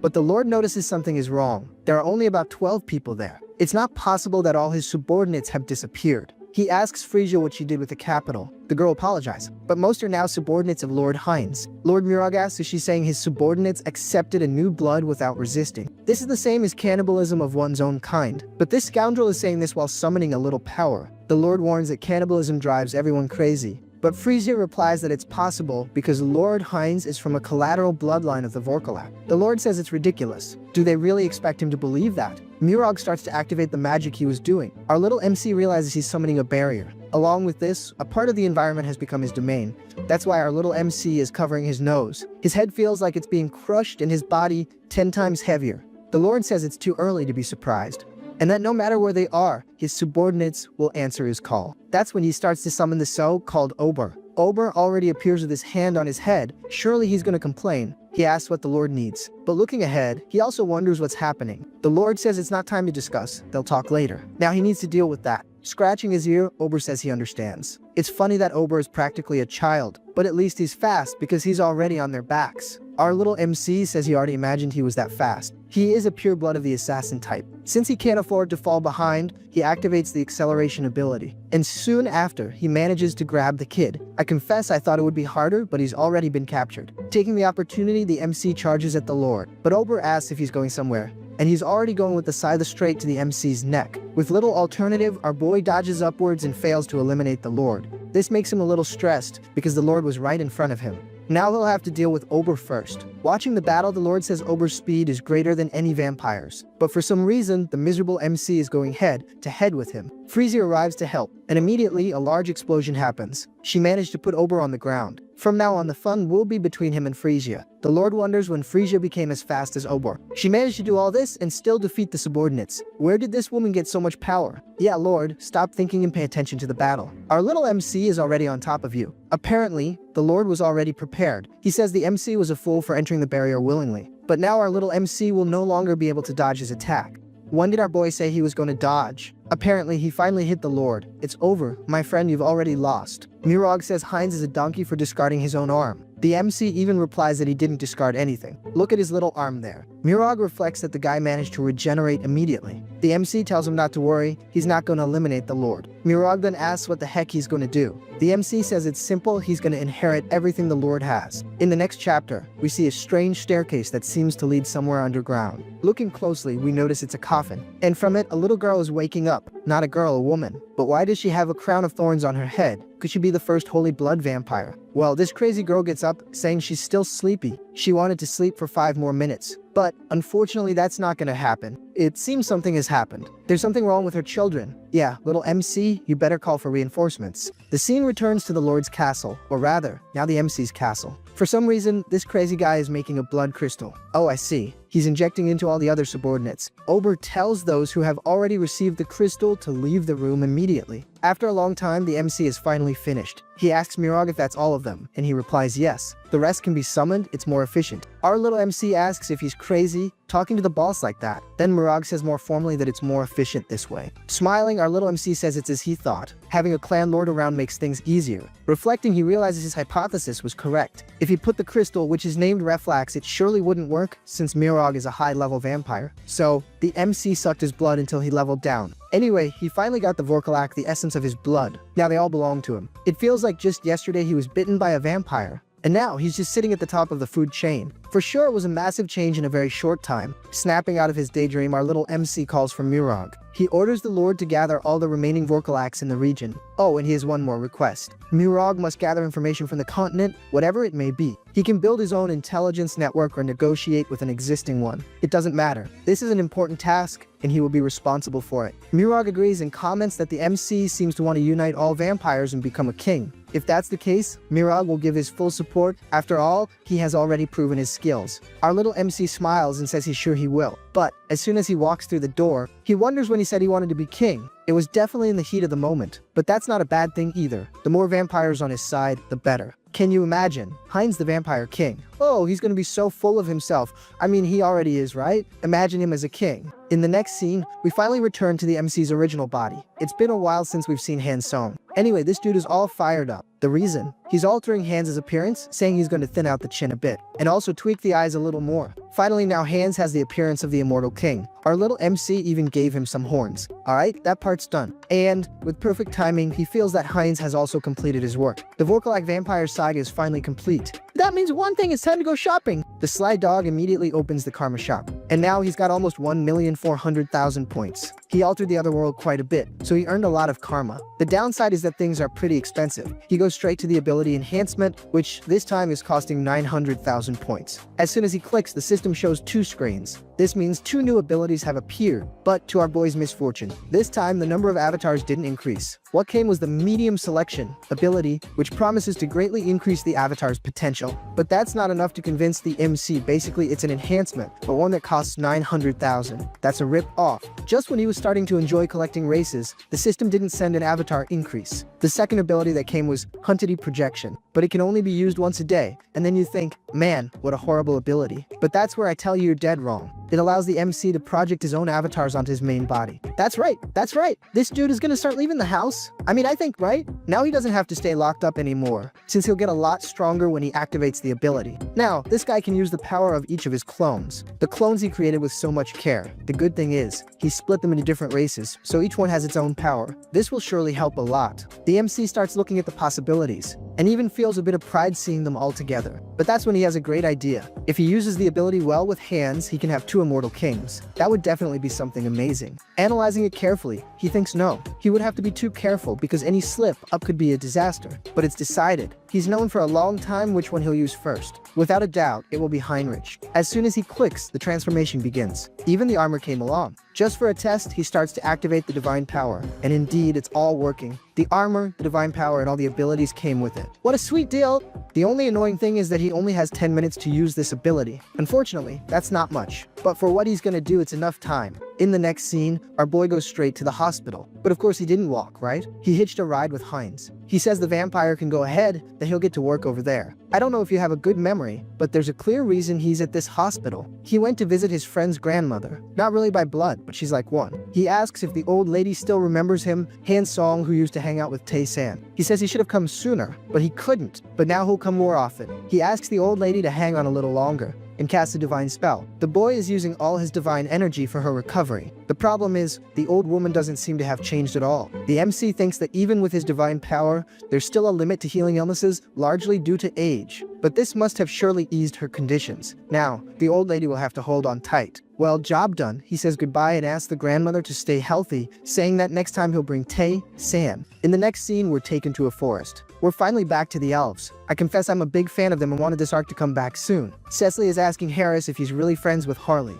Our little MC replies that yes, it was a brief encounter, but they connected so well they became family. But, as he's talking, Cecily starts to sniff him. The girl says that even his smell is like Harley's. And of course our little MC knows that. Diana said the same thing last time, but in the end didn't notice. She also says the aroma is similar to the branch of the world tree. Trying to play it cool, our little MC just laughs, saying, indeed, indeed. Cecily says that if that's the case, they'll surely get along well. Since he's a friend of Harley, he'll take good care of her. Up ahead, Lafori is watching everything and liking what he sees. He yells for everyone that they'll take a break now. Cecily is excited about the idea. They can take the opportunity to practice. The MC had said he hadn't made any contracts with spirits, so how about they practice now? That being said, everyone stops to rest. But not Cecily. She starts playing with summoning. And in the end, it actually worked. That's when she calls for Harris, asking him to take a look. But he doesn't seem very excited and says his isn't working. Lafori appears and says that spirit mages and spirits are companions who must grow together. Before summoning, it's important to form a bond with them. Our little MC needs to use the power of nature to show himself to the spirit. That's when the fool realizes he was doing it backwards, summoning and then trying to form the bond. Lucky he joined the elves, otherwise it would have been much more complicated. First, he's going to focus entirely on affinity and overflow with the power of nature.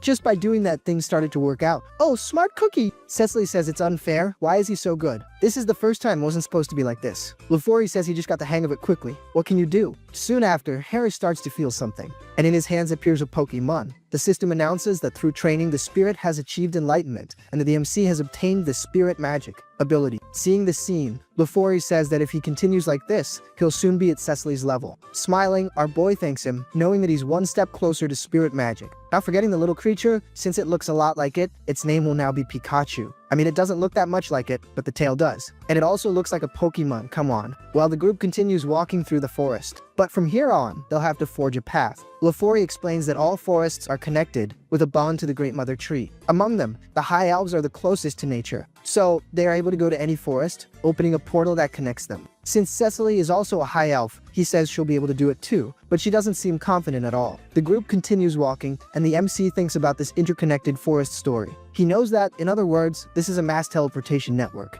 better than the Grand Divine Orders, which needs facilities. Lafori says they finally arrived. And right away, our little MC's eyes go wide, that there is the real world tree. Tiny, thank goodness. Looking, the MC thinks it's definitely bigger than he imagined. He asks Cecily if it's his first time seeing it too, but the girl is spacing out and doesn't even answer. Whoa, she started to fly. Lafori says it's Harris's first time seeing this marvel. This is the eye awakening ceremony of a high elf, something that even other elves don't get to see easily. The MC doesn't quite understand this ceremony thing, but he can see that some things are growing around. An impressive force of nature is coming from somewhere. And to impress even more, Cecily is holding a fruit from the world tree. Oh, lucky girl. Too bad she only takes a little mouse bite. The last time a woman bit a fruit, we were kicked out of paradise. Now indeed, Cecily is becoming a high-level elf. But that's when this fool realizes it's not the time to stand still. He can't let this pure energy be wasted, so he's going to take as much as his body can handle. Of course, this doesn't go unnoticed by Lafori. He can feel the flow of energy. The system informs the MC that he has once again achieved enlightenment and gained the nature affinity ability. Now he can get stronger just by absorbing the energy of nature. Our little MC tries to play it cool, but Lafori tells him to look to the side. It seems the world tree has taken an interest in him. Our little MC asks if that's really for him, and Lafori says yes. He also says the sacred relics like this are only given during the Eye Awakening ceremony. It's a rare thing that can be used to make an accessory or weapon. Our little MC thinks a bit about this accessory story, and asks if the accessory he gave Harley was his relic, but Lafori says no. His real relic was used to make a ring, which he used to propose to his wife, but now his daughter wears it. The MC says Lafori is a true romantic. Looking to the side, he says the ceremony is finally over. Cecily will rest for a while to stabilize the great energy she received. Good thing she awakened, now he can retire. But the MC doesn't like the idea. Lafori says he won't do it now. He can't, they're short-staffed. The MC isn't talking about retiring. He's saying the guy is too young to want to retire. Well, some time passes and we are in the capital of the Elven Kingdom, Dracha. After the ceremony, the MC managed to get into the academy, thanks to Lafori, but the atmosphere is very different from what he thought. He imagined that elves lived like fairies, in the middle of the forest, in harmony, but it's very different. The girls are making a lot of noise, asking about the human world. They say humans were really brutish and captured Cecily. The MC says it's all true and very dangerous, but he had good companions, so he managed to be okay. The noise irritated a crazy girl in the front, who isn't able to concentrate, so she tells everyone to shut up. This is Miss Shapurin. The girls were scared and backed away. This was excellent for our boy, who finally has some peace. He was even going to thank her, but the girl calls him mediocre. She calls the MC trashy mercenary. This breaks the MC a little, who doesn't even know why she's angry. Continue, we see a kind of palace. Lafori is finishing his report, saying he's spread information about the new immortal king. The woman in front says that an immortal king capable of moving freely is indeed dangerous. Lafori says it's true, but at least Cecily has awakened, so isn't it time for your majesty to consider retiring? The queen says that, actually thanks to her, one of their biggest worries has returned. She heard that, along with Cecily, came someone talented. Lafori replies that yes, that he has even caught the attention of the world tree. His talent is exceptional and his growth is rapid. With the right education, he will surely achieve great things. The queen smiles, saying that Lafori is very excited about this. He replies that he is completing his training at the academy, Hopefully, he'll do well. If he's that good boy, Harris will be of great help to the queen. But in what sense? I'm sure it's not just about power. Speaking of the academy, we return there. Our unfortunate MC is already there, super sleepy. Looking up, he realizes the day is beautiful thanks to the world tree. The weather is great and the air refreshing. Plus, the elves singing is perfect. Maybe he should give up everything and just live as Harris. But that's when someone screams and throws a bunch of books at him. The screaming part, okay, but the book was unnecessary. Of course, it's that feisty girl saying he doesn't have the luxury of sitting around getting high on the world tree. She says that since he's a trashy mercenary, he probably doesn't know the basics. Elves with high sensitivity to nature are more likely to get high on it. Yes, high. You know, trippin', seeing monkeys on lampposts, red eyes. Chapliron screams asking if he's paying attention. She's gonna lend him her own book, which she made sure to organize so that even a slowpoke like him could understand. So, if the class average drops because of him, you know what'll happen, right? The girl turns away stressed, but we know it's just drama. In the end, she'll fall for the blonde boy's charm. But looking a little closer, he can see a ring with the energy of the world tree. Plus, the girl looks familiar. Yep, for sure, she's Lafori's darn daughter. Because, of all people, this schizophrenic girl had to be his daughter. Man, if she were cool, it would be fine. But the chick is stressed and feisty. To him, this is ridiculous. Not even their personalities are similar. But alright, better to just let it go. At least the explanation in the book makes sense. She put in the effort to get everything ready. After reading a little, he says it's time for the practical lesson. With great ease, he starts to make fire and water. No, he was summoning spirits of fire and water. Both low level, but still spirits. The fire one is Kali and the water one Pascal. Now that he knows the essence, it became easy to summon. Even the Pikachu he summoned at first is already in the low ranking. Well, our little MC just says he grew up really fast. After practicing, he already knows what he's gonna do, keep his head down without bothering anyone. As long as he doesn't run into Chaperone, it's all good. At least that's what he thought. The scene returns to 10 minutes ago. There's the teacher explaining about spirits, saying there's a secret way to maximize the connection, which is through dance and music. She says there will soon be a festival to honor the new high elf, Cecily. On that same day, they will rent a stage for the evaluations. The MC thinks it's been a while since he's been to something like this. Should he show his cool side? Man MC, with all due respect, don't do it. The teacher says that, as everyone knows, they have a new transfer student, so they'll do a project for him. Each group will have to create their own presentation, and the spirits have to be connected, and it will be presented on the day of the evaluation. Yeah, little MC, you've gotten yourself into a well-organized mess. Some time passes and the room is already empty. He can't believe this happened. The boy introduces himself as Kufen and says it's cool to work with two celebrities. The girl says she's Cory. The feisty girl says something has to come out of this, so it's good for everyone to help each other. She asks if anyone knows how to dance or sing. Kofen says he doesn't know anything, but he's in. Curry says the same. A bit awkwardly, the MC says they are being so lazy that he's starting to get excited. But from what he's heard, as long as it helps connect with the spirits, it doesn't have to be an elven song or dance. So, he's gonna get to work. The darn guy stands up, all formal, thanking them. He says he used to sing a song from his hometown. Kofen says that if it's from his hometown, it must be from the other continent. The MC replies that yes, that his parents used to sing it when he was little. The feisty girl says the MC is very confident, and he confirms. Even though he's lived locked up for a long time, there was a time he went to Carrick a lot, and his scores always passed 80. Chaperone doesn't like the idea and is suspicious. What would a trashy mercenary know about elven music? Someone like him shouldn't be receiving teachings from her father and the world tree. She will never accept that. Standing up, she says, alright, they'll see, but if it's trash, the responsibility is all his. Our little MC says that's fine, but with one condition. Oh, he didn't ask what I expected. The fool just says that if it goes well, she'll have to teach him about elven culture. A bit awkwardly, she replies that's fine, but only if it's really good. Sometime later, our boy is already singing, enchanting everyone. The system announces that due to the number of attempts, he has gained the Melody of Harmony ability. This ability makes the MC's life a little bit easier. His voice is now more stable, as if nature is in his vocal cords. Kofen says he loved the music. It's the first time he's heard something like it, besides the instrument. A little flushed, Chaperone says it's ridiculous, but we know that's not true. Even her spirit is enjoying the music. Now she's wondering if her spirits really like this foreign music. Kofen asks what happened, why she has that face. A while ago, she was dancing. The system informs the MC that his spirits are evolving because of the music. They are still low ranking. Just like Pikachu, but this time they grew in size. Soon after, something interesting happens in the sky. The MC doesn't really understand what it is, but Chaperone knows that's a sound spirit. Our little MC puts out his hand to try to connect, and a light begins to appear. Apparently he's managing to summon the sound creature.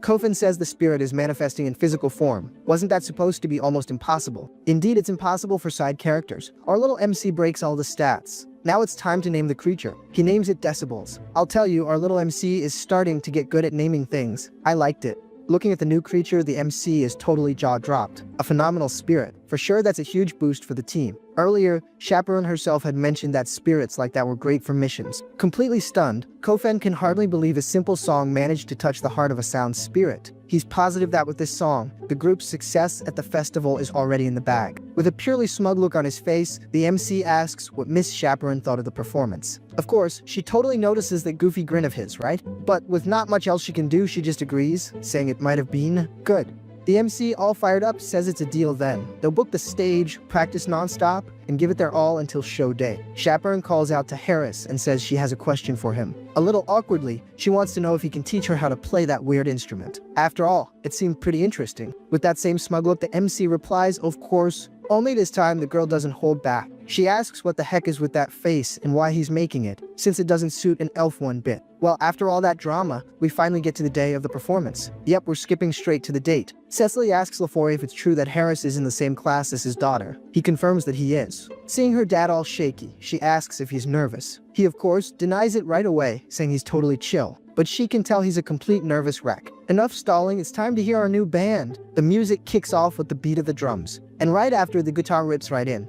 Looking like a human rock band, we've got Kofen on the drums. Curry is on the tambourine and Chaperone is on a tar or maybe an elven electric guitar. Anyway, she's totally rocking out. But one thing's for sure, our MC is also on guitar, soloing like there's no tomorrow. LaFoy and Cecily are blown away by the music. And then Chaperone starts to sing.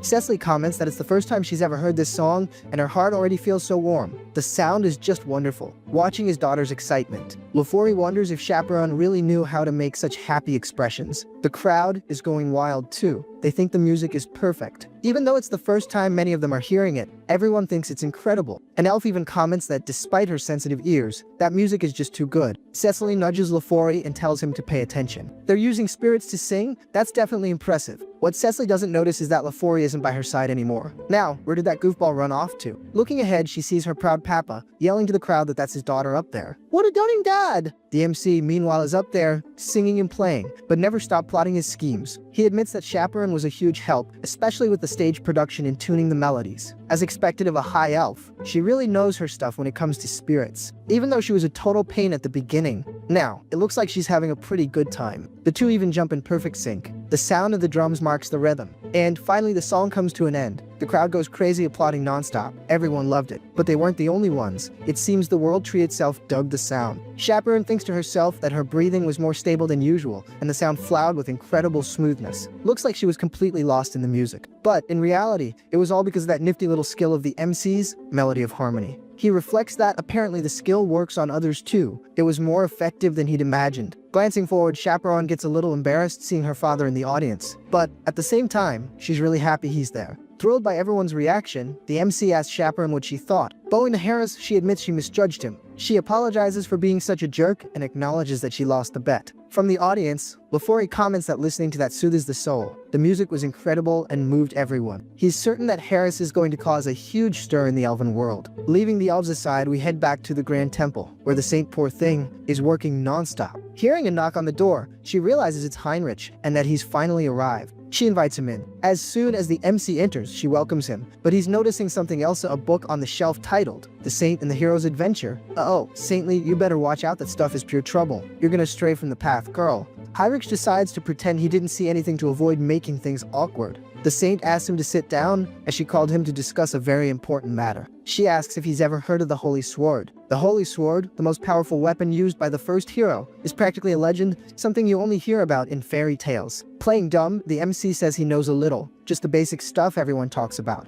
The Saint reveals that a decree was passed by all members of the church. The decree orders Heinrich to face the path of the Holy Sword. Yep, our hero is about to set off on a new adventure. He even acts all humble, asking if he's worthy of such an opportunity. But on the inside, he's dying to go not just for the adventure, but yet even stronger. Remember, our boy is greedy for power. The Saint explains that the meeting was held in a hurry because of the immortal king's return, and no one objected. After all, Heinrich is the new hero of the Grand Divine Order. There's no one more worthy than him. The path will take place at the Grand Temple of Pico. It's in the western part of the continent. I'd like to say this got him excited, but from the look on his face, the news wasn't the best. 300 years ago, the Selby Empire was destroyed by the second immortal king. After that, 4 nations claimed to be descendants of the empire and formed an alliance of kingdoms. The Grand Temple of Pickle was built in the southernmost kingdom Leska, exactly where the immortal king was defeated by the hero. The former hero defeated the immortal king, but couldn't completely destroy his heart. Because of this, an abyss of dark energy spread, corrupting the land. It was only after the hero plunged his sword into the ground that the place was purified. The temple was built right on top, with the sword inside so that only someone truly worthy could find it. The MC, being a smarty pants, asks if pulling the sword won't break the seal on the abyss. The saint says no, it's been 300 years, so the land should be completely purified by now. Besides, it's time for him to inherit the weapon of heroes. Full of confidence, the MC tells her to leave it to him. He then asks when he's leaving. The saint replies, "1, my friend, you're leaving right now. This story doesn't like to waste time, so we're already at the Grand Temple of Pickle." Heinrich is impressed by the size of the place. It's completely different from the Temple of Rosalia. I mean, the other one is huge too, but the architecture here is on another level. Someone appears asking if he's the Heinrich guy. The MC confirms and guesses that must be Cardinal Donovan. The funny thing is, the closer the Cardinal gets, the smaller the MC seems to become. It's because the old timer is short, to put it mildly. Just look at the size of the guy. He asks if the MC is really going to challenge the sword, and he confirms. Heinrich also apologizes, knowing the Cardinal is very busy. Patting the MC on the back, he says it's no trouble at all. Since it's a recommendation from the saint, of course he'd come. Oh, and a little detail, the old guy was a paladin before becoming a cardinal, so you can imagine the force of those pats. Donovan even comments that if he'd known he'd be so far from the saint, he never would have become a cardinal. Oh, my beautiful little saint. Oh. But man to man, he asks if anyone has been bothering the saint, and if the MC gets what he's saying. Our hero, of course, plays along and assures him that if anything like that happened, the person would have to deal with him. But seeing that he's getting buried deeper into the ground with every pat, the MC changes the subject. So, old timer,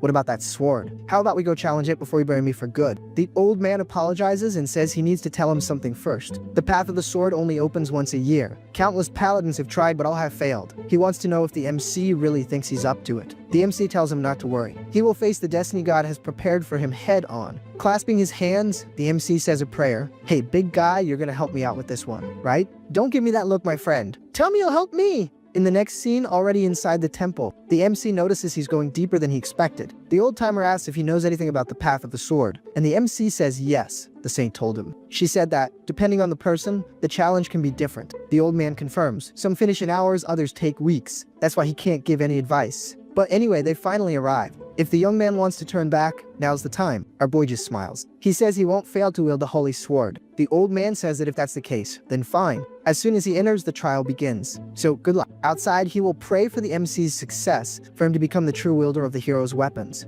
As soon as the MC enters, the challenge screen appears. He remembers that the challenge is different for everyone, but it's already started off tricky. The sign tells him to reach the destination within the set time. Except the door he came through has vanished, leaving only 2 paths. Basically, he's gonna have to pick a side. But that's not a huge concern. The mad lad activates the leap, blessing, and starts running like a man possessed. Since it's a race against time, he's gonna get there in a flash. And there our boy goes hopping like a kangaroo in a hurry. But after a while, he realizes something is very wrong. By now, he should have covered several cities, but the end of the hallway never comes. To make matters worse, the objective is vague. Where is this so-called destination? Could there be another solution? He remembers the saint saying that the path of the sword is different for everyone. She believes it reflects the will of the divine. At least that's what the scriptures imply. The divine will be watching you, and it creates a challenge that the person is capable of overcoming. Knowing this, the MC slams on the brakes. Challenges we are capable of overcoming. That phrase is definitely the key. If this is all a challenge from the divine, it's not just about reaching the end. The challenge is to push yourself to the limit. In that case, using leap won't do any good. The fastest way to reach the limit is by frog hopping down the middle of the hallway. Just like in the army. I mean, hopping like a kangaroo. But you get the idea. Finally, a new screen appears. Seems like that was quick, right? Not a chance. It took Heinrich 40 days to get to the next step, which he himself thinks is insane. He literally reached the limit of his limit, and it took 40 days to do it. He also realized that the time difference here is 10 to 1 compared to the other world, Eterica. And compared to Earth, the ratio is 100 to 1. He only figured this out because of his other avatars. For the paladins who don't feel this progression, it must have been agony. About halfway through, his willpower was tested to the max. If it weren't for his avatars, he would have given up already, and that was after about 1,650 jumps. Yeah, the man jumped a lot. But it's all good. Following the system's order, off our boy goes to the next challenge. No, hold on, something unexpected happened. Out of nowhere, our boy has completely recovered. Maybe because he pushed his body to its absolute limit. He feels like he's even gotten stronger. That's when it clicks. If the time difference is 100 to 1 with Earth, every day of training here is worth 100. Knowing this, there he goes, totally hyped, wanting to beat the record of 2,050 jumps. Man, what a brave soul. I would have given up after the first 50. Leaving the MC aside, we're taken to another location. We see two masked figures. One asks if the ritual is ready, and the other replies that it's almost done. Soon, the continent will be consumed by darkness, and ruin will finally return. Now that the Immortal King has returned, they're just gonna give him a little push to handle the rest. The abyss will soon be opened, and the world will be under their dominion. Great time to do this, right? Opening the abyss just when the MC is inside. I could say I'm scared, but I'm not. In the end, I'm sure he's just gonna absorb all the power from the place for himself. Anyway, the guys are doing all this for the challenger of the heavens. In this case, our Immortal King. In the next scene, there's our MC. Off he goes to the second challenge. Looking around, he's a little startled. This time, the scenery is completely different. Now he's in a chapel. The guy doesn't really get it. The next challenge is inside a chapel. But hold on, the system explains. This time, the hero has to pray to the divine. He finds the challenge a bit strange and is even surprised. Like praying? Isn't that a little too easy? But if the system's the boss, he'll obey. And there he is, praying. The MC understands this challenge is based on previous challengers, a test of faith before divine power. Well, the MC's divine power is somewhere between a bishop's and an archbishop's, so this should be a breeze for him, at least in theory. As long as he fills its symbol with energy, everything will be fine. However, it's obvious he's not going to play fair. He never does. Facing the symbol, he begins to pray. Except, of course, with a little help from his system, the mind core, and avatar skills are activated. The sly dog is, once again, using the mental strength of all his avatars to convert it into faith. As overwhelming as his power is, he realizes it's not quite enough. So he plays his last card. He's going to use the strength of his own body, the original one back on Earth. Now that, my friend, is a different story. Take that, divine power. This time there was so much power that the system notifies him he's met the conditions for a new awakening. He's acquired another blessing skill, this time amplification. After a while, he notices the divine power has finally settled down. And not only that, his power level has also increased. Now he's on the level of an archbishop. The dude's power was so insane that he's already passed the challenge, and the system tells him to move on to the next one. Yeah, this kid is hopeless, he cheats at every opportunity. The only way he'll learn is with a good old beat it down.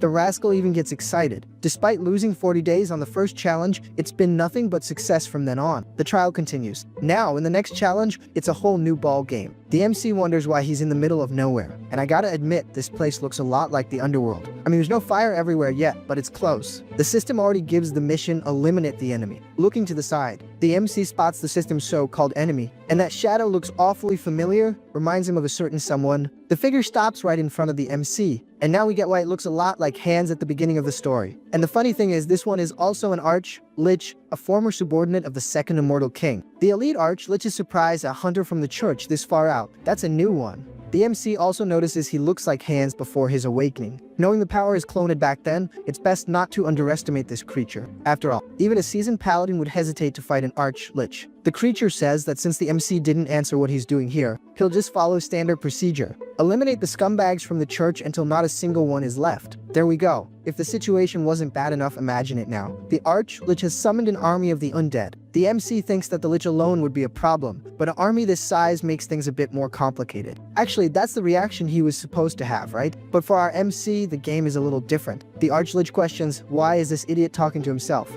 Well, it takes all kinds. His little game of talking to himself ends here. He orders his subordinates to advance. However, the MC gives a little tap here, a little dodge there, a little misstep, and boom, he dodged and even knocked down some chump. The Arch-Lich is getting stressed. How is this punk dodging everything? Come on, my crew, finish him already. Seeing the pathetic display, the MC taunts him, saying the Arch-Lich should know he can do more than just dodge. Now, the game is about to get a little more interesting. Drawing his sword, the MC wipes out everyone. Seeing the situation, the Arch-Lich even questions if the MC is an archbishop, since his divine power is so high. Hyrich replies, well, so you're scared. The creature denies it nonsense. I'm just happy I get to use my full power. This will be the end of the church's slave. I'd like to see the kid block this one. The Lich activates the floating skulls skill. Yep, I've seen this skill before. And of course the MC has two. With great ease, he slashes through the skulls. Right after, he continues to destroy the other undead. And by the time the Arch-Lich realizes what's happened, he's already on the ground. He can't understand how the MC blocked everything with a single blow and still managed to counterattack. I'm just gonna call this guy Mr. Bunny, no better yet Dusty. Mr. Bunny asks how the MC managed to predict all his tactics. Heinrich replies that, unfortunately, he doesn't have any OP skills. However, he had a very talented instructor. He dares to say that among the undead, he's the best and strongest instructor there is, the Immortal King himself. The half-day guy retorts that private lessons are useless. In the end, he's still trash. However, he's curious to know how long the MC is going to stand there, talking non-stop. Since he's talking so much, let's see if this rock to the head will check if your helmet is on right. Well, this time the MC was caught by surprise. He wasn't expecting that. The magic seems powerful. The explosion goes off and our hero vanishes. Did he get caught? Did he not? I don't know.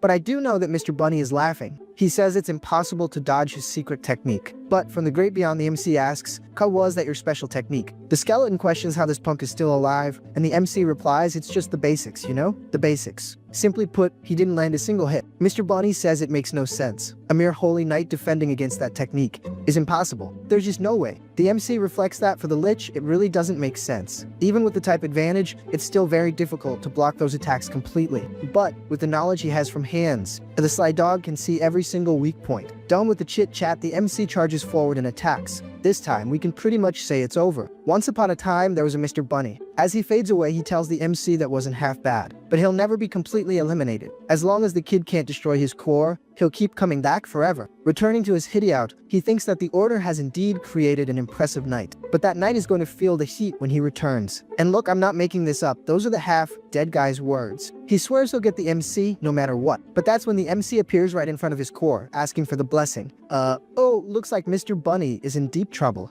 The MC says he radiates way too much dark energy. It was pretty easy to find the place. The half-dead guy even asks the MC to wait a sec, that they can talk it out, but our hero is already drawing his sword. Yep, this time it's for real. There goes Mr. Bunny. After that, the system announces that the third challenge has been completed. Now, he must go to the door where the Holy Sword resides. Heinrich thinks everything is going as expected. He defeats monsters and gets rewards. Yeah, that's fair, that's fair. Walking through the door, the MC actually arrives in the sword's chamber. I imagine there'd be a nice, dangerous path to get there, but nope, he came face to face with the sword right away. The place where the sword rests is the abyss created by the immortal king, so imagine the dark energy of the location. The abyss's system tells the MC to draw the sword and be recognized as its master. As soon as he starts to pull, an intense, sacred light begins to shine. But there's something about this light that catches the MC's attention. He starts to see the fights of the former heroes. Actually, he's seeing the ways to hold the sword, tricks to maintain its energy, and even how to deal with special monsters. It seems to be the knowledge of all the previous users of the Holy Sword. However, besides the techniques, he also feels the emotion of each one of them. The sword's energy and the emotions are trying to overload him. It's an amount of information that could drive him crazy. But the mind core skill has already been activated. Our boy thinks that others might fail, but not him. And this whole game has gone on long enough. It's time to yank this sword out, and it better not dare to resist. From now on, it will be his new partner. Our system announces that the MC has fulfilled the condition and achieved enlightenment. Now he's gained another blessing, the blessing of the Holy Sword. With that, a symbol appears on his hand, and the sword begins to dissolve.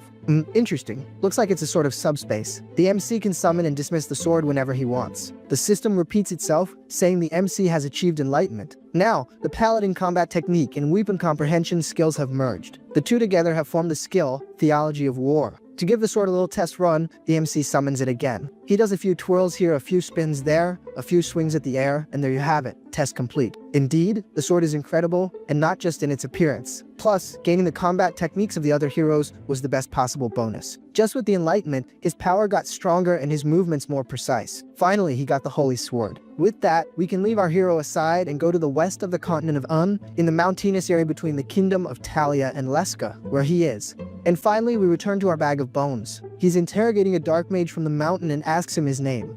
The guy identifies himself as Victor Nolan. The MC tells Victor his name is Hannibal Strauss, but says he's sure he already knows that. Victor says of course, he's the immortal king and will do whatever he wants, just as long as his life is spared. And listen up, folks, this whole Hannibal Strauss thing is a total lie. He just pulled that name from that conversation with his buddy to give the lame name he made up some extra flair. While Haynes came here to recruit talent, but he doesn't get why the guy is so nervous, he's even speaking calmly. At that moment, the Eyes of Shadow skill activates, and that most definitely gets the MC's attention. Victor even asks if something is wrong. Hannibal Strauss says someone is performing sacrificial rituals simultaneously in the west and south of Leska. Victor, who's no fool, immediately starts showing his outrage. How dare these idiots do this without consulting the immortal king? He asks what the king is going to do. The MC replies that he needs to hear the reason from these scoundrels in person, already at the ritual site. We see the darn dark mages. They're doing their usual thing, that's sacrificial ritual to form a magic circle. The leader says everything is going well, and there don't seem to be any problems. It's been 30 years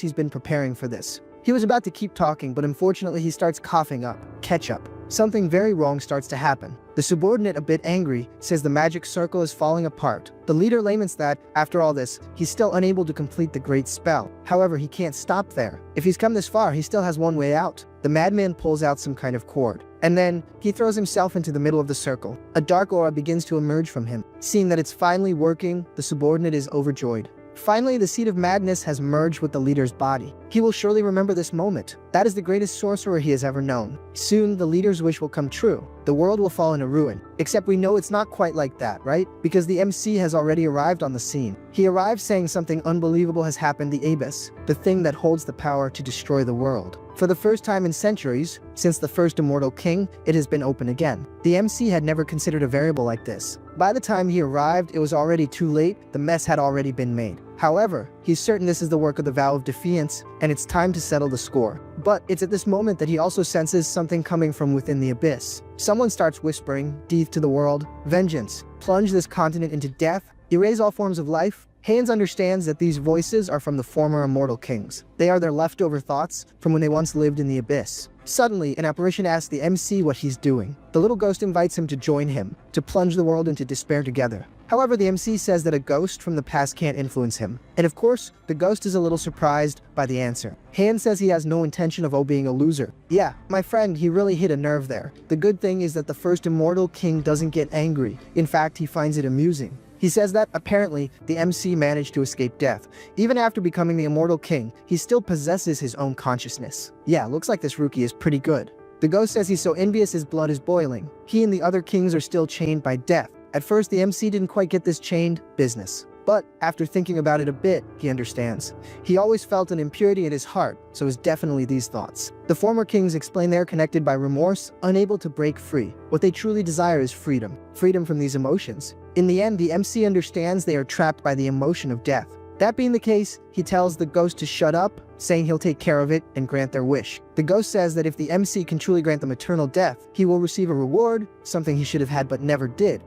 Something the MC should have had but never did? Well, he doesn't quite understand what it is, but he finds out right away. Our boy activates the persona skill. Persona allows him to control a specific emotion. This way, the MC can directly target the thoughts engraved in his heart. And then, it's a piece of cake to remove them from his body. The first king comments that he's finally fading, being erased, going to eternal death. The MC says that's right and that he should rest well, and, if possible, not come back. Neither him nor the other old-timers. And so, the former kings fade away. However, they leave behind several scriptures, which fly towards the MC. Smiling, our boy admits that's one heck of a reward. Who would have thought the legacy of the former immortal kings was hidden all over the place? The first immortal king devastated half a continent, the second an entire empire. It's a feat that, no matter how powerful someone is, can't be achieved alone. Naturally, they had followers who served them. And of course, a huge army on the front lines, carrying the will of the immortal king. Most were eliminated by the order, but some managed to escape thanks to their commander's distraction. After that, they chose to be sealed at the bottom of the abyss.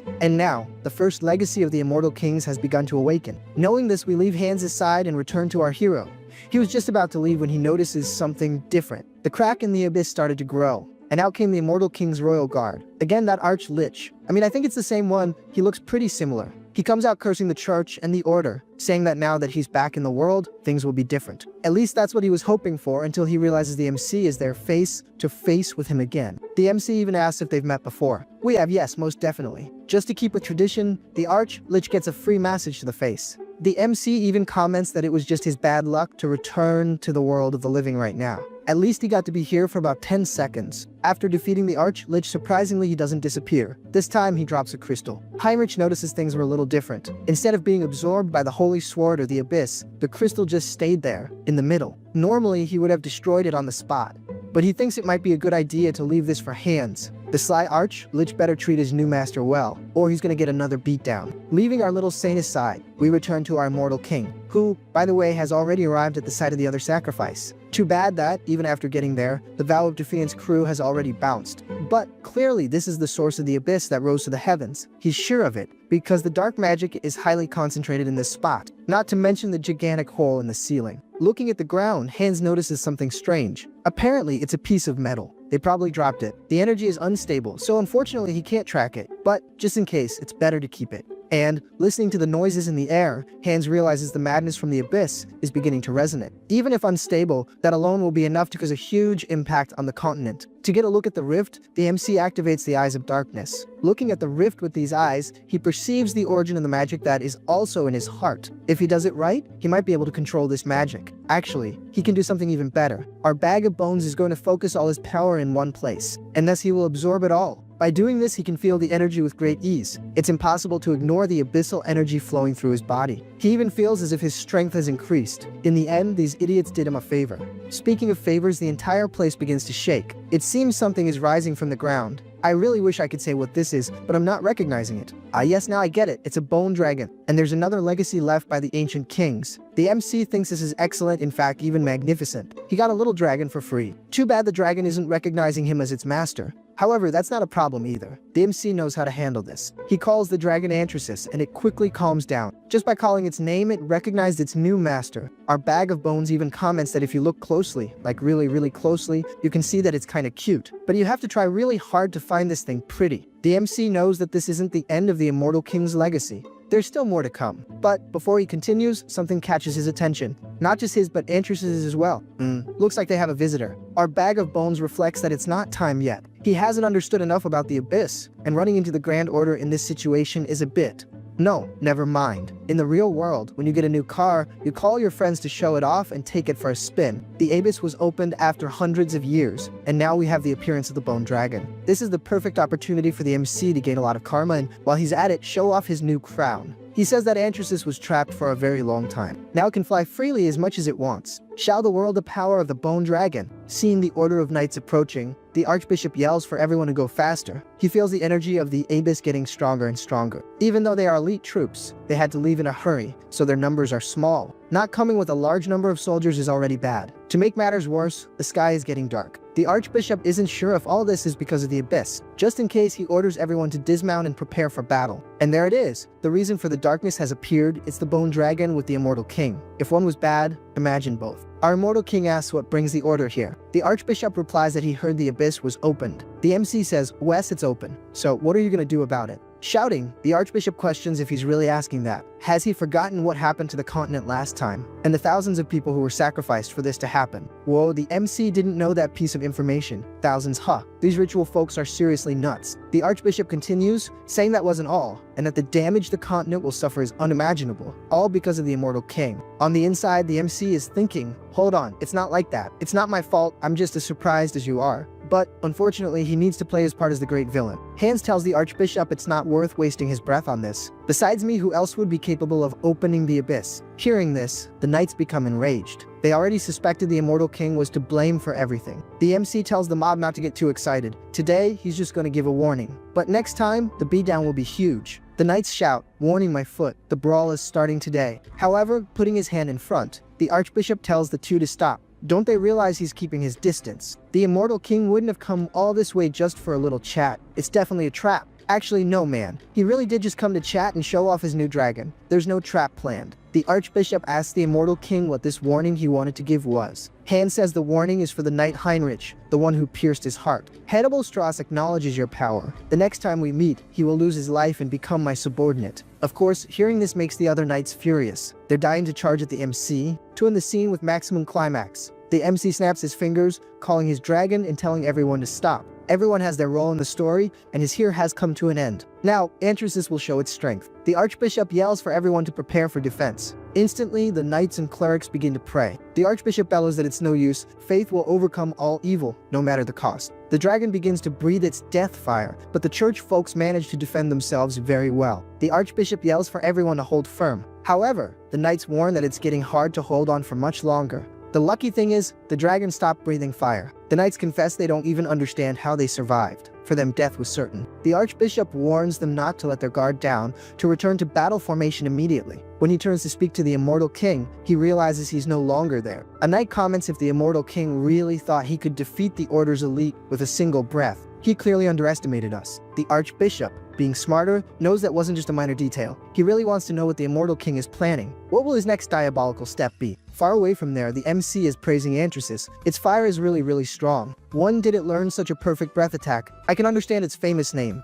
The news of the Immortal King's appearance, who opened the abyss, along with the dragon that guards it, will spread throughout the continent. Our boy's plan definitely worked. However, not everything is perfect. While flying peacefully, something happens. Actually, I thought it would be something bad, but apparently not. It's just another legacy awakening. Flying over the location, we notice an army is rising from the ground, and with it its leader, the Dullahan Knight, who, by the way, is ordering all his troops to rise. In the Kingdom of Charlotte, in the Viscounty, another legacy is also awakening, another abomination. Of course, the knights went to check, but as soon as the awakening began, they didn't stick around and started running. Too bad something bad happened. They were surrounded by an army of the undead. I know the Dullahan has a scattered army, I just don't know if this is his or whoever is awakening now. Honestly, I think this one belongs to another commander. A soldier asks why they're surrounded. The undead normally don't have intelligence, so why is this happening? To make matters worse, they hear a scream from behind, and when they look, they see a desperate soldier trying to run. The soldier even tries to ask for help. But clearly there's no time and it doesn't work out. Who's gonna save him? The two chumps up front. The commander says they need to inform the Viscount. The Death Knight has been resurrected in the middle of the kingdom. Leaving the mess hands is making a side. Let's go to our dear vampire Heinz. He's in his office asking his subordinate about the situation. The subordinate informs him that the entire continent of Eterica is in a state of emergency. The one speaking is the former Lord Mirog. He says the abyss is opening up all over the continent and summoning an army of the undead. Their clan's base in the kingdom of Eterica hasn't suffered any serious damage. The MC knows the reason for this is because the undead are probably being linked to hands. However, Mirog asks if something is bothering the Lord. Heinz asks if there are any reports about the madness of the abyss and its effects. Mirog replies that, aside from the undead, no one knows exactly what this madness is. It's not certain yet, but many disputes are happening for silly reasons, possibly due to the influence of this madness. Heinz questions if that isn't an exaggeration, maybe everyone is just on edge. Mirog replies that, possibly, that's not the case. The MC asks how he can be so sure. Mirog replies that this isn't just happening to humans. Even the movements of monsters are generating unusual reports, so the situation is definitely not normal. But to be sure whether it is or not, you guys will have to comment a lot asking for part 2. And if you liked it, leave a like and subscribe to the channel so you don't miss the next videos. Thank you so much, and I'm out. Over in his fancy office, our favorite vampire, Heinz, is looking pretty sharp. He's noticed that even the monsters are getting more tilted than a League of Legends player in a ranked match. This means a sort of Joker vibe is spreading across the continent, making everyone lose their minds and want to send their buddies to the great beyond. Since the situation is turning into a total dumpster fire, he decides his new mission is to go full Sherlock Holmes and figure out what this craziness is all about. A dumpster fire? Yeah,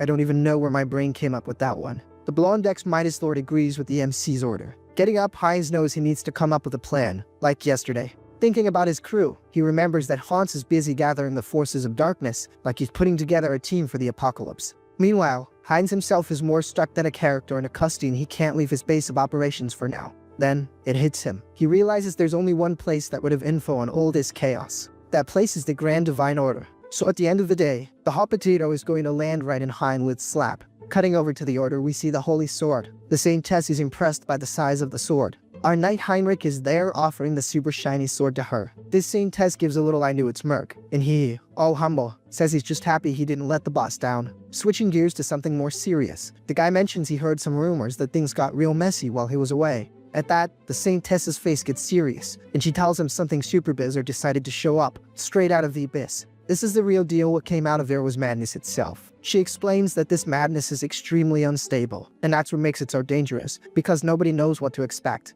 Heinrich, full of confidence, flashes a smile and offers to go take care of the problem. She even tries to tell him to take a nap, but the knight is ready for more, saying he's even stronger now with the holy sword. Even though Heinrich is smiling, the Saint Tess doesn't seem too keen on sending him out right away. But with a sigh, the girl gives a slight smile, thinking this guy is as stubborn as they come. In the end, the Saint Tess gives him the mission, and the knight, all serious, promises he'll solve this crazy mystery. She says that's fine, but before he goes, there's one more little event on the agenda. She explains that there's a mandatory ritual now that he's got the legendary sword. With that, the scene shifts to a gigantic hall in the cathedral, filled with statues that look like they belong in a museum of the gods. Walking down an Oscar-worthy red carpet, Heinrich approaches the Saintess and the clerics. With a wave of her hand, the Saintess commands the divine sword to show its true power, obeying the Saintess. The boy raises the weapon. Watching from a distance, two other knights are blown away, commenting that the sword's power is on another level. Next, a necklace with a star pendant is picked up from a fancy little velvet cushion.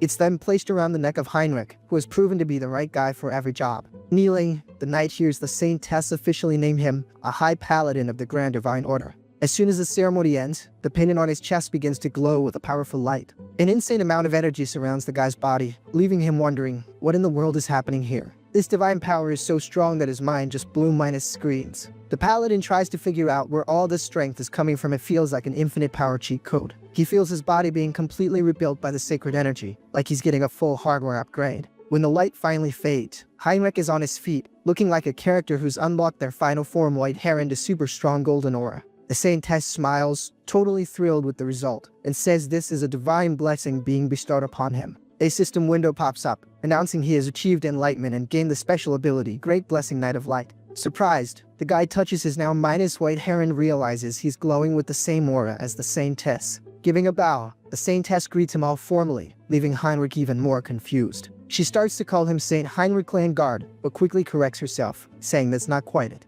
With a smile, the girl calls him the Hallowed One, and the knight just glitches out, thinking, is she talking to me? The Saintess then explains that the great blessing is only granted by the will of the divine, making it the clearest sign that the guy is a Satan, the chosen one. Our boy processes this, wondering if he has the same status as her now, while our Easter asks for something to be brought over. Standing there in the middle of the hall, the paladin still has a look on his face like he hasn't understood a thing until two people approach him. With his face lit up, a light reflects in his eyes. Before him, a full set of armor called the Guardian of Glory appears, a top-minus deer set forged by the Order's best blacksmiths. As they help him put on the armor, they explain that each piece is made of rare metals, like mithril and orchalcum, the kind of stuff only the rich have. On top of that, the armor has sacred enchantments and divine barriers. It's basically a walk-in fortress, a true holy relic. Fully equipped, the paladin admires his new armor, thinking the look is exactly what he'd hoped for. And let's be real, our boy is looking seriously awesome. Just by wearing the full set, he can already feel an overwhelming divine power flowing through his entire body. Now he not only has the ultimate weapon, the holy sword, but also the ultimate armor, the Guardian of Glory. The dude is all geared up.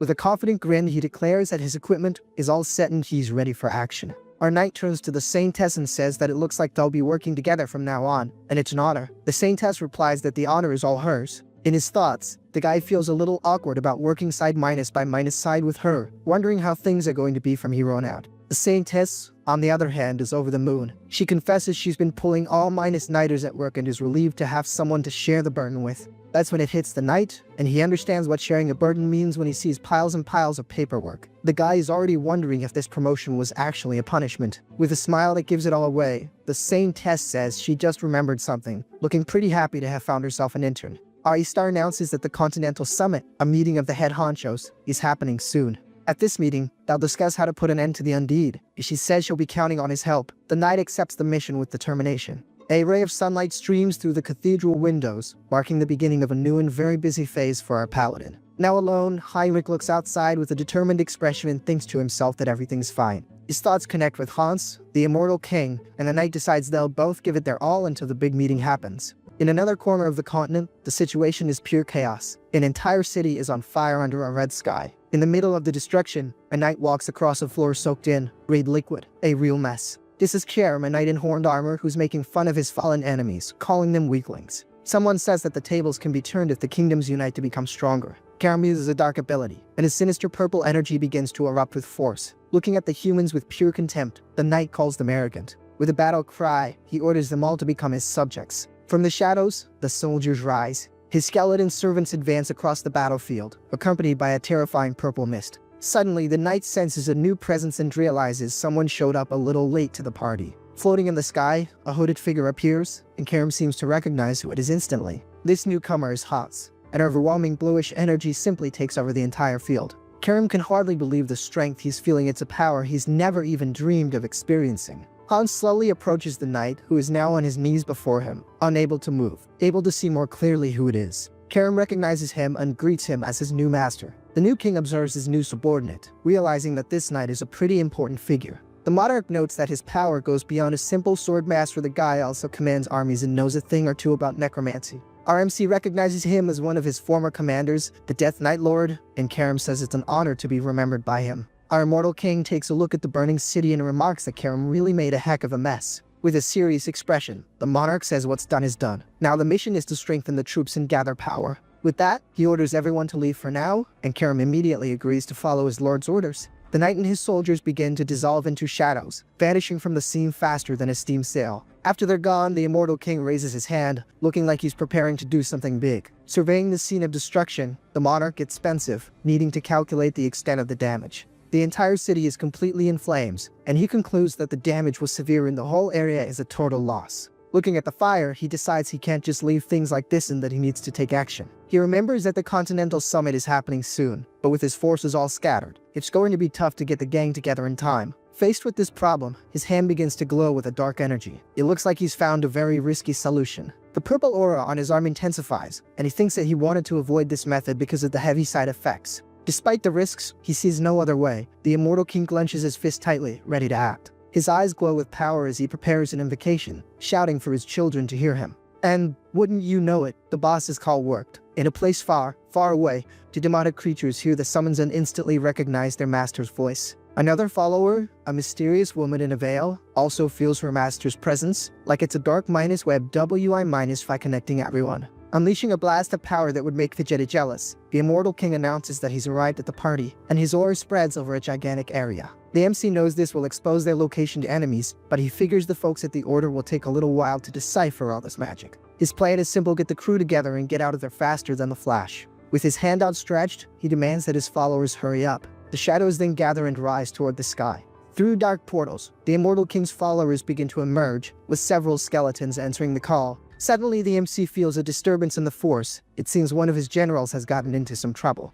Before their lord, the generals all bow in unison, declaring total loyalty to the absolute being. One of them immediately reports that he will march with the troops from the southwest, while another guarantees he's bringing the crew from the southwest, everyone hyped for battle. Our Immortal King is thoroughly pleased with his army's loyalty, promising to guide them all to a glorious and unprecedented future. With his arms wide open and surrounded by his generals, our guy Hans lets out that classic evil villain laugh, because his plans are finally kicking into gear. Now, the scene cuts to a dark forest where two guys are walking with a torch. One of the guys, Mike, gets nudged by his friend, who heard some rumors that indeed have been popping up like mushrooms. His friend, though, couldn't care less about gossip and tells him to focus on the job, saying it's all just talk. Out of absolutely nowhere, a shadow zips past them in the darkness. With a sigh, Mike calls him a coward and points to a little white rabbit, saying it was obviously just a woodland creature. But his scaredy-minded cat friend turns white as a sheet and points behind Mike, who gets annoyed and asks what it is this time. Before he can finish his sentence, he turns around and freezes in shock. There really was something right behind him. Wow, a gigantic creature with glowing eyes appears at his back end. Well, it's over for him. His friend can only stutter a minus monster as he watches his partner get taken out. With a very pretty face, looking like he just got a makeover, the gray minus skin monster steers down the survivor. An aura of dark energy explodes, revealing even more creatures. See why you can't walk through the forest at night, kids. A larger group of people further back also spots the creatures, and an old man wonders what in the world those things are. One of the creatures comments that they were supposed to be hiding in the mountains, wondering why they decided to take a stroll around here. The guy who saw his friend get attacked is completely frozen in fear, unable to process the terrifying scene. Shaking all over, he stammers that he's never heard of anything like this, and that the situation is completely bizarre and terrifying. Yeah, buddy, you're about to have a really bad day. In front of the Huber Trading Company, our MC seems shocked by some news he just received. Inside his office, he reads the newspaper, and the headline says that monsters from the northern mountains have attacked a caravan. Putting a hand to his head, Hubert gets worried. If things keep up like this, the neighboring town of Terracay is going to have a huge problem. He thinks that he's already secured food and war supplies, but he realizes now is not the time to be thinking about profit. Getting up from his chair, the guy reflects on a saying small minus time merchants chase coins, but the great ones win hearts. It's all about synergy. It's all about growth. It's all about business. Looking at a map on the wall, he decides on his next move. In times of crisis like these, the best thing to do is offer help.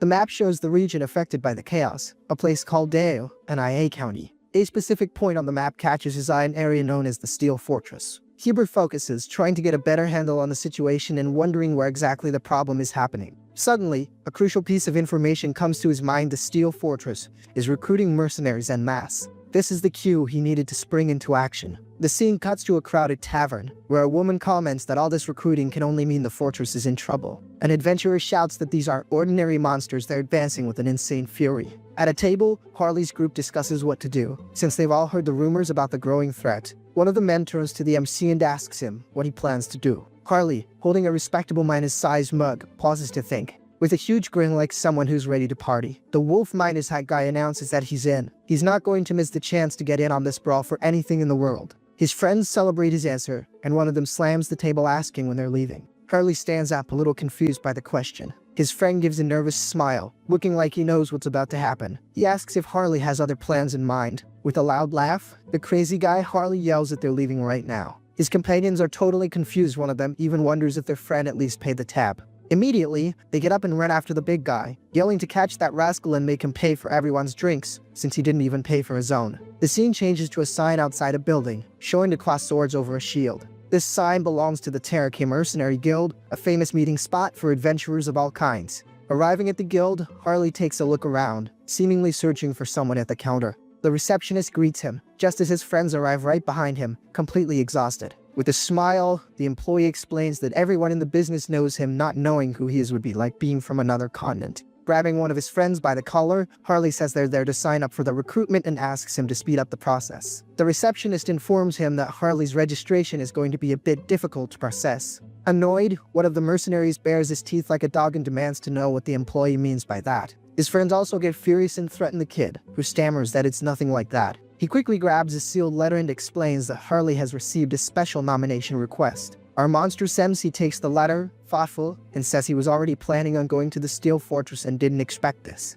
Without a second thought, the madman tosses the letter, refusing the offer to the delight of his friends. The receptionist panics at his attitude, trying to explain that this is an offer you can't refuse. Like in The Godfather, he either takes it or he takes it. With a serious expression, he reveals the client's name. The request comes from Lord Toma Neo and IA. At that, Harley gets a blank look on his face, totally lost at the name he just heard. The confusion is so bad that the receptionist practically has to shout the right name to get the information through his thick skull. Elsewhere, we see the halls of the Lord of Ao and IA's house. A well-dressed butler guides Harley to a door, informing him that the Lord is waiting inside. With a cheerful shout, Harley announces his arrival in the Lord's room, barging in without any ceremony. A man with his back turned, wearing armor, spins around at the noise, looking surprised by the grand entrance. The mercenary is visibly confused, realizing the person in front of him is a knight, not the Lord he was expecting. In a serious tone, the knight says that the Lord wouldn't speak directly to a simple mercenary, looking at Harley with a certain disdain. If it were me, I'd leave just to be a jerk. He introduces himself as Knight Robin, the person authorized to conduct this important mission.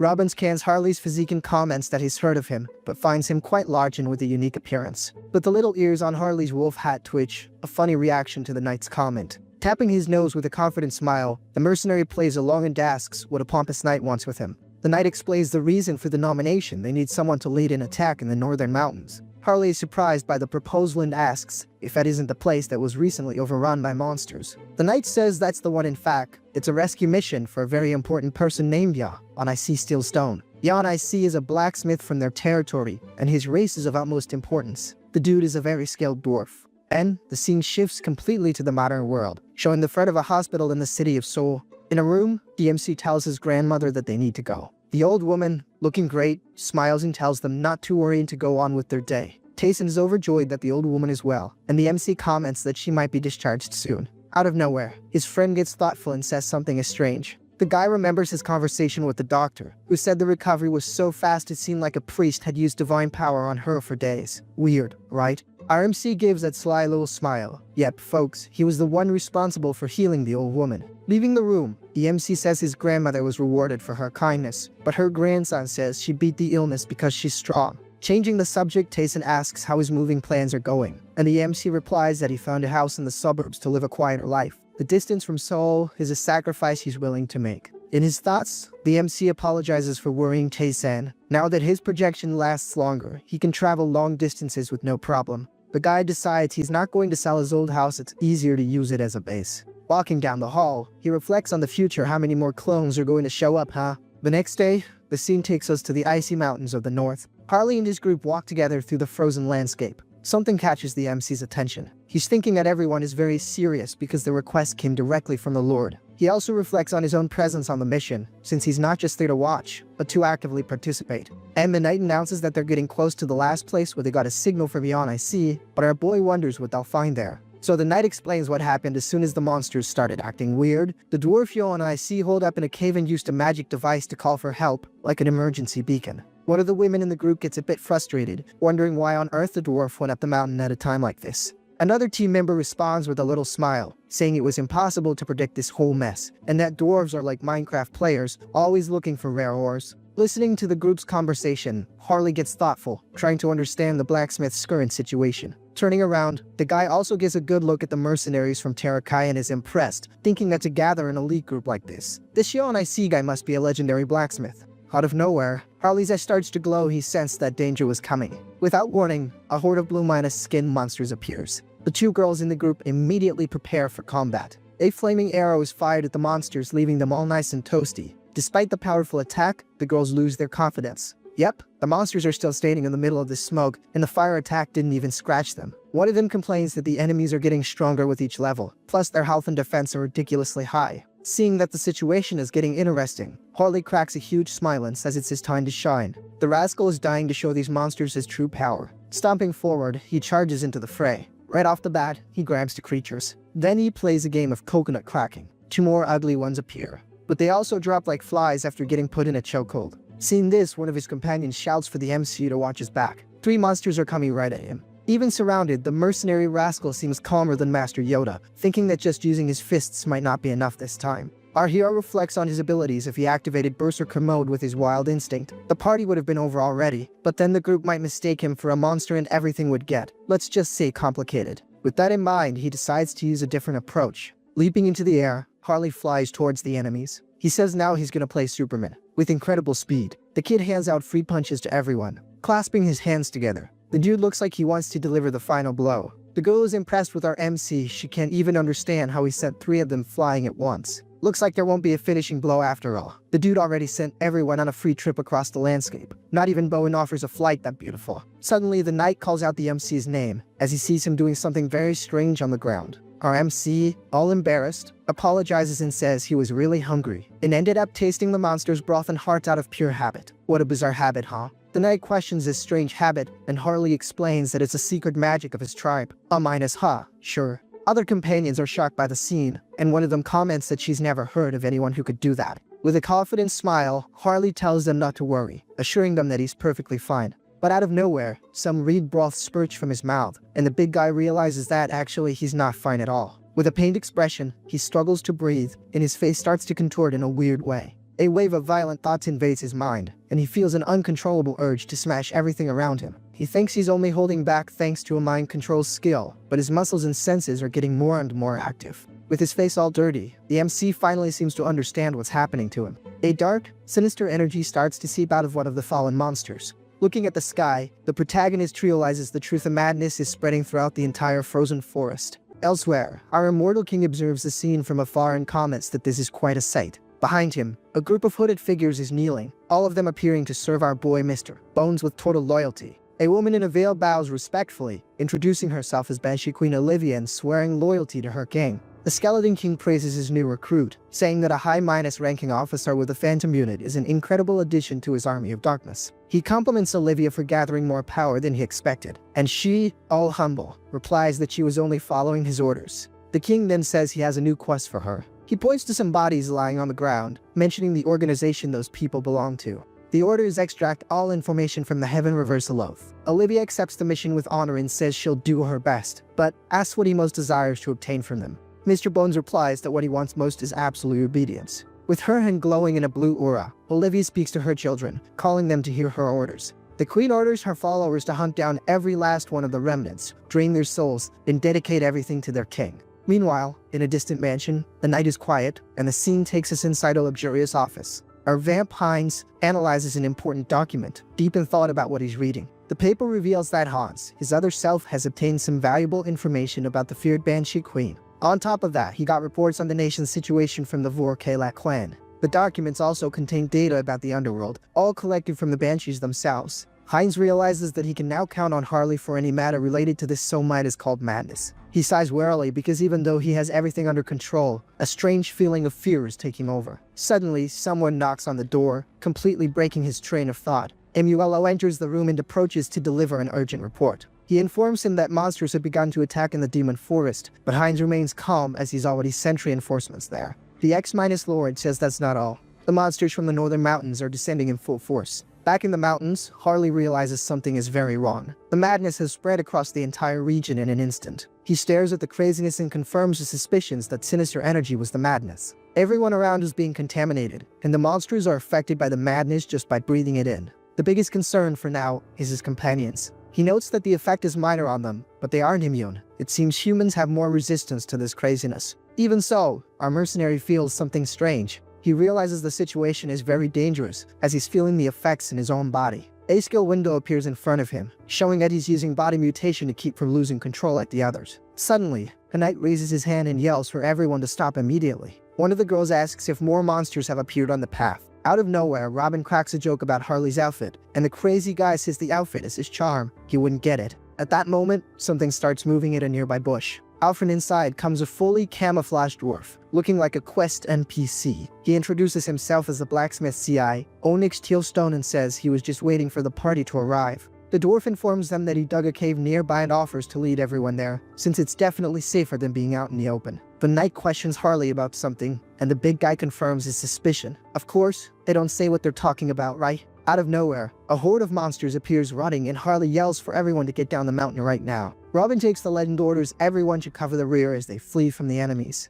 The group starts running for their lives. Zia Onik falls behind and gets spooked by an enemy right on his tail. The darn monster already has its club ready. In pure terror, the blacksmith screams for help, begging someone to save him. Lucky for him, our barbarian dude is always ready. With that crazy grin, the mercenary is having way too much fun with the situation. Robin says that now is not the time for fun. If they keep this up, they're going to get caught. Without a second thought, Harley grabs the blacksmith and bolts. The dwarf complains about Harley, but what can you do, right? The poor guy doesn't have long enough legs to run. The archer girl says they'll all be wiped out if they keep this up, but the MC knows that rule doesn't apply to him. But still, the guy needs to come up with a new escape strategy. Turning to the knight, he says he's running low on energy and asks for a share of the magic stones. Although he doesn't understand the plan, Robin agrees, saying that if it's for the mission, he sees no problem with it. The MC thanks him and takes the bag of stones. Before moving on, he tosses the dwarf to another knight. Stopping his run, our MC faces the enemy head minus on. The crew warns him it's dangerous, but the madman just replies that they were the ones who asked for a better way to escape.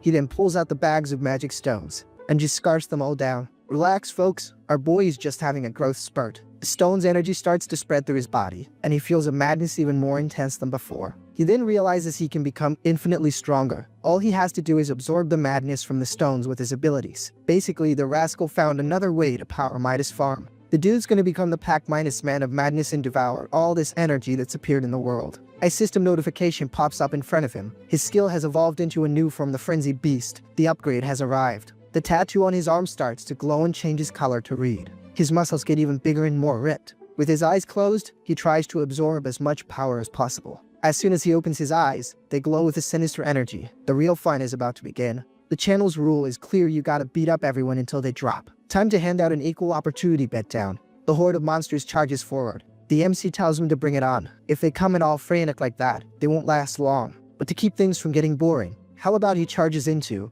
After about 10 panels, the bet down is finally about to begin. In the blink of an eye, the MC plows through the enemy horde without any trouble, just like the Flash. Shouting for his enemies to go to Kingdom Come, he attacks without mercy. At the end of the day, no one stood a chance against our boy. The name of his new form is Berserk Beast. The guys are over there, watching from a distance, completely shocked. The guard says he can barely follow his movements. He even says the rumors were all true. Robin says that Harley isn't just the strongest in Terrace. He's the most powerful in the entire continent, basically the Saitama of this world. Two other creatures charge forward with fury, trying to use the small opening to attack. Seeing the enemy's approach, the mercenary just smiles. Using his axes, he defends and attacks at the same time, sending another enemy to the great beyond. Then he even snatches his little axe back. Looks like the area is finally clear. A scale window appears, showing that he used July to create a harsh winter and end the fight. Robin runs up, praising the incredible performance. He also asks if our boy is okay. The dwarf blacksmith also shows up to congratulate him, saying that Harley has the bravery of a true dwarf. But the MC points out that the dwarf wasn't showing all that bravery a few minutes ago, was he? Suddenly, Harley's expression changes.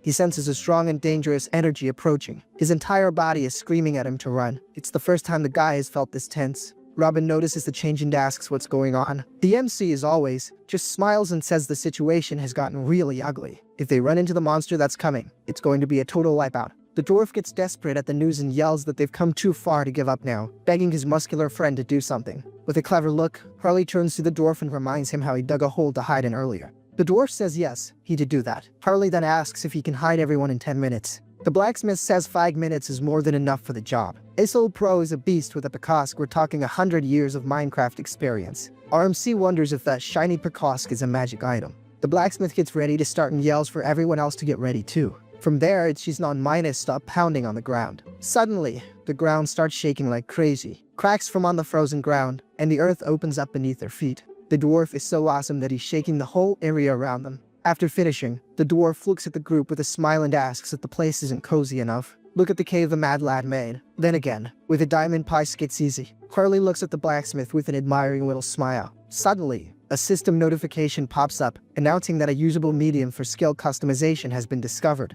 RMC is totally confused. He wonders if there's an item here as powerful as the branch from the world tree. The system window reveals the Pakosk, a magic tool that carries 20 years of Master Zionix artisan's soul. Seeing the Pakosk's power, Harley makes a decision and with that look on his face, says he's going to farm that item one way or another. Suddenly, a loud noise comes from above. The knight gets startled and asks if that's the monster the mercenary mentioned earlier. Robin analyzes the presence and confirms their suspicions, saying the creature probably sat down above them to eat the bodies. Another member suggests they run while the monster is distracted, but Robin says that's a terrible idea, as they'd be caught quickly.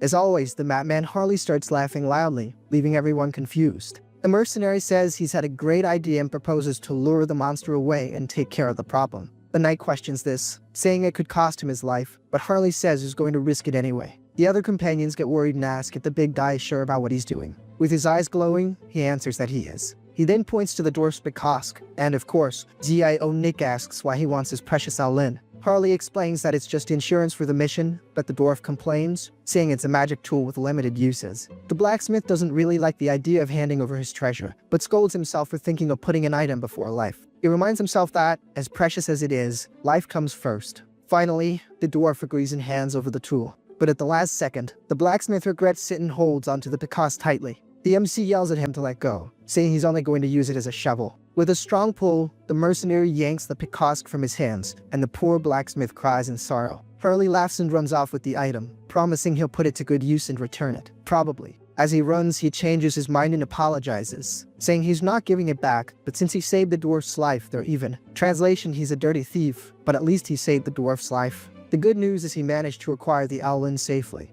Actually, he acquired in dwarf. Running across the ice, the protagonist moves away from the group, needing an isolated spot for the next step of his plan. Finally outside, the mercenary comments on how good the fresh air feels, much better than being stuck underground. But it's time to introduce one monster to another. Before him, a huge Terminus-headed creature appears. The ogre lets out a roar, but our barbarian dude stays cool and collected. The mercenary realizes that even a strong species like this can go mad. The creature must have devoured a lot of magic stones. The monster's head stare at the MC with a look that just screams, "Let's fight." Carly wonders what the monster is doing. The two-headed ogre starts to charge. A possibility crosses the MC's mind. Maybe the creature smelled the magic stones he ate. This isn't entirely bad to save his dwarf friend. He needs to get out of there with the monster. So, the mercenary starts running, yelling for the giant ogre to come after him. After running for a while, he stops at a more remote location. This should be good. No one will see what's about to happen. The two-headed monster catches up to him quickly, even letting out a sinister laugh as it runs. Time to fight for real. Two skills are activated: mutation and physical transformation.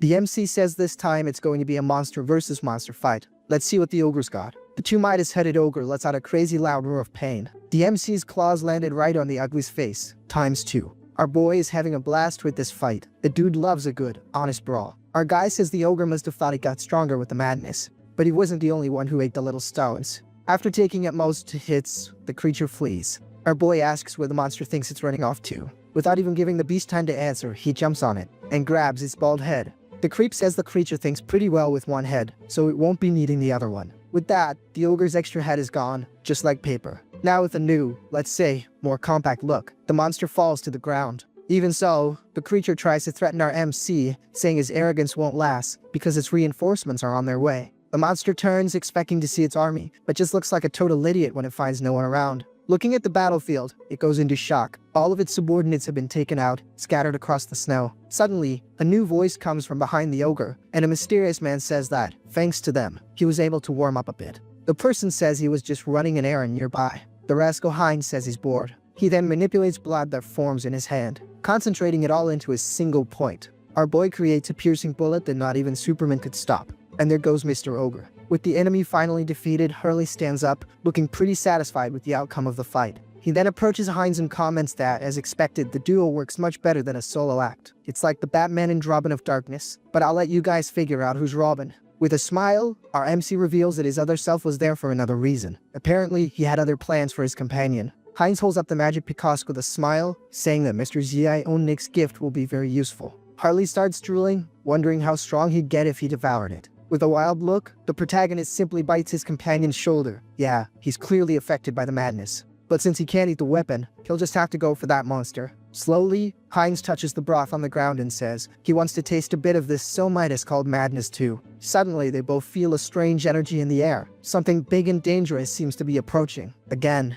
in the distance, a volcano erupts out of nowhere. Heinz recognizes the feeling immediately, saying it's the same energy he felt from some guy named Antrakas. In the midst of the fire and smoke, a gigantic figure emerges. A huge red dragon appears. Its name is Heratos, the Red Dragon. Completely consumed by insanity, the dragon shouts that it will devour everything, because the hunger, or rather, the munchies, are driving it completely bonkers. Harley gets all excited seeing a real dragon, but Heinz immediately kills the vibe, explaining that the creature has been consumed by madness and there's no talking to it. The dragon stares down at the two of them, identifying one as a half-minus human and the other as a vampire. The creature calls them great snacks, believing the two of them might be enough to satisfy its hunger. Descending, the dragon makes its choice and decides it doesn't need to pick who'd eat first. The beast opens its gigantic mouth and says it will devour them both at once. To my surprise, the two of them look thrilled. They both charge forward together, going straight for the creature's eyes. The poor dragon is blinded. Harley points at the monster and comments that the dragon's thick hide and regeneration are a pretty OP combo. The dragon gets furious, calling them inferior beings, and shouts that in its eternal life,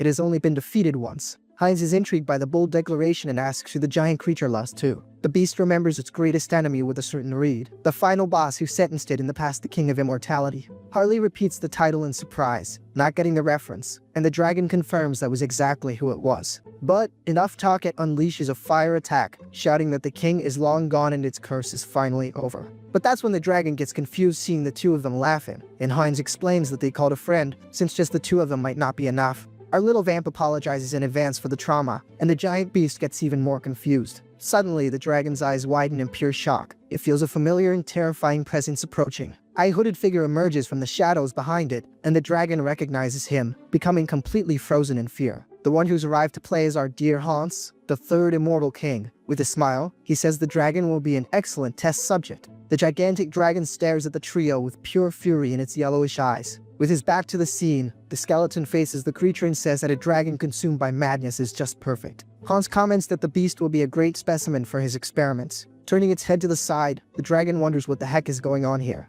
After a year, the giant creature finally recognizes him, and shouts that the immortal king has returned to this place. Hans lets out a mocking laugh, saying he can see the monster through the previous king's memories. The skeleton remembers the sleeping dragon and questions how the beast could awaken when he couldn't. Still angry, the winged monster lets out a pained grunt. Suddenly, the creature feels something strange on its tail and turns to see what happened. Mr. Bones warns the beast not to even think about trying to escape. As it tries to fly up, the dragon ends up hitting its head on an invisible barrier. A huge purple dome now surrounds the entire area, and Hans explains that its wings won't take it anywhere. The voices in the creature's head scream for it to finish off the king. Completely possessed, the dragon starts to move. A powerful energy begins to completely envelop its body. Harley watches the scene with a smile on his face, commenting that the monster is absorbing all the madness from the air. The energy intensifies more and more, and the MC admits that not even he could do something like that. An overwhelming power erupts from the dragon's body. With its eyes glowing, the creature screams, vowing to erase the immortal king from existence.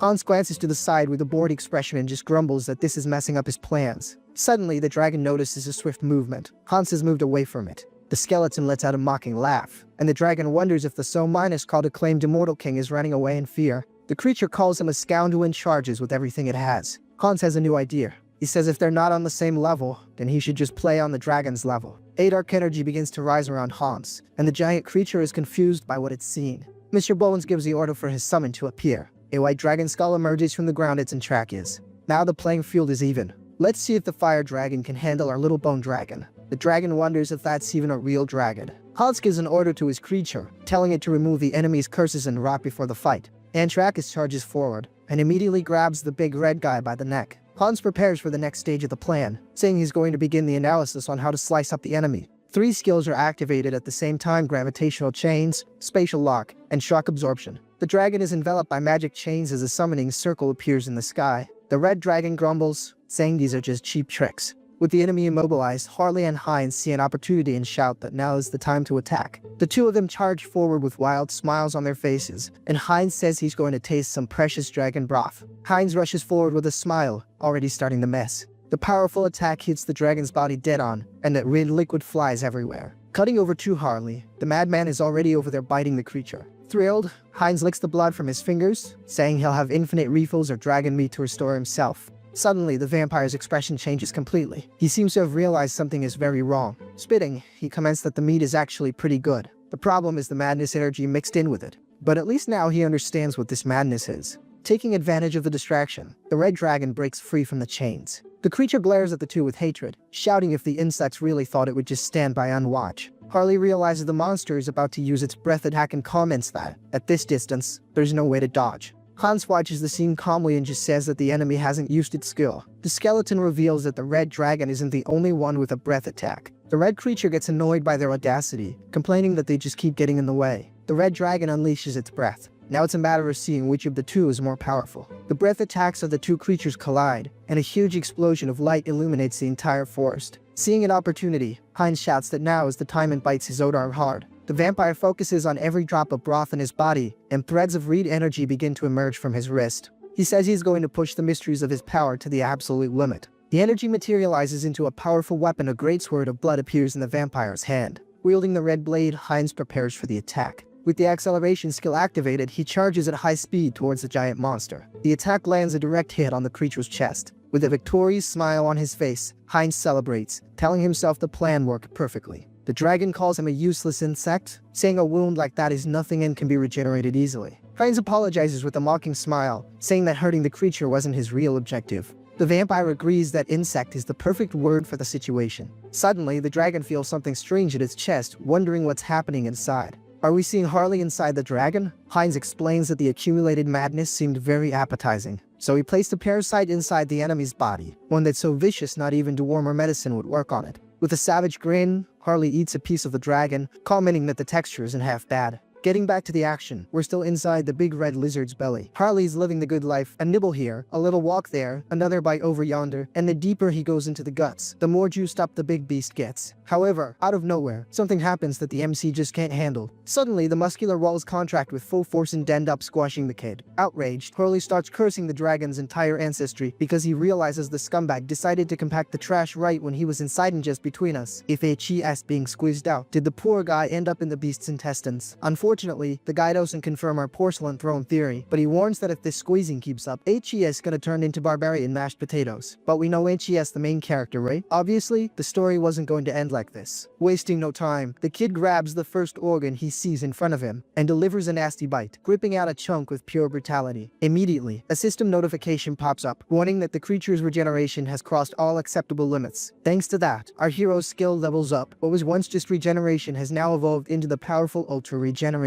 Surprised, the MC thinks, man, look at this big gift falling from the sky just like that for free. The problem is that the situation is tight, literally, so he asks for a little space just to read the system window properly. Deep in thought, the kid analyzes this so-called ultra regeneration. The question remains, was this the dragon's passive skill and he ended up stealing it for himself? Meanwhile, on the outside, the big lizard starts screaming, calling the MC a pathetic insect and swearing that these tricks won't work, since his regeneration is too advanced to take any real damage. Little does he know that another system window appears on our side, informing us that Harley has met the requirements for yet another evolution. With that, the old skill Devour has just evolved into the special skill Gluttony. Since Harley isn't exactly known for his smarts, being a bit slow on the uptake, HES left wondering what on earth this gluttony thing is. At this moment, my friends, the real transformation begins. Looking at his own arm, he notices a shiny red scale popping up. No mistake about it, that right there has to be a scale from the dragon itself. Immediately, Harley gets super hyped about the news. Finally, it clicks. From now on, just by eating, he can steal enemy's characteristics, meaning this dude is never gonna stop chewing again. Outside, the red dragon starts hearing some weird noises coming from his own belly. Desperate, the monster starts screaming, telling the wretch to get out of there or he'll rip him out by force. The creature was about to tear itself apart to remove the intruder, but Hans, our immortal king, steps in asking what the heck he thinks HES doing. Under the Lucheska man, the bone dragon, Antrak,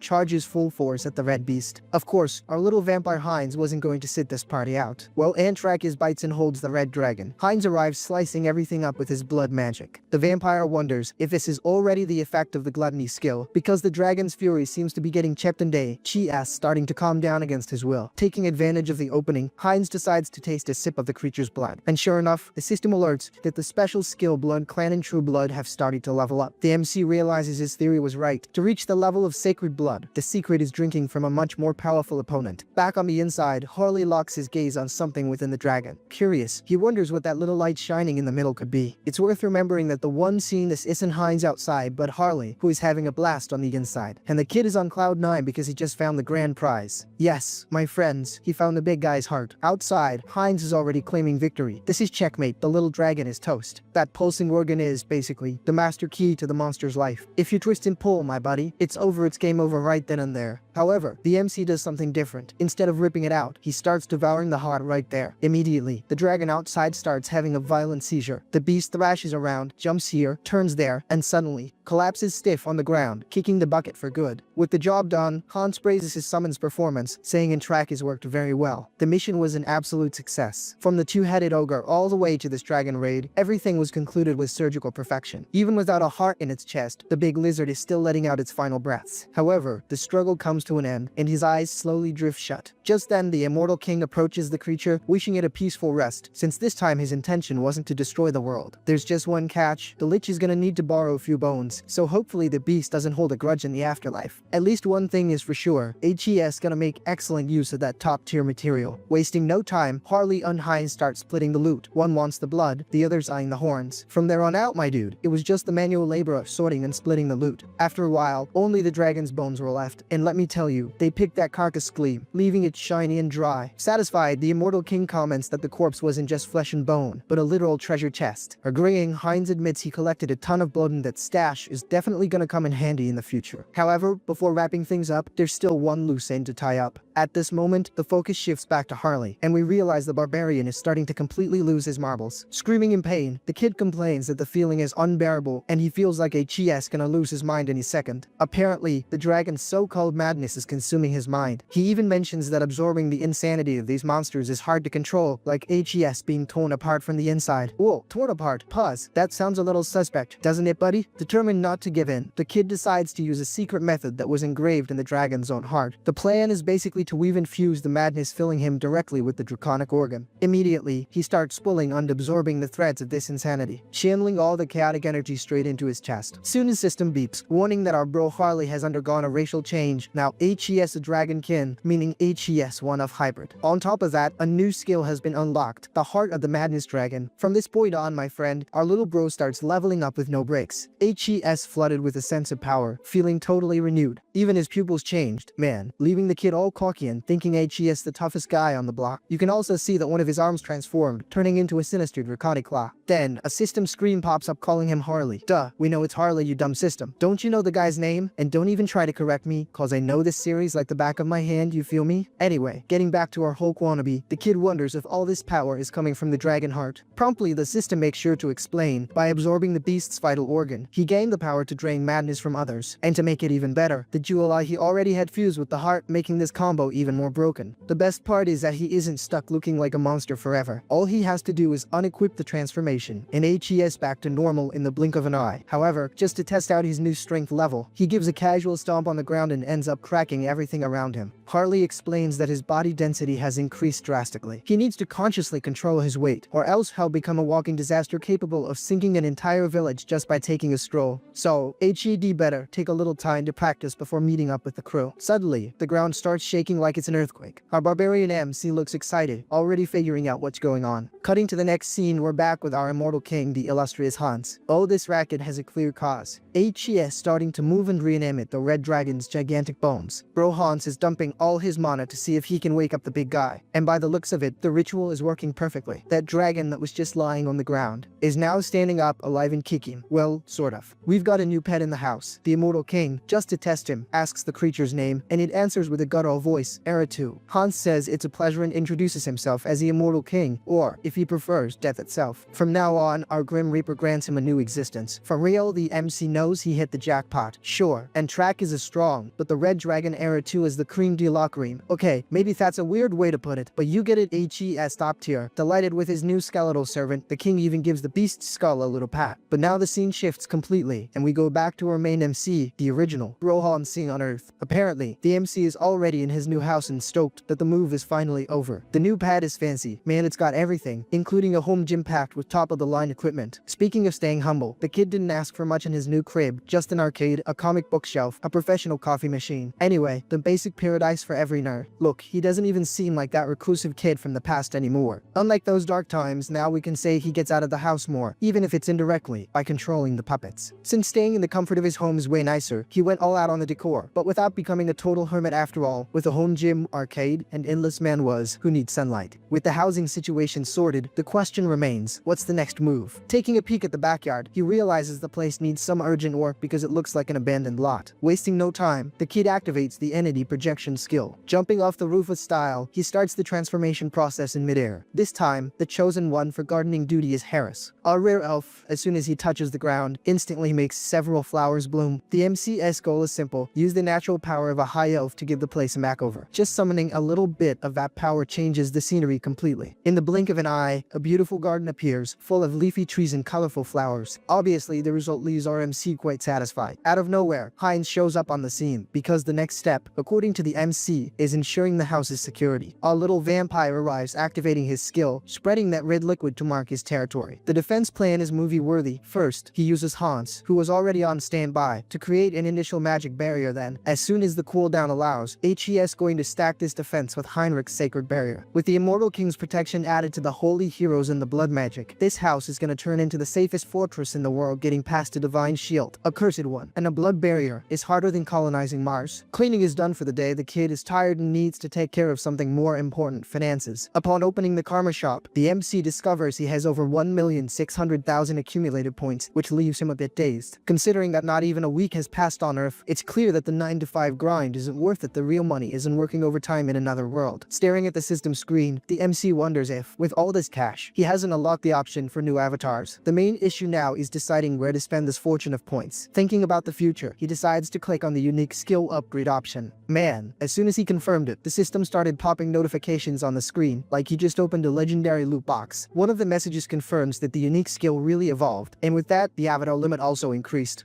In other words, another puppet is coming to the collection, guys. Furthermore, the system warns that the avatar potential has gone up, improving the learning capacity of all of them. Basically, the clones got smarter. Another thing that improved was the cognitive connection between them. Grinning from ear to ear, the MC comments that it makes sense now, because he felt the mental energy flowing better to the clones. He just hopes the system takes it slow, or else the original body is gonna end up turning into a vegetable by comparison. Can you imagine that situation? The clones become geniuses and the main body just sits there, drooling in the living room. That wouldn't be cool at all. He quickly pushes that paranoia away, remembering that I am the clone and the clone is me, so in the end, it's all the same. Getting back to the system screens, the evolution of the unique skill opened up a range of new possibilities. The kid unlocked the avatar cloud skill. This so-called cloud works basically like a shared subspace backpack, where all avatars have access to the same inventory. Amazed, the MC realizes this is perfect, because now he can send items between dimensions instantly. The little vampire loved the idea, as HES already thinking about the food deliveries from Earth he'll be able to order. Just to test out the new feature, Bro Heinz pulls out his little axe, and tries to store the item in this so-called storage cloud. Sure enough, the test works and the item appears in the inventory for both him and the MC on Earth. Heinz thinks this is genius because he can expand trade with Huberton, even transfer those rare items Heinrich got straight into the vampire's hands. Wielding a Pekosk, the MC decides it's time for the main event. Using the customization tool, he starts designing something special. To be more specific, we're talking about a dwarf. Yes, the family is getting a dwarf avatar. As soon as he confirms the creation, an explosion happens in the room. Relax, it wasn't enough to bring the house down, just a thick curtain of smoke indicating the process worked in the dwarf is materializing. In the MCS mind, the expectation is a ripped, bearded, and burly clone, like a compact version of Arnold Schwarzenegger. Finally, the figure starts to emerge from the smoke. However, the MCS reaction is anything but happy upon seeing the result. The beard is there, it is indeed a dwarf, but the physique, my friend, left a lot to be desired. Desperate, both the MC and the dwarf himself try to understand where the system got this unique look from. The MC wastes no time and says at least it's fixable. He's gonna customize the puppet right now. The MC's first move is to tweak the height, of course staying within the maximum limit for a dwarf, so he won't be a giant, but he'll be a respectable dwarf plus. He gives the face a little rejuvenation. The beard also gets a makeover to look more stylish, and obviously, he removes that indecent beard belly from the body. After messing with the sliders for a while, our boy sighs in relief because he finally got a cool look. Check out the result of the new avatar. Now that's way better, right? He looks like a legit blacksmith dwarf. The MC was satisfied with the appearance, and the dwarf himself seemed to dig it too. But you know what I noticed? HES missing a name. Oh snap, as soon as I said it, the MC already thought of one. From now on, the dwarf's name is Howard. The MC greets Howard, saying it's a pleasure to meet him and welcoming him to the family. Analyzing the stats, you guys already know the name, but the key difference here is the species. HES dwarf and his main trait is the craftsman spirit. Yeah, my friend, the old guy is an expert at handling hard iron. Pause. That sounded a little suspect, didn't it? The system informs us that this is the 8th avatar, born from the craftsman's Picasso. Because of that, the passive skill is going to give an insane bonus to everything he crafts. The MC thinks it turned out perfect, exactly how he wanted. Also, the system warns that Howard is a bit moody if the MC gets a little sad. The dwarf goes into deep depression if the MC gets happy. The dwarf gets euphoric. The dude has zero chill, guys. However, the MC reflects that if he had to point out a flaw, there is one tiny detail. Just like what happened with our elf Harris, this new clone has absolutely no basic knowledge about his field. Looks like HES gonna need outside help, but since the north of the continent is in chaos, seeking knowledge there will have to wait. Actually, the kid has a better idea, but for that to happen, Bro Hines is gonna have to step up. Without thinking twice, our vampire whips out his phone back on Earth. As soon as the person on the other end picks up, he asks if everything is okay, mentions it's been a while, and asks how she's doing. Oh snap, it's our little vampire girl from the beginning. If I'm not mistaken, that's Jin's Oren. I'm pretty sure. Surprised, the girl asks what Lord Hines needs and if something serious happened for him to call out of the blue like that. The MC, through Hines, says he has a favor to ask, and the girl replies to just shoot. Whatever he asks, she'll handle it. He then orders her to prepare all kinds of educational material on engineering, specifically modern metallurgy. The amount doesn't matter, she can bring everything that's useful, and they'll figure it out. Howard's plan is already set. HES gonna use the info from Earth to study the theory, then set up a workshop right here, and finally practice for real over in America. But now, let's leave the Earth core aside and focus on the one we love so much. For her, it's him alright. Our beloved immortal king Hans, digging into the avatar cloud, he pulls out an unknown crystal. Mr. Bones notes that this is super efficient. He got this gift from Hines A. the Cloud. Easy peasy, without even needing physical contact. Anyway, enough stalling. Now he can use this power source directly. Starting to release his mana, the crystal begins to crack, and out of it comes a familiar creature. To be more specific, it's Malcolm, that lich the immortal king captured a while back. He comes out all pumped up, saying HES can wreck shop, and even asks who dared to summon the grand strategist. Little does he know that standing right in front of him is the immortal king himself. Realizing the blunder, Malcolm drops to his knees instantly. He apologizes 1,000 times, saying he thought it was that hero Heinrich who had deleted him. But the reality is way more incredible. He is standing before his true master. Isn't that wonderful? The newly arrived lich swears eternal loyalty to Hans, the one and true sovereign. Hans, watching the scene, recalls from the ancient immortal king's memories that Malcolm was a top-tier strategist. That's great, because the more capable people on the team, the better. Suddenly, another figure appears. It's Olivia, that kinda crazy banshee, you know. She arrives bowing and paying homage to the new king. The immortal king asks why she showed up out of the blue, and she replies that she came to deliver the report on the mission he ordered. The MC remembers that's right. He had sent the ghost to investigate the whereabouts of the challenge vow and extract any info. And when I say any info, I mean everything: combat strength, power, number of members. The MC sent Olivia because her wall-phasing skills are perfect for espionage. Since they didn't find many results at first, the operation expanded to the west of the continent and also to the Central Empire region. Olivia reports that she found a very suspicious place, a key fortress to be exact. The immortal king celebrates, praising her work. Olivia, all humble, says it was nothing and promises to dedicate herself body and soul to her master. But that body and soul talk leaves Malcolm a bit bugged out. He thinks, how is Olivia gonna dedicate herself body and soul if she doesn't even have a body, let alone a soul? The problem is that the idiot, instead of just thinking it, ended up saying that Jamal loud. And let's just say Olivia didn't appreciate hearing that little wisecrack one bit. The immortal king, trying to save his new servant's skin, says he needs Malcolm to do something immediately. Hunt's order is for him to help Olivia with the mission, except that ends up leaving Malcolm, let's say, terrified. He even thinks, I don't know if the king sees it, but if you look at her face right now, you can tell she's gonna beat the living daylights out of me. But what can you do? Boing. He says he'll follow the immortal king's order. That is, if he stays alive until then, right? Because with that partner, the risk of kicking the bucket is high. Turning to Olivia, the MC orders her to force everyone into submission. And if she needs backup, she can take Malcolm along, but only as a last resort, right? Because the Lich is way too OP,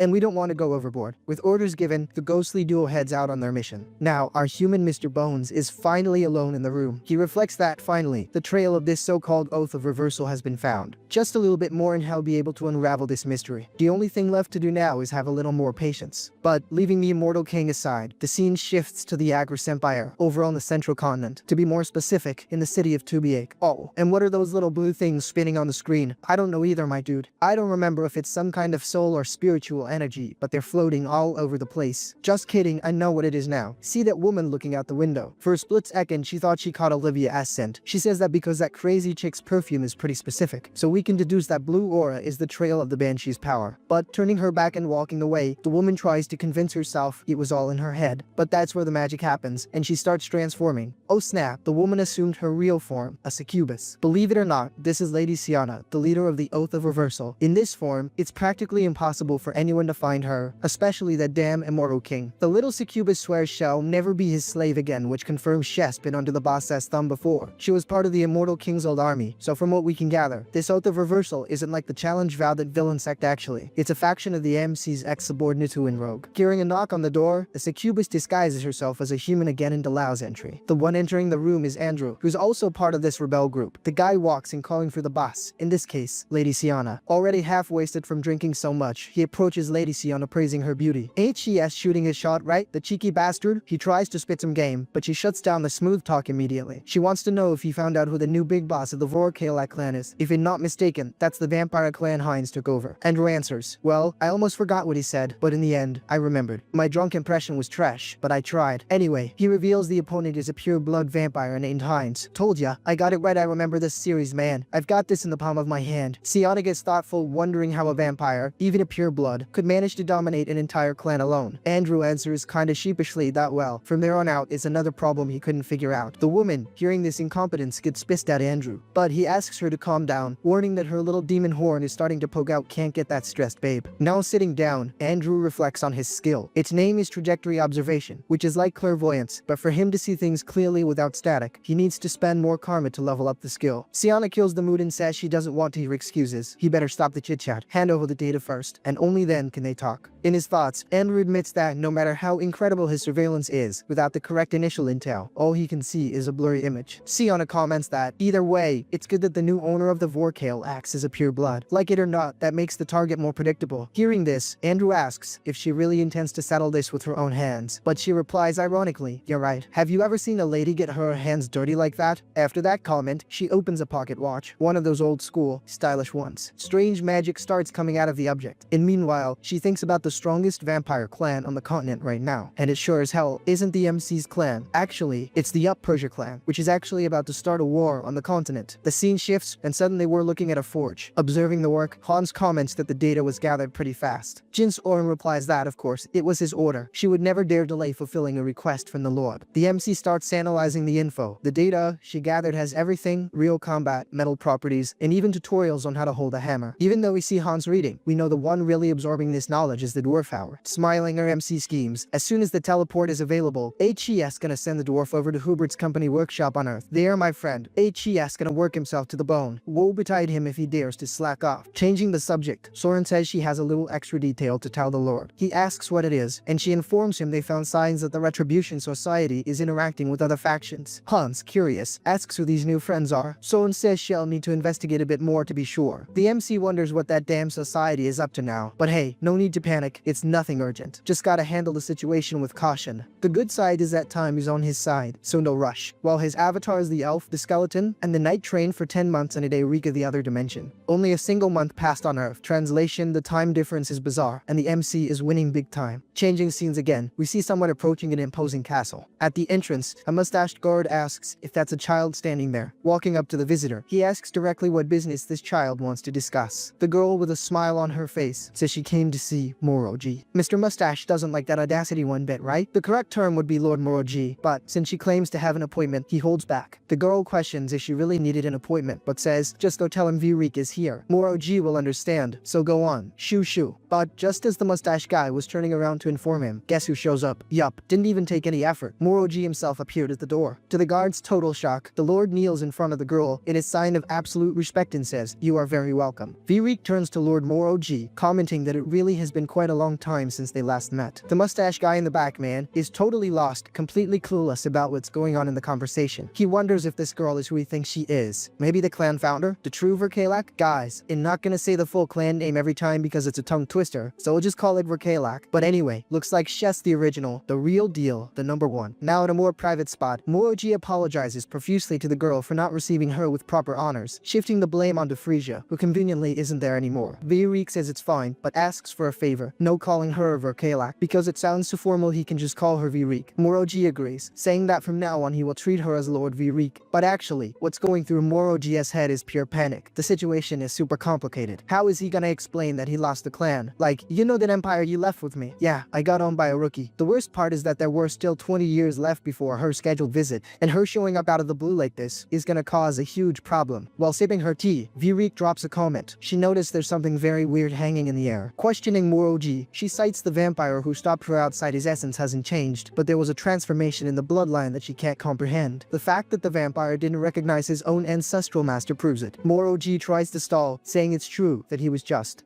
Boy. He didn't even have time to finish his flimsy excuse. Virik shoots him a look that pierces right through his soul, telling him to spill the beans and stop beating around the bush. Moroji knows that fighting Lord Virik is suicide, and to be honest, he has zero desire to turn into dust right now. But man, what a tricky situation, huh? Did this have to happen exactly when Lord Hines is AFK? If only he were here to settle this mess with her the hard way. Virik comments that for sure, someone intervened. After all, how could a common vampire change so much? But, well, anyway, where is the person responsible for this drastic change? Moroji is sweating bullets thinking, oh man, why does this kind of drama always land in my lap? Is this how his life ends, going from a lord to becoming a past tense verb? He replies that the person Chess looking for is, unfortunately, absent. Virik then asks if she can wait there, since he didn't prepare a place for her to rest. Cornered, he answers yes, of course. That's when she focuses and starts staring deeply at Moroji. It's a really sinister stare, the kind that analyzes your DNA. In her thoughts, Virik reflects that her goal was to strengthen the bloodline through evolution to create a superior race. She believed that, if this were possible, vampires could finally step out of the shadows and chill under the sunlight. The issue is that when she woke up from her long slumber, someone had already turned that theory into reality. It must definitely be this person Moroji is hiding. Well, the only thing left to do is wait and see. It must be a truly admirable descendant to pull off such a feat. But our beloved scene changes again, this time to a place covered in snow. The focus is now on Harley, who for some reason is smiling from ear to ear. He jumps and screams to the group, saying everyone can come out of hiding now. This ends up giving the squad a scare. The dwarf, named Wire Nick, starts complaining that all this noise wasn't necessary, but admits that, apparently, the barbarian won the battle against the dragon. The MC confirms, saying the fight was tough, but he secured the victory. The dwarf looks him in the face and thinks, man, this dude isn't even tired. Actually, HCS got more energy than before. The knight accompanying the group starts looking at the MCS. Armand notices a red scale popping up there. Harley tries to play it cool, since that was supposed to be hidden, but the cat's out of the bag now. The best move is to get out of there immediately, because no one knows when another monster might show up or if the cave is gonna collapse. He then grabs everyone, my friend, and activates turbo mode on the run. While being carried, the dwarf Wire Nick tries to say something, but with the wind in his face, the MC pretends not to hear. The dwarf then speaks louder, stating that Harley is incredibly stronger, like he came back on a whole new level. Harley agrees, saying it's true. Y or Nick says that's fine, glad HES strong and all, but there's a pending issue. Where is my precious Ellen? Where is my legendary sword? The dwarf misses his masterpiece. Where is she? Where is it? Did you manage to protect it? Don't tell me an accident happened and it just broke? The MC looks with a very serious expression, thinking the time has come too. Maybe tell the truth, or not. The problem is he wants to use Wire Nick to handle the education of his new avatar Howard, so he can't just say whoops, I broke it and complicate the friendship. Answering the dwarf, he says he has a very sad and heroic story to tell. The title of the story is The Great Adventure of Harley. According to him, one of his first challenges was facing a gigantic troll, except, unfortunately, things got a little complicated during the fight. He ended up getting surrounded and the only thing that crossed his mind was, how am I gonna get out of this mess alive? While he was beating down the smaller goblins, someone threw a powerful weapon in his direction. The kid, in that dramatic moment, had already accepted death. Really, it seemed like he wouldn't be able to stop that final blow without sacrificing something. But that's when the plot armor kicked in. The fatal blow just didn't land. When he opened his eyes, he saw the enemy's weapon had been destroyed in midair. However, looking at the ground, he found his broken Pekosk, his beloved Delim. He even tried to piece the fragments together to save her, but unfortunately, it was too late. She had already turned into scrap metal. Except, even while he was mourning the Pekosk, the monsters gave no quarter and kept coming at him, and they got the MC to a colossal level of rage. It was at that moment he got stronger, exploding with pure savage energy. And now, taken by this fury and with power overflowing, he laid the smack down on all the monsters, avenging the death of his beloved Delim. Back to the present, we see the dwarf wire Nick with eyes full of tears, listening to Harley say that it was in this peak of emotion that it clicked. The kid makes up a story that he discovered he has dragon blood running through his veins thanks to Elim's sacrifice, meaning the fight that awakened this wasn't the dragon one just now, but that supposed battle against the troll in the past. Just then, a member of the group that usual know-it-all girl theorizes that, if that's the case, Harley must have a draconic ancestor from about 300 years ago, whose lineage was lost after the Great War. The MC gives a thumbs up and agrees right away. That's it, you nailed it. In reality, he just liked the perfect excuse the woman came up with for him. Another warrior woman comments that awakening dragon blood in a moment of despair is legendary stuff, worthy of hero tales. Another companion, all hyped up, says he always felt Harley had absurd hidden potential. Lu Wang or someone more skeptical looks a bit suspicious, thinking, does this story really hold water? People will believe anything. Anyway, Harley shouts and tells everyone to pay attention to the path. Looking ahead, we see the landscape covered in snow, but the good news is that the Iron Fortress is just past that mountain range. After walking for a while, one of the knights asks why Harley stopped out of nowhere. Our boy warns them to look carefully at what's ahead. Reaching the top, my friend, the view is total destruction. The battlefield is littered with fallen bodies, both monsters and humans, and if they pay a little more attention to the horizon, they'll realize the squad down there is facing a gigantic minotaur. The crew comments that the beast managed to reach the gates of the Iron Fortress, and if they don't hurry, the defense is done for. Drooling with hunger thanks to gluttony, the MC says, alright, time to eat. No wait, not eat, save the people, play it cool. He corrects himself quickly before the hunger speaks louder than the heroism. Apparently, the giant minotaur isn't coming towards the group, but is focused on bringing down the fortress. The soldiers inside, who are already beaten to a pulp, say that miserable animal already finished off the priests of the sacred order, and even the mages from the tower, the mercenaries outside, probably won't even tickle it. But that's when someone screams in panic and hope, HES arrived, HES here. At first, nobody understands who the heck arrived. Even the creature looks back, confused, trying to understand where all this shouting is coming from. Now it becomes clear they're talking about Harley, who, by the way, just crash landed right on the monster's head. The soldiers start cheering, screaming that the monster of Terrakay has finally arrived to save the day. The MC chuckles upon hearing the title, Monster of Terrakay. I like it. Is that the nickname I got now? But enough talk. Now HES gonna show what being a real monster is all about. The scoundrel grabs the creature's horn and starts pulling with inhuman strength, making the bones start to crack. Exerting a little more force, he literally rips out one of the horns with pure brutality. And he even drops a mockery. There, I lightened the load on your noggin. Must be tough living with such big horns, right, big guy? The monster gets super salty, thinking, man, hit me, curse at me, but disrespecting my horns in front of the squad is just a low blow. But since he wants a fight, the brawl is about to pop off for real. The two charge for a direct clash. The impact was so violent that ketchup flew everywhere. The question remains, whose blood is all that? Oh snap. Looking at the Minotaur, HES missing both horns and, to top it off, lost an entire arm. The blow Harley delivered simply obliterated the creature's defense. Harley comments with an air of superiority that the beast was actually kinda strong. Except unfortunately for him, HES still way below the barbarian's level. Seeing this, the soldiers go into total ecstasy. Everyone starts celebrating wildly, cheering that Harley secured the victory and humiliated the monster. Not being a fool or anything, the MC immediately stashes the Minotaur's horn in the cloud, thinking that Howard can forge some stylish gear with that later. However, the real prize of this battle is something else. It's that red core, the crystal ball he can devour to his heart's content. Immediately, a system window warns that the skill madness control is containing the insanity that just invaded his body. Satisfied, the MC realizes this is incredible. Besides now being able to eat anything, he is also absorbing the Minotaur's genetics and strength. Oh boy, check out the MC's legs changing. Let me tell you right now, from the waist down, things got massive and powerful. In the meantime, the soldiers run toward him to celebrate the victory. That soldier I mistook for someone important and who definitely isn't says the victory was thanks to the MC and that the performance was incredible. Harley just smiles, dropping in nah, no biggie. Seizing the moment, a knight announces that Lord Tarmia, the owner of AONIA County, is present and would like to see the hero. Thoughtful, the MC understands that this time the big boss really called in this case, the local lord, not himself. Suggesting a break, the knight says maybe it's better for him to rest a little first, since the fight was intense. However, when the man blinks, the MC has already disappeared. Perplexed, the knight wonders if the rascal just took off, just like that. Apparently, yes, he dipped except, actually, he ran straight to meet the lord. Moments later, he is already infiltrating the depths steps of the fortress, quickly arriving at the door of the noble's quarters. However, he gets barred at the entrance, and the guard knight asks him to chill out for a second. Basically, the lord already knows Harley is a bit rough around the edges, since the knight explained the situation, but the MC better have a little caution of course. The barbarian understands nothing and asks what the problem is. Explaining better, the guard says he needs to be more subtle. Don't just go kicking the door and screaming "Sup, lord." He needs to have some manners. Chill as ever. The MC looks at him and says, "Oh, is that all, boss? I got you," but the knight already foresees the disaster about to happen. Without ceremony, Harley kicks the door wide open and enters the hall. Inside, Lord Tarmia finally appears and says,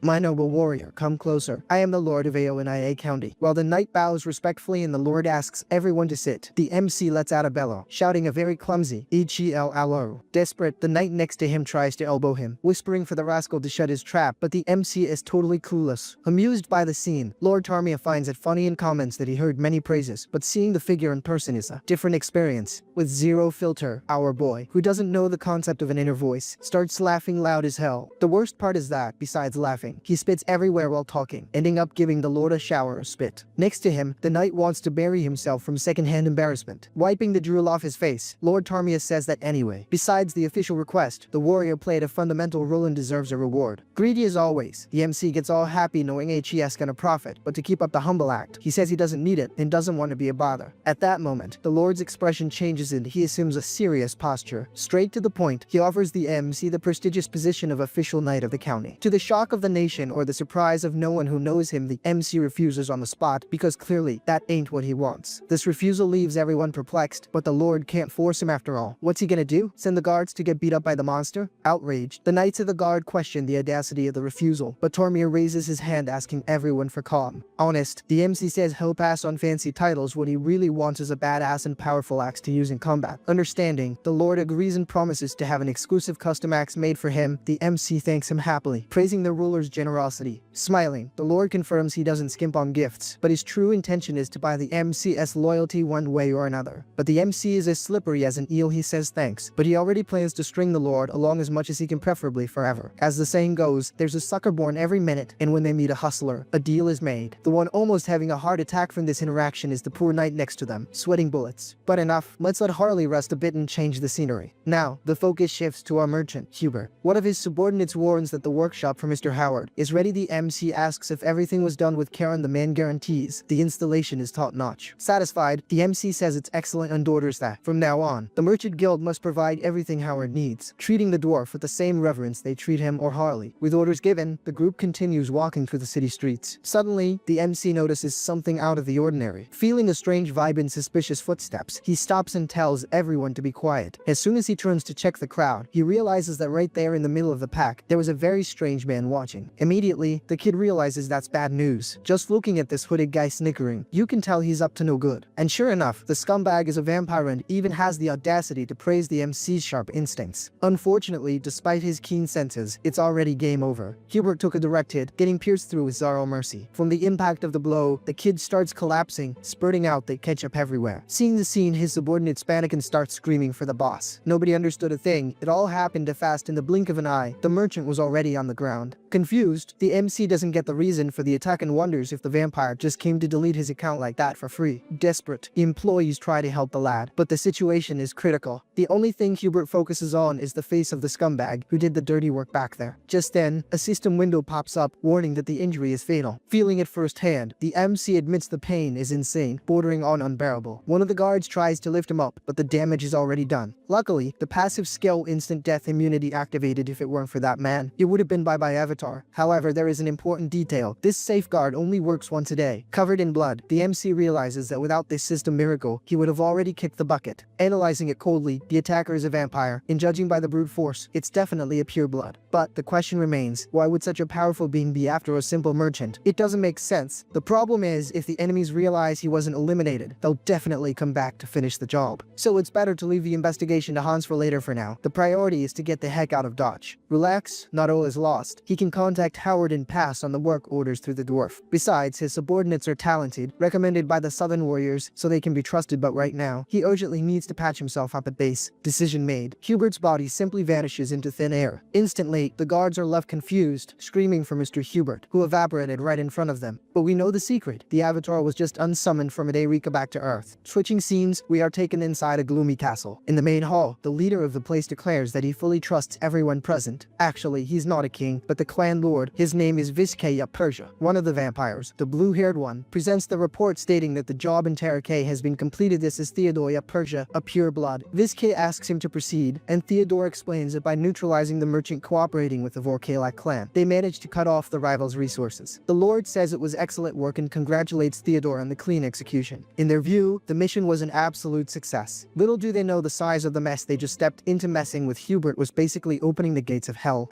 War, my friends, is officially declared. But to see the SHT hit the fan, you guys are gonna have to comment a lot asking for the continuation and smash that like button. That stuck-up pale dude, already smirking sideways, congratulates this clean guy for the job, and the man thinks he's the master of the world. The redhead tries to act humble, saying the master is exaggerating and the gig was a piece of cake. This dude is slick, bro. But he lets out a mocking little laugh, his red eyes already glowing. You can tell this guy isn't worth a plugged nickel. Then the big boss comments that time is on their side, and they've finished checking the intel on the challenge pact. Things are getting serious. The pale guy, looking like he's planning some major wickedness, gets thoughtful because their plan seems to be running smooth as silk. Then the four eyes with blue hair jumps into the convo, all hyped up, and warns that the news doesn't stop there. Here comes a bombshell. Out of nowhere, a creepy giant red portal appears in the middle of the room, and the guys finally completed the blood gate. Way too OP. The Lord wants to know if the coordinates are right, and the underling confirms the plan is to make a pit stop in Rapella before marching to Teleria in half a day.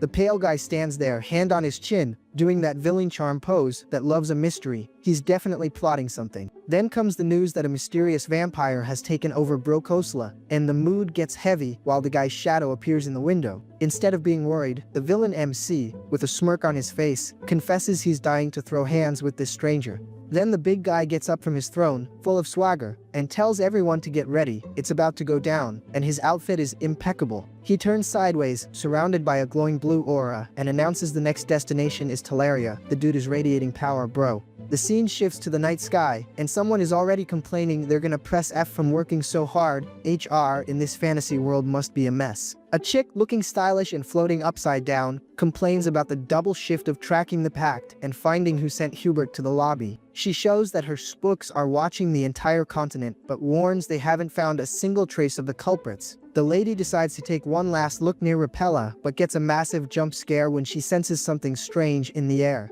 Suddenly, in the middle of the dark forest, a red flash explodes, tearing up the sky. Looks like the package arrived early. Then the blood portal opens right in front of the vampire crew, putting everyone on alert. The invasion started without warning. The chick, letting out an evil giggle, realizes the kids have arrived. Now the berry juice is gonna spill, my friend. The lady with the veil, looking all serious, says she needs to gossip the news to the undead king right now. Shit just got crazy. Meanwhile, Big Skull is chilling, enjoying the night view, and thinking about life. Looks like the weather is gonna get chilly on the mountain. The skeleton realizes the drama is an invasion by another vampire clan, and the attack on Hubert was just to scatter the crew. He starts analyzing the board and remembers there are 3 giant clans, citing the folks from the east, and the Yapersia clan. The skeleton concludes that the Yapersia clan is the most broken of them all. Things are gonna get ugly if these guys decide to step into the ring. Big Skull decides his current power can't tank the heat, and he needs to send reinforcements to Brokosla ASAP. Meanwhile, the pointy-eared blondie is buried in paperwork, living the corporate dream in a fantasy world. Out of nowhere, he hears a call and makes a face like he left the stove on. Someone is interrupting his shift. A brunette with a crown of thorns kicks the door open and says she's just passing through. The girl has zero manners, man. The blondie bows and welcomes Lady Bricky, but the chick is already looking like she's in a bad mood. She cuts straight to the chase and orders him to prepare for combat immediately. Her patience is shorter than a pig's kick. The poor guy asks what battle she's talking about since nothing happened, but she says it's just a gut feeling. The guy is totally lost. The chick, now actually mad, tells him to stop yapping and asks if she looks like someone who talks nonsense.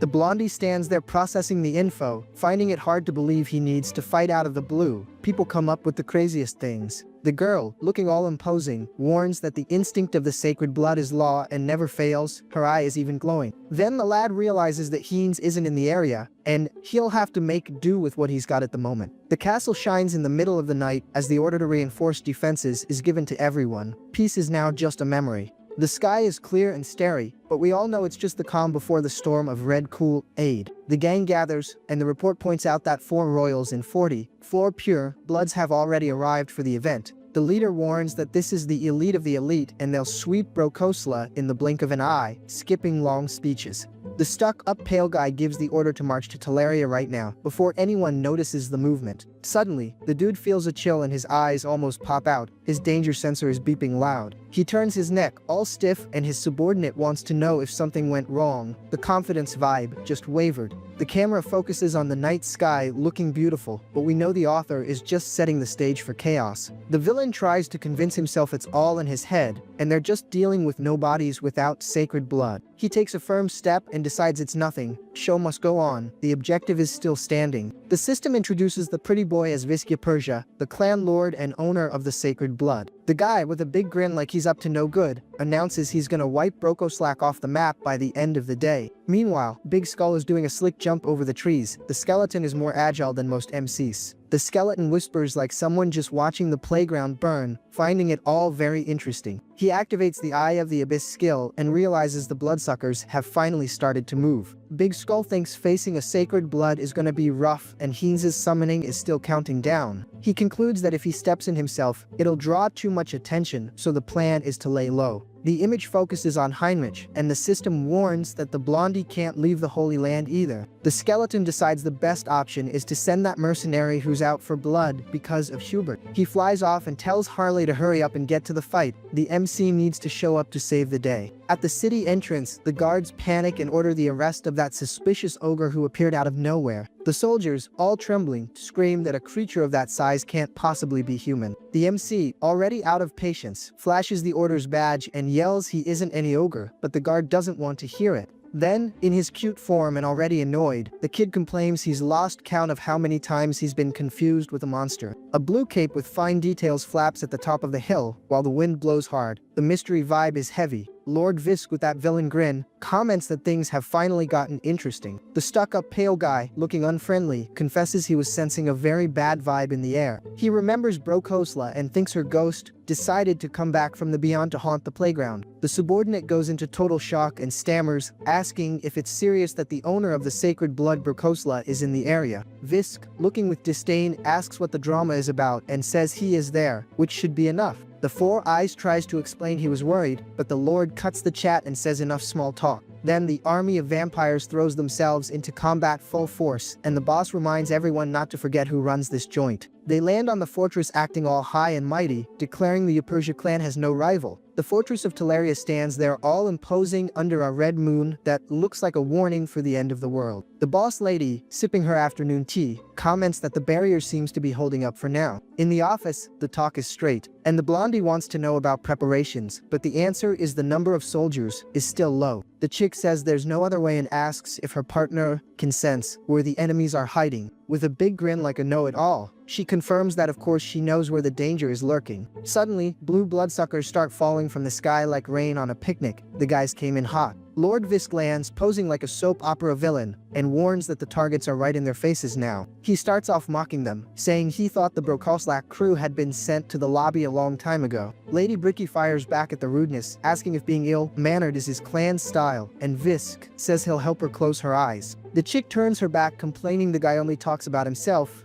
and is a total pain in the butt. The blondie starts sweating bullets, realizing the situation is hairy, as there are still 4 big shots to face there. The scene focuses on the villains in a line, and the reserve MC thinks the power imbalance is hopeless. But then he remembers he has an ace up his sleeve, and a sinister red energy starts to emerge from his hand. The lad announces that inside his barrier, his ally's power is amplified to the extreme. The tables are starting to turn. With a determined look, he realizes the enemies have finally stepped into forbidden territory. Visk and his squad are shocked when a trail of blood starts rising from the ground. Unpleasant surprise. The entire fortress is wrapped in the blood barrier, and the blondie warns no one is leaving without getting scratched. He strikes the summoning pose and yells for Pritia to appear and help with the brawl. Backup is arriving. The The silver-haired vampire lady appears looking gorgeous and comments there's a bunch of unwanted guests gathered there. The kid gives the order to Pritia and tells her to protect Brokoslak with everything she's got. Now the smackdown is gonna be elite. The stuck-up pale guy lets out a hum full of attitude. Dude thinks he's God's gift to the world. Then he dives straight at the group, warning that putting effort into useless things is a total waste of time.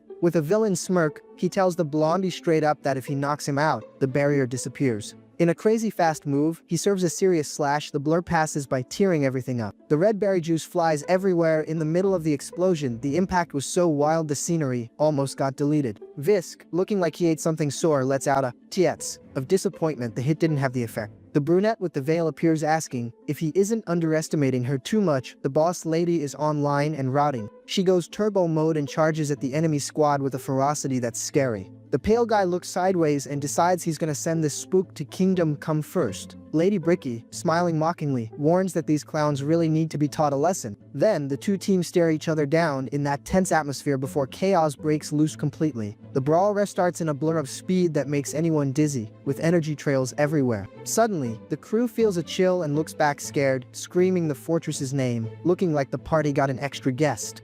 Then the blondie shouts out orders to punish anyone who dares invade, his blood actually boiling now. But the extra with glasses also joins the hype and screams the clan's name with all his breath, commendable enthusiasm, but I doubt he can tank it. Then the gang jumps in full force ordering to crush the insolent ones. Morale is through the roof, bro. The clash between forces causes an impact that makes the earth shake, kicking up dust and debris everywhere. Suddenly, some creepy red claws start appearing in the sky, with an energy so heavy you can feel it from here. The vampires, in total shock, look back realizing there's something sinister behind them, doing a full 180 turn. Then everyone panics seeing someone tear the barrier with their bare hands, wondering who this monster is. The redhead, pissed off, asks if the MC is the crazy guy who shredded Hubert, the mood heavier than a politician's conscience. Then the beast appears in a wolf hood and says, "Found you," grinning like he's here to collect a debt. He lands, breaking everything with an impact so strong the vampires almost lose their way, bringing order to the chaos. The Four Eyes, suspicious, wonders if the beast knows the merchant, seeing the plan is more full of holes than a sieve. Then the MC cracks his neck and shows his physique is unreal, overflowing with pure energy to smash everyone. The boss, already mad, grills the subordinate, but the redhead stammers, swearing he erased the tracks, even with the evidence right in his face. Then, the Lord humiliates the lackey, asking if he's gonna deny the mistake, while the babe with the veil appears from behind with a cheeky question. She doesn't waste time and serves a hit that sends 4 eyes flying, guaranteeing the knight's red juice spill. But the guy recovers on pure hatred and orders the other pure bloods to be called to hold the girl, totally desperate. Then the beast hears it, and grinning ear to ear, says if a pure blood is coming that's even better, addicted to adrenaline. With his eyes shining differently, he warns he was dying to test his new power, laughing like a villain with a hero's heart. Suddenly, the system beeps, warning that the biological aura and madness have combusted, fusing scales and tattoos. The villains, in panic, ask what kind of monster that is, realizing they messed with the wrong person. Then the MC, out for blood, screams he's gonna make everyone regret touching Hubert. He takes a giant leap and brings his hand down on a vampire, making the ground shake, serving a knuckle sandwich to the face without mercy. Lady Bricky, mocking them, laughs seeing the henchmen get massacred, while Lord Visk gets furious, wanting to know who the kid is. But the boss lady doesn't even care and says she owes no explanation, having more fun than a kid at a park. The pale guy, trying to keep his cool, says his subordinates are competent, refusing to accept he's losing control. The blondie, shocked in the VIP section, admits he can't even see the movements because the level went past 100%. Then, the scenery turns all red while the elite engage in combat that looks like the end of the world. All hell breaks loose among the big shots, and the shine from the fight blinds even those at home, with blood trails everywhere. The story comments this is the causal battle between pure bloods everyone talks about on an insane level. Then Visk and the lady measure each other up in the rec room, the vibe so heavy the roof almost collapses. The pale guy, smiling arrogantly, says the spook slipped up, but the babe keeps her poker face. Then the girl charges fast, but the lord dodges easily, sliding across the battlefield. Bricky, admitting the effort, says back in her prime this would be a piece of cake, cause age catches up to everyone. Meanwhile, the kid continues serving smacks to the henchmen's faces, making the red juice fly. Then the beast warns that the mad dragon's heart is sending a shout out, saying the danger is real. Visk realizes the pure blood is risking his life and just watches, playing chess with someone else's life. Then Harley decides waiting will take too long and resolves to spam everything he's got stored. The system beeps like crazy and activates an absurd combo from mutation to gem eye, becoming a walking arsenal. He yells he's gonna combine all the power and the energy explodes like a bomb, blinding the villains. The subordinates, desperate, stammer not understanding the weirdness, their morale going down the drain. Then the beast emerges transformed into a giant monster with horns and scales, radiating power that makes the fortress tremble. The vampires, in total shock, ask what monster that is, thinking he turned into a chimer from another world. The MC, mocking them, confesses the mad dragon's power is pure cheese. Feeling like the owner of the server, he shows his sharp teeth in a horror movie smile, thirsty for trouble. Then the beast prepares for takeoff, warning the fun is about to start. With a physique so insane the ground begs for mercy. With eyes glowing in heterochromia vibes, he drops a "no we're talking" that sends shivers down the spine. Then the kid turns into a blur of fire and yells for everyone to cover him, flying higher than an electric bill. The guards, in panic, realize the crazy guy is going straight for Lord Visk full force. But one of the clowns tries to react and realizes the situation is hairy, harder than beating an impossible game. People wonder how to join this mess, because the fight level went over 9,000 a long time ago. The MC dives at the big boss, looking like he's gonna collect rent with a slap. Then the clash of claws with the barrier makes the electronic berry juice fry, almost glitching reality. He notices the scales getting destroyed by the causality domain and clicks his tongue, seeing the Lord isn't a beta, but the little MC is slick and connects the dragon heart with the gem eye, making the system work double time. With a charismatic psycho look, he warns there's no barrier he can't punch through. Then the kid lets out a war cry that makes Erdrum scream for help, overflowing with fury. Then the dragon claws shatter the shield like it was paper, not taking no for an answer. He lands, posing all cool in front of the main villain, leaving a trail of destruction worthy of applause. Lord Visk and the lady, speechless, try to understand who interrupted dinner, looking dumbfounded. The kid, laughing like a villain, asks if the pale guy is the boss of this guild of clowns. Then the villain wants to know who he is and the beast spits facts, saying he's just the representative for the victims. The pale guy, confused, hears the MC let out a sigh like someone losing patience with the SAR mood. Suddenly, Visk gets a jump scare that almost knocks him back, not expecting the kid to be so fast. The kid, smiling with a plan ready, says if the culprit doesn't know the victim, then he'll serve a slap to the pale guy's face himself to teach him manners, almost splashing juice. The beast finishes, warning that the villain will have to become the victim now, clapping them. The movement trail is so insane the scenery gets blurry, with the kid flying high. Harley, laughing evilly, asks if the pale guy enjoyed the punch, a historic mockery. Out of nowhere, the MC looks like he pities the clown, a twist nobody expected. But Visk appears unbothered behind him, warning it's a hallucination in the causality space. Too slick. The kid, confused, hears the Lord ask if he thought a sacred blood would fall for that. Then the MC's little head appears in the speech bubble, dropping a very cheeky, "Yeah, so what?"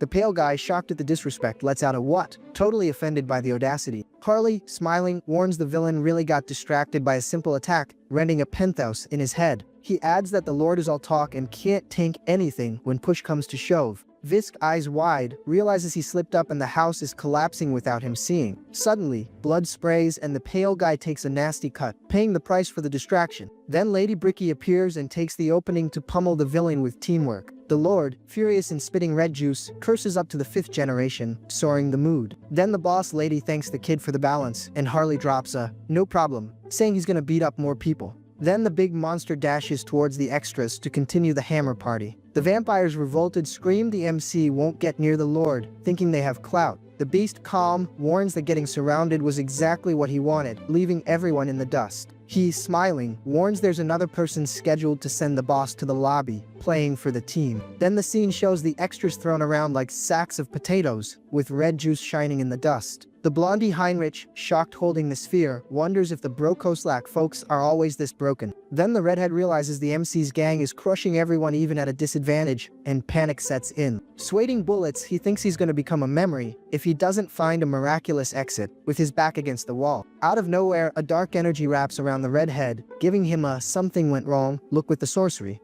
The guy, panicking in a bizarre void, notices the isolated space, more lost than a colorblind person at a traffic light. Suddenly, a shadow appears behind him and says, "It's you," making his heart skip a beat. The redhead, frozen, turns his neck asking who the intruder is, in the freezing atmosphere. The mysterious figure says he's there for those who dared touch Hubert, exuding debt collector vibes. Then the clown repeats the name, trying to process, vision blurring and regret setting in. Then blood sprays everywhere in an invisible attack, zapping his neck. The redhead lets out a painful scream, being crushed by the red pressure. No time to apologize. He starts coughing up red juice and feels life slipping away fast, in a bitter defeat. Delirious, he thinks he shouldn't have accepted the mission, not even for gold, realizing the truth. He remembers the monster from before and the Lord, realizing there were only tough guys in the match, and he was the only noob, and the comparison hurts more than the wound.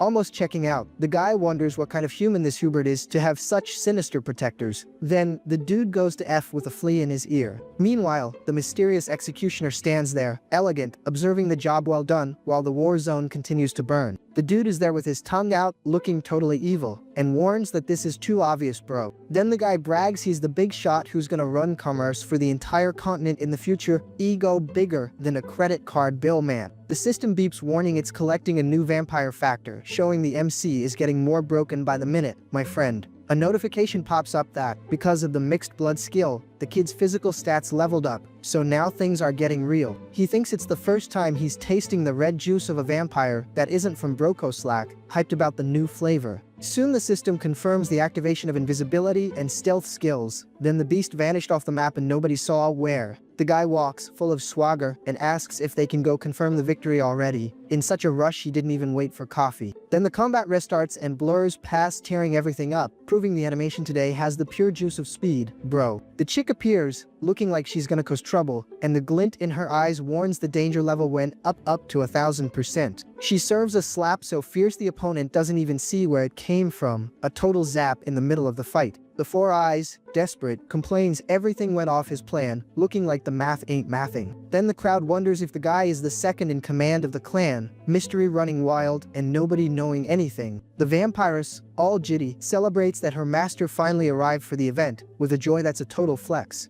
Then the new lord appears, striking the pose of someone who runs everything, showing the guy's style is from another planet, man. Then the nerd with glasses almost faints from fright, realizing that is the new lord of Brokoslack, and the realization hit making an ugly noise. Puzzled, he asks why the master is just staring at him without saying a word, leaving the mood tighter than a steel guitar string. But the beast thinks that if this guy is the enemy's number 2, the situation just got really hairy. Then, the system points out he inherited the role of this Mulo guy, and the lad tries to process the info, while the fight bowls in the background. Someone lets out a smirk that isn't worth a plugged nickel, planning something very wrong, absolutely certain. The extra gets another scare that makes his eyes almost pop out, proving the writer wants to give the poor guy a heart attack today, bro. The red-eyed villain, smiling maliciously, thinks that talent is a reinforcement to hire no matter what, remembering it was practical to have Mulo around and letting out a scary mocking laugh. The Four Eyes, desperate, asks what kind of creep laugh is that, shaking like a leaf while the white-haired chick just watches the embarrassment. The handsome guy in the blue suit, full of attitude, introduces himself and warns he's the new lord of the Brokoslack clan, leaving the extra shocked without processing the info. He keeps it real, looking elegant, and says soon he'll be the master of the nerd with glasses too, a master-level mockery man. Then the clown can't tank the audacity and screams that's completely absurd, more outraged than someone missing the bus by a second. Out of nowhere, that Frisia chick appears behind him and comes collecting rent with a dry hit, making the guy's glasses almost fly off from fright. The chick doesn't want to talk and proceeds to send the extra to F, and the guy's despair is so huge he lets out a no, you can hear from miles away. Then the new lord gets close to give that ironic little wave, and satisfied, proves evil won this round, bro. The red juice sprays everywhere while the guy lets out his last scream, going to F with no right to tears or a candle. The brunette with the crown of thorns, smiling, exudes a danger vibe that would make anyone's knees weak. Then Heinz looks at the scene and wonders how things got to this level of mess. With the defeat vibe heavy, my friend, he observes the floor covered with people who went to F and doesn't understand anything, a situation more complicated than explaining memes to a boomer. The guy loses it completely and lets out a huge curse, indignant with where the fight is going, since patience went down the drain a long time ago. He wonders where the reinforcements from that oath went while sinister shadows appear in the background, feeling more betrayed than an ally on coup day. Suddenly, the horned skeleton enters the chat, activating the abyssal eye with a badass design and a look that says peace is over. The monster, laughing, says he didn't expect reinforcements of such quality, loving the general confusion. Then he looks at the trail of destruction and says he'd love to have a chat with the executive responsible for this thirst for destruction overflowing. Bro. The skull even cracks an acid joke, promising he'll find a new job for everyone to go to F, since the underworld HR is hiring aggressively today. Then the four eyes ends up thrown on the floor like a trash bag while someone comments the scene is satisfying, and the humiliated guy just went to F for real. The Lord, renewed with pure blood energy, has his physique glowing in that evil vibe we respect. Then the boss lady recognizes Heinz's value and says the kid is sharp in many ways, but the mystery vibe remains high, bro. The sinister brunette gives it to him straight and says she prefers to be called Bricky, and mocking him shows she's not here to play today. Bro. Heinz and the MC in monster mode crack up at the villain's face, thinking the old timer is too slow and the show is just beginning. The pale-caped guy, pissed at being mocked to his face, asks how the kids dare make fun of him like that right in the middle of his lecture. With eyes injected with hate, the villain says he won't let anyone leave alive, looking uglier than slapping your mom on Christmas. Then the clone activates the red juice power, making his claws shine in an impact so brutal the air around seems to fry. He charges full force, asking what kind of suckers the kids think he is, posing like a big boss to try and recover his morale. But Heinz is too slick and dodges the hit like he's dancing, reflexes on point and not even sweating to escape the slap. The fight gets frantic with blurs everywhere. With so many sparks, the writer is struggling to describe this sinister brawl. Attacks collide, making a noise that sounds like the castle will turn to dust, while the guys exchange affection via punches and claws. The kid holds the blood sword steady and prepares for the counterattack, realizing the enemy left an opening and he won't forgive. Then Heinz lands a clean cut in the middle of the villain's chest, and the red trail shows the berry juice wants to spray everywhere. The pale guy feels the hit and, shocked, realizes the kid isn't just some random beta, losing his voice from the fright. Then out of nowhere the MC appears, glued to the clown's neck, and asks if he already forgot who runs the place, soaring the mood for the old timer. The hit tears through everything and makes the villain spit out even what he didn't eat. Massive damage, sending the guy's morale to the basement. The image focuses on sharp teeth and blood flying, proving the situation is hairy and the bill for wickedness has arrived for collection. The monster doesn't rest and serves another fire slap to the middle of the wretch's back, an impact so insane the ground is almost begging for mercy. The villain, desperate, screams they are just worms worth nothing, since superiority arrogance is the last thing left for the poor guy. Bricky joins the dance again, elegant, and asks if the villain's coward friends already ran home. The final clash between the two makes the whole scene shake, with the combat speed so insane the viewer needs 4 eyes to keep up. The pale guy lets out a no, desperate, realizing the house has collapsed for good and the destiny now is to go to F without crying, my friend. The pale villain, shocked, screams he was born to be king of all vampires, refusing to accept he went to F so early in the match. But Heinz doesn't want to hear small talk and says he'll carry that legacy, then bites the clown's neck and serves the zap without mercy. The bald guy, pissed, calls the new lord arrogant for trying to steal the sacred blood, not tanking that the kid is resorting to clan cannibalism. The villain curses that Heinz will be cursed and destroyed, but the beast just drops a who knows, loving the chaos. Then the red juice sprays everywhere while the hair finishes the job, in a brutal scene showing Heinz didn't come to play house. The old timer, spinning out, realizes the impossible is happening in front of him, and the realization hit, making a noise uglier than a bike crash. He wonders if the kid can inherit the sacred blood, while Heinz stares at the corpse, looking like he won the lottery. The new master of the place dispatches the body and warns the clan will stand strong under his command, with a final disrespect and a light shove. The kid wipes the corner of his mouth, satisfied, and confesses he always dreamed of this moment, eyes shining with the pure juice of ambition. Then he imagines uniting all clans in one spot to lead the race, wanting to be the center of the vampire universe without hiding it from anyone. Heinz's idea is to guide the whole pack to the light his way, with the monarch profile online and style in a total flex. He sees himself in an illuminated void, ready to take the throne he always wanted, with the season finale vibe hitting hard in this transition. Heinz assumes the worthy king pose, smiling in that style not worth a nickel, feeling like the owner of the server now. He says the situation is mortifying, but doesn't understand why he can't stop smiling, madness and power walking hand in hand, bro. Then the MC stands in the middle of the smoke, wondering if he wished for this power too long, seeing the trail of destruction that is the price of leveling up. The red aura starts frying around his body with 100% intensity, emanating so much pressure reality is almost glitching. He enters a trance while power flows through his veins like energy drinks at a college party, evolution running wild and his physique getting insane. The Auterica crowd, shocked, observes the weirdness happening, never having seen anything like this sinister awakening. Bricky warns a new sacred blood is being born in front of them, impressed with the level of brokenness the alley reached. Then the system beeps the final notification warning that the True Blood skill evolved to Sacred Blood, making Heinz the supreme badass. Heinz, looking sideways, has the red aura frying everything around his face, exuding pure danger. The system beeps warning the individual hit the goals and the boy's growth is out of control, pure juice of evolution. Bro. The stealth and invisibility skills fuse to become the maximum cheese, existence negation, turning the kid into a badass ghost. The official notification confirms Heinz II is now of the Sacred Blood vampire race, status rising more than gas prices at the end of the year. In the notes, the system explains he forced the inheritance through mixed blood, so the kid now runs the Yupershu lineage and even pulls the strings of causality. Already perceiving through space and time, Heinz feels like the owner of the multiverse, and the body's limits went down the drain. Then he extends his hand to the light and feels the flow of causality running through his fingers, transcending nicely and feeling the universe in the palm of his hand. The beast clenches his fist, smiling, and wonders if this is the true power of the sacred blood, ego bigger than the whole castle man. He keeps it real with Bricky and says he wouldn't have won this fight without the chick's help,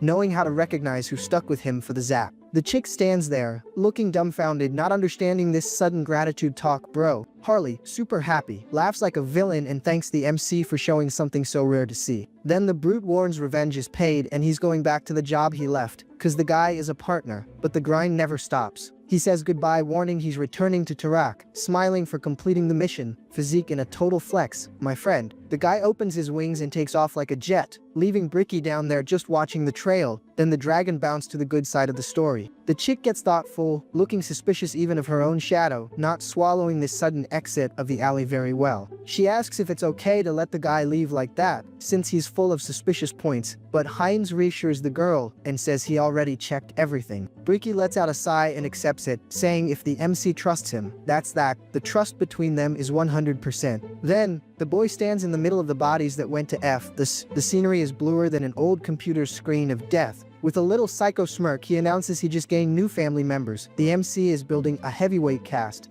Then things heat up in Toku and the clown's head out goes boom. Looks like the MC decided to pay a surprise visit. A sharp blade slams into the ground with all the force in the world. The impact is so brutal even the stone groans in pain. Bro. The hooded extras, already in shock, wonder what the hell is happening. The panic on their faces is priceless. Out of nowhere, Karam appears in that sinister commander armor. The dude gives off a vibe like he's gonna mop the floor with everyone. The hooded guys spiral and realize shit just got real. They thought it was the Holy Order, but they ran into the skeleton army. One of the skeletons lets out a mockery that pierces the soul. The dude is laughing at the incompetence of these low-level villains. The cocky skeleton calls them dumb for only noticing now. He introduces the duo Dwell and Karam, ready to clap them. Purple eyes glow in the darkness with a chilling command. The order is clear, don't let any of these betas escape alive. The sinister duo prepares to start the party, while the others watch. The imbalance here is bigger than credit card debt. The extras try to run, but realize they're more stuck than termites in wood. Despair hits hard.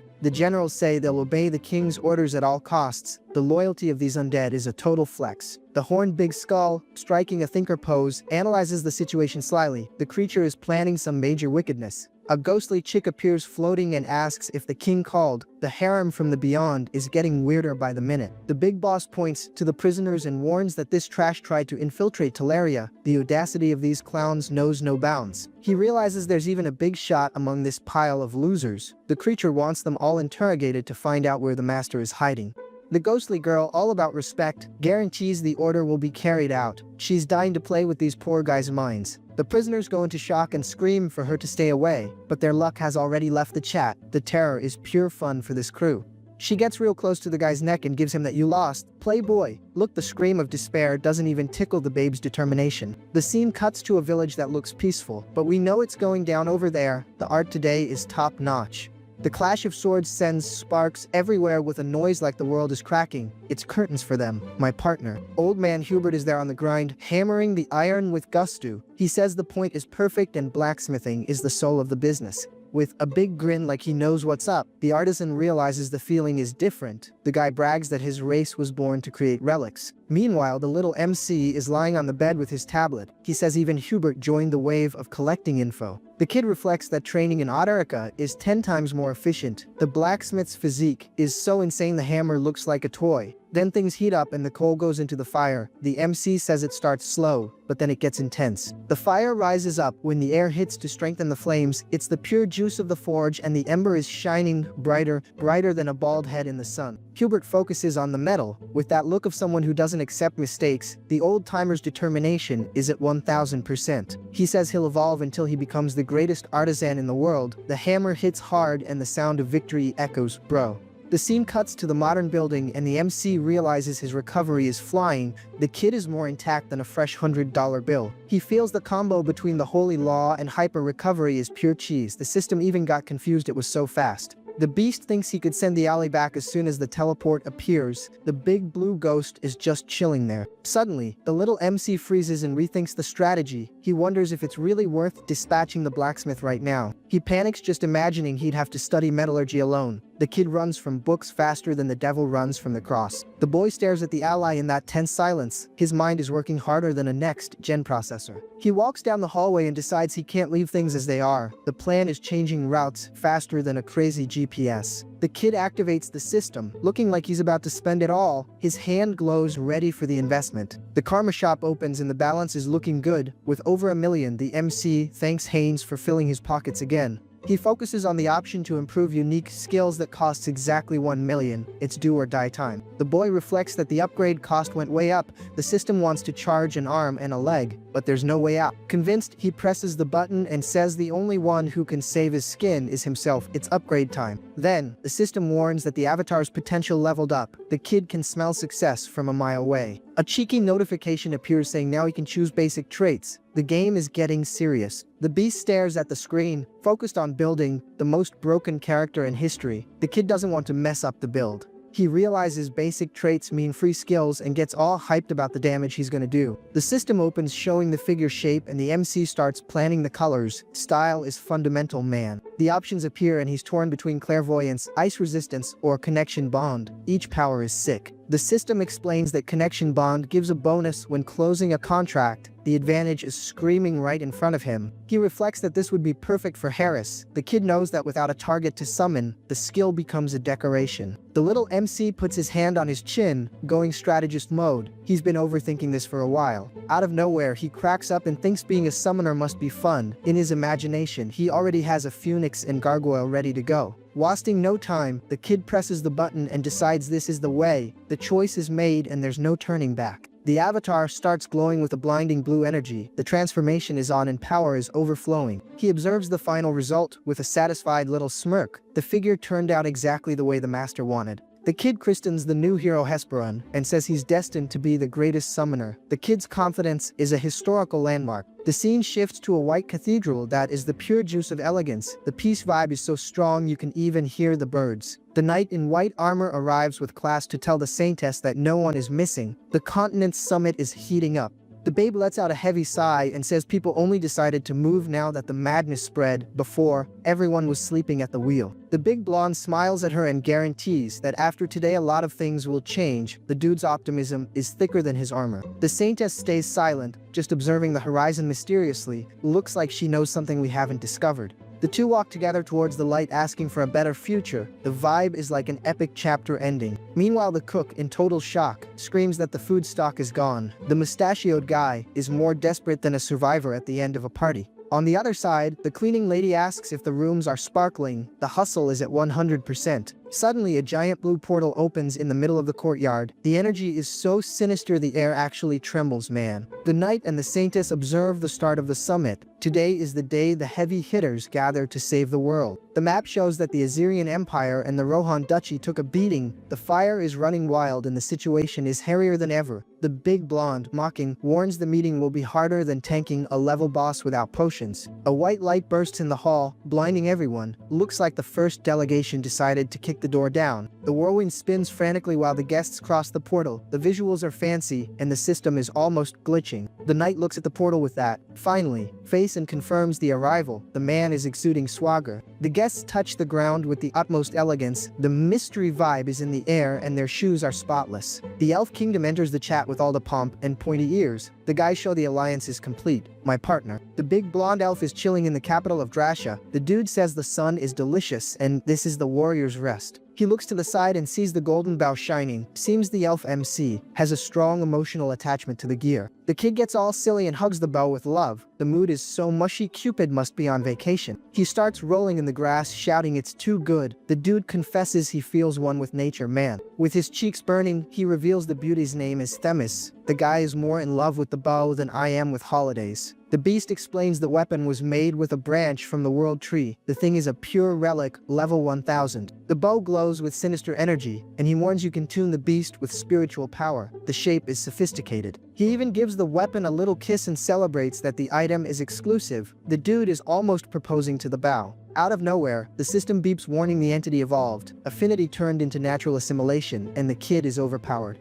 Harris lets out a sigh and realizes he's gaining power just by chilling. It's the life everyone wanted, bro. His eyes actually shine with tears of joy. The kid is so emotional it looks like he saw the price of a graphics card drop. He looks at the giant tree and screams he wants to stay there forever. The guy's paradise is shade and fresh water. But the piece is short-lived and he hears a strange noise. The dude goes on alert asking what's going on. The spirit decibel appears floating and the elf warns someone is coming. Danger seems to be knocking at the door. He orders Decibel to remove the sound barrier right now. The spirit is cute, but the service is elite. The barrier undoes itself and Harris comments that isolation is too convenient. The kid likes privacy, bro. He gets surprised and asks if by some miracle Harris isn't sleeping. The kid looks like he was caught red-handed. The elf chaperone appears all styled up and the big blonde even stammers. The babe arrived with a vibe like she owns the place. Harris feels the mood is different and keeps staring at the girl. Seems the penthouse in his head is already built. He asks why she's looking like that and chaperone keeps it real, saying today they are the official delegation. The elf comments she prepared based on the stories Harris told about Ain. The babe took the talk way too seriously.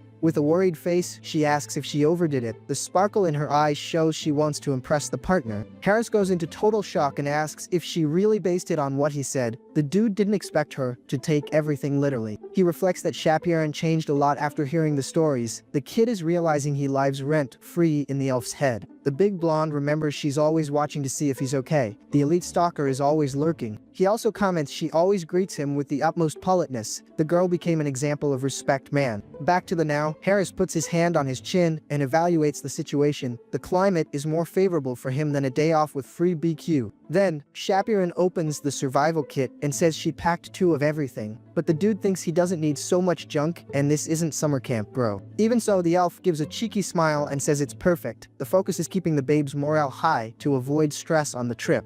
Then she drops a really cute thank you and starts arranging things. The elf is super happy. Hitting the ceiling today, my partner. Then the big blonde decides to hit the road and tells everyone to run. Time is passing faster than bad news in a family group chat. Chapiron dashes off saying the gang is already gathering and they'll be late.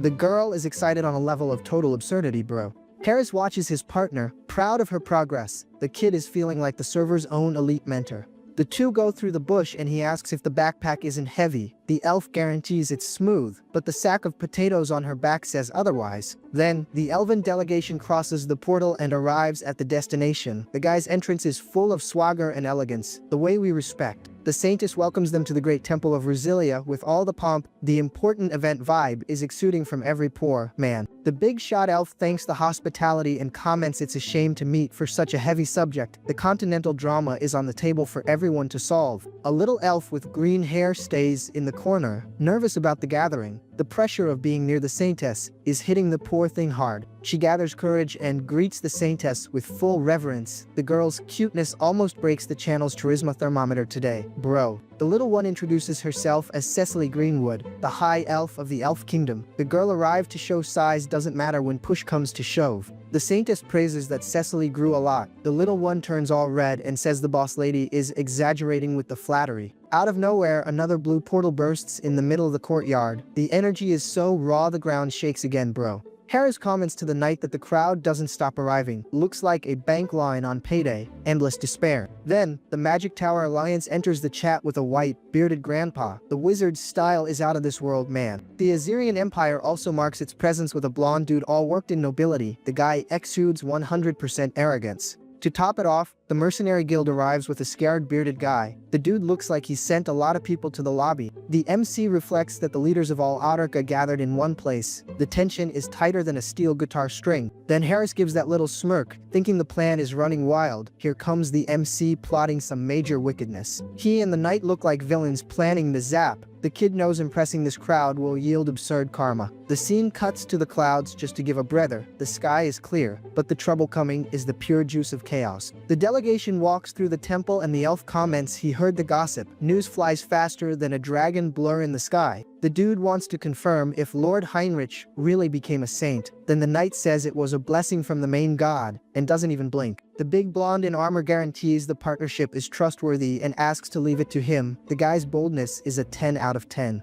Cecily sees the mansion where they'll stay, and thanks for the consideration. The little one is enchanted with the luxury of the accommodation. Bro. Harris warns the meeting will start soon and asks no one to be late. The serious vibe tries to stick, but we know the MC. While Shapyaran stays in her corner, thoughtful and hiding her cards, the babe is pure mystery. The camera focuses on her clothes while silence dominates. Tension is rising higher than meat prices at a BBQ. She stares at Harris and guarantees she already knew things would end up like this. The elf is more tuned into the movement than a highway radar. The kid lets out that cheeky laugh and decides to play dumb. The MC is a master at renting space in others' heads and laughing it off. The image focuses on the giant round table where the world's fate will be decided. The political brawl is about to start and the clapback is inevitable. The table is full, bro. The Assyrian rep and the Elf Kingdom one already marked their presence with that server owner swagger. There's even the crew from Titania, the Wild Lands, and the Central Swamp Zone. Looks like they opened the magical zoo, man. Prince Dennis from the Duchy of Rohan appears looking unfriendly. The dude is more serious than an overdue bill on Monday. He looks around not understanding how the crowd is relaxed. His duchy is on the edge of the abyss, and the big shots look like they're at a picnic. Bro. The MC sweats cold thinking about the monsters coming out of the mountains. He knows he needs a solution or everything goes to base.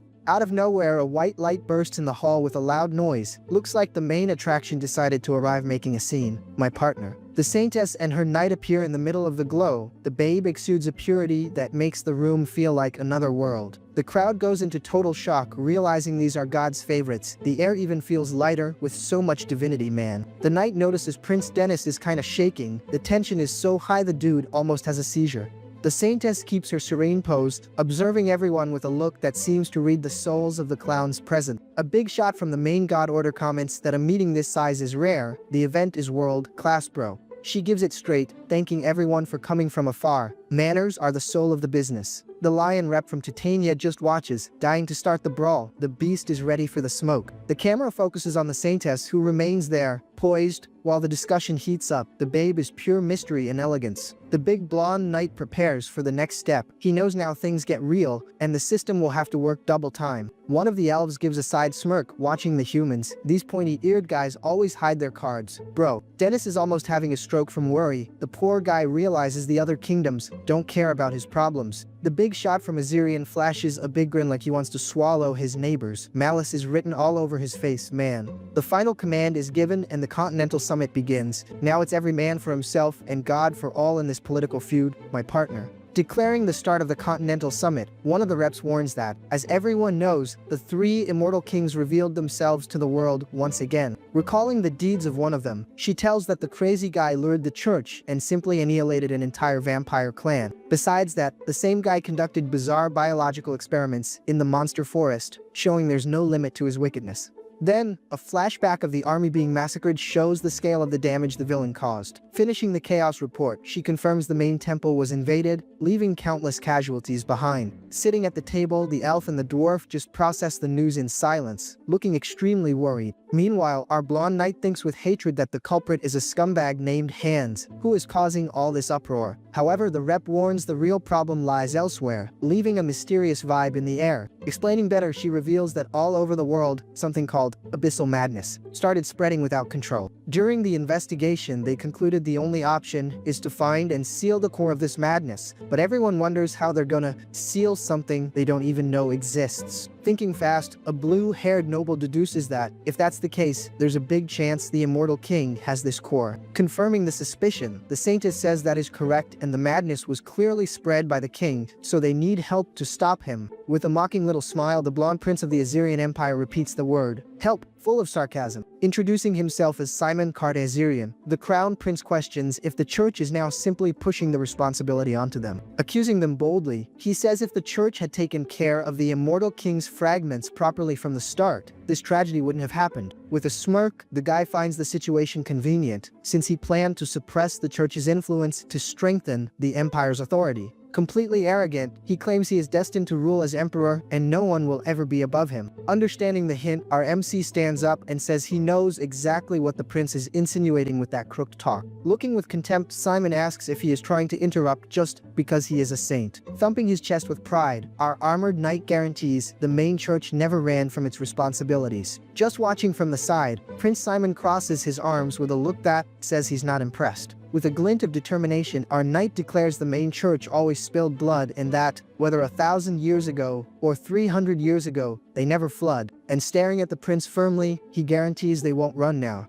Clenching his fist tight, the hero admits they don't intend to deny this failure, but promises to give his word. With full conviction, he yells that in the battle against the immortal king he will be on the front line, for this is the main church's calling. Totally surprised by the attitude, the saintess's jaw drops, speechless. On the other side of the table, the lion man and the dwarf are gaping at the display of courage. Praising the posture, one of the leaders says that was expected of the saint, and he trusted the church from the start, questioning who would dare throw stones at them. Irritated for losing the advantage in the argument, the prince grumbles he had them cornered, but he'll wait to see what happens. Our MC lets out a little smirk, satisfied for turning the tables. Suddenly, a divine voice echoes in his mind, saying a sacred lord heard his words. Glowing in a golden aura, he realizes the karma jackpot activated and his power reserves are rising. Getting his attention, the saintess calls him saint with a look of admiration. With a genuine smile, the lady praises his speech, saying it was truly magnificent. Denying the praise, our little MC answers no, and that the most important thing now is something else. Pointing to the confusion at the table, he comments that maybe because the tension dropped, everyone looks pretty agitated. Slamming the table in desperation, Prince Dennis screams that now, the Rohan Duchy needs help urgently. Outraged, the elf retorts asking what he's talking about, since their alliance is in an even worse situation, surrounded on three sides by the desert. Right after, another hand slams the table hard, showing chaos is spreading. Trying to calm things down, the church rep says she knows everyone is anxious, but moments like this are precisely when they must unite their wills. Going straight to the point, the prince in blue asks if they have any kind of plan. Confirming with certainty, the rep says yes, otherwise she wouldn't have gathered everyone there. Announcing the big idea, the woman reveals the main church proposes the creation of a hero's death squad to oppose the immortal king. Completely shocked by the proposal, both the prince in blue and the blonde one are left speechless by the plan's name. Just watching the drama, our little MC stays silent, processing the crazy proposal he just heard. Detailing the plan, it is explained that the hero's death squad,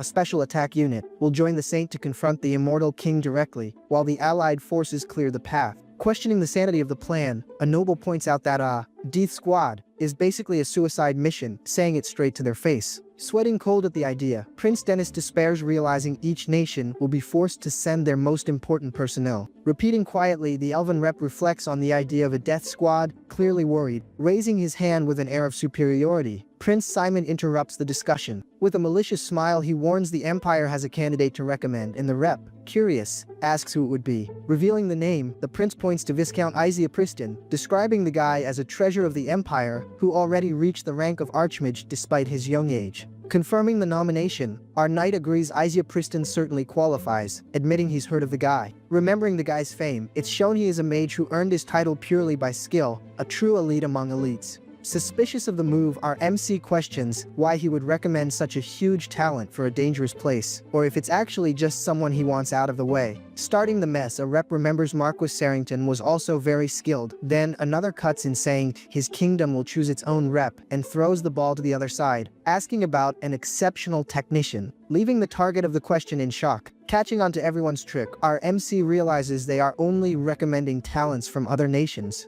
Indignant with the politics, he turns around and asks if they intend to turn his group into a mass grave, but swears he will ensure each one returns as a hero. Staring at the prince with a deadly look, our knight leaves tension in the air while the other continues with his idle talk. With a confident smile, our boy thinks he is curious to see their reaction when his plan goes into action. Ending the discussion, the rep warns that's all for today, and the meeting is adjourned. Before dismissing everyone, she informs the second meeting will happen tomorrow at the same time. Fed up, the lion rep complains the first day was already too exhausting, while the dwarf and elf just watch. With a side smirk, the elf Harris takes the chance to eat something, all satisfied. Seeing the scene, the blue-haired elf asks what Harris is eating, and he answers it's a snack from the continent great for moments like this. Getting a craving, the lady asks to try it too, and the partner offers the bucket of popcorn casually. Thinking to himself, the big blonde complains it's impossible the day will end so easily, right now that he prepared the popcorn to watch the circus burn. As if he summoned disaster, the hall window starts cracking while he roots for the trouble to start soon. And out of nowhere, the glass explodes with absurd violence, shattering everything in the way. Floating outside, a hooded figure taunts everyone, saying they need to come a little closer. Completely desperate, the nobles scream, understanding nothing,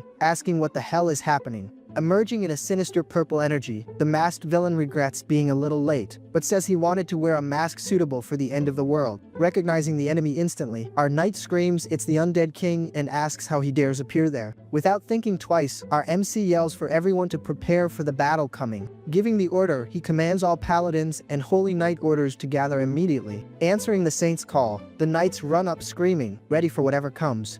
Then, our boy screams with all his strength to activate the protection barrier. An intense golden light starts forming around the round table, creating a shield. The barrier expands rapidly, glowing with a holy energy promising to protect everyone. With authority, the saintess orders everyone to enter the holy barrier, guaranteeing it will protect the gang. Touching the golden barrier, the villain feels the shield's energy and prepares his next move. Commenting the barrier is quite powerful, the masked guy laughs and says they must be terrified of him. Praising hero Heinrich for the good preparation, the enemy recognizes the opponent's power, while our MC confirms mentally he is ready. Facing danger, our boy thinks the stage for the drama was set perfectly, reflecting that with the invasion of the king of the undead, the world leaders have no choice but to feel the crisis on their skin. Meanwhile, the big shots behind him continue in total panic, not knowing where to run. With a determined smile, our MC declares in thought that this is the official start of the Great War. Mocking the hero, the masked guy says his courage is admirable, but he can't be defeated, since his power surpassed what it was before several times. Retorting with the same coin, our knight warns it's the villain who will taste defeat, and the enemy, surprised, asks where such confidence comes from. Giving that little side smirk, our boy builds suspense, clearly hiding an ace up his sleeve. Pulling the sword, he says that honestly, since the stage was so well prepared, he has no choice but to fight. Taking the cue, the lion rep, already worried about costs, asks if the Holy Order will cover medical expenses. With victorious smile, our MC reveals that is his plan, since all the continent's powers, like Campbell Lepori and Lionel, are gathered there. Bursting into laughter, the masked skeleton holds his head and screams the situation is getting very interesting. Already annoyed with the mockery, our knight unsheathes the sword and asks what's funny. Explaining the reason for the laugh, the villain warns he will correct a small illusion, as they aren't the only ones gathered there. At this exact moment, strange shadows start emerging from the floor, surrounding everyone. With eyes wide with dread, our MC thinks, "Don't tell me, already getting the trap." Jumping back, he screams desperately for everyone to watch out for the floor. Observing everything from afar, a new figure with glowing blue eyes thinks the situation is perfect. Revealing his plan, the blue-eyed villain confesses he was looking for a chance to test his new subordinates' abilities. Introducing his evil army, he summons Ghoul Lord Fiona, Dread Ghost Pagos, and Death Knight Karam. Giving the final order, the big boss tells his trio of generals to attack with everything, and they advance at absurd speed. Wasting no time, the elven rep summons her spirits and orders them to purge all evil in front of them. Releasing a massive wave of energy, the spirits blow the enemy skeletons to pieces. Seeing the elf's audacity, Ghoul Lord Fiona questions how she dares challenge her with mere spirits. In the blink of an eye, the General of Darkness collides with the spirits, creating a purple and green energy explosion. While the fight goes wild, one of the knights orders to finish the undead king's army and take the guests inside the barrier. But the Death Knight is too fast and runs a soldier through with his sword before he can react. With the weapon dripping, the General of Darkness mocks the soldiers, calling them amusing scarecrows.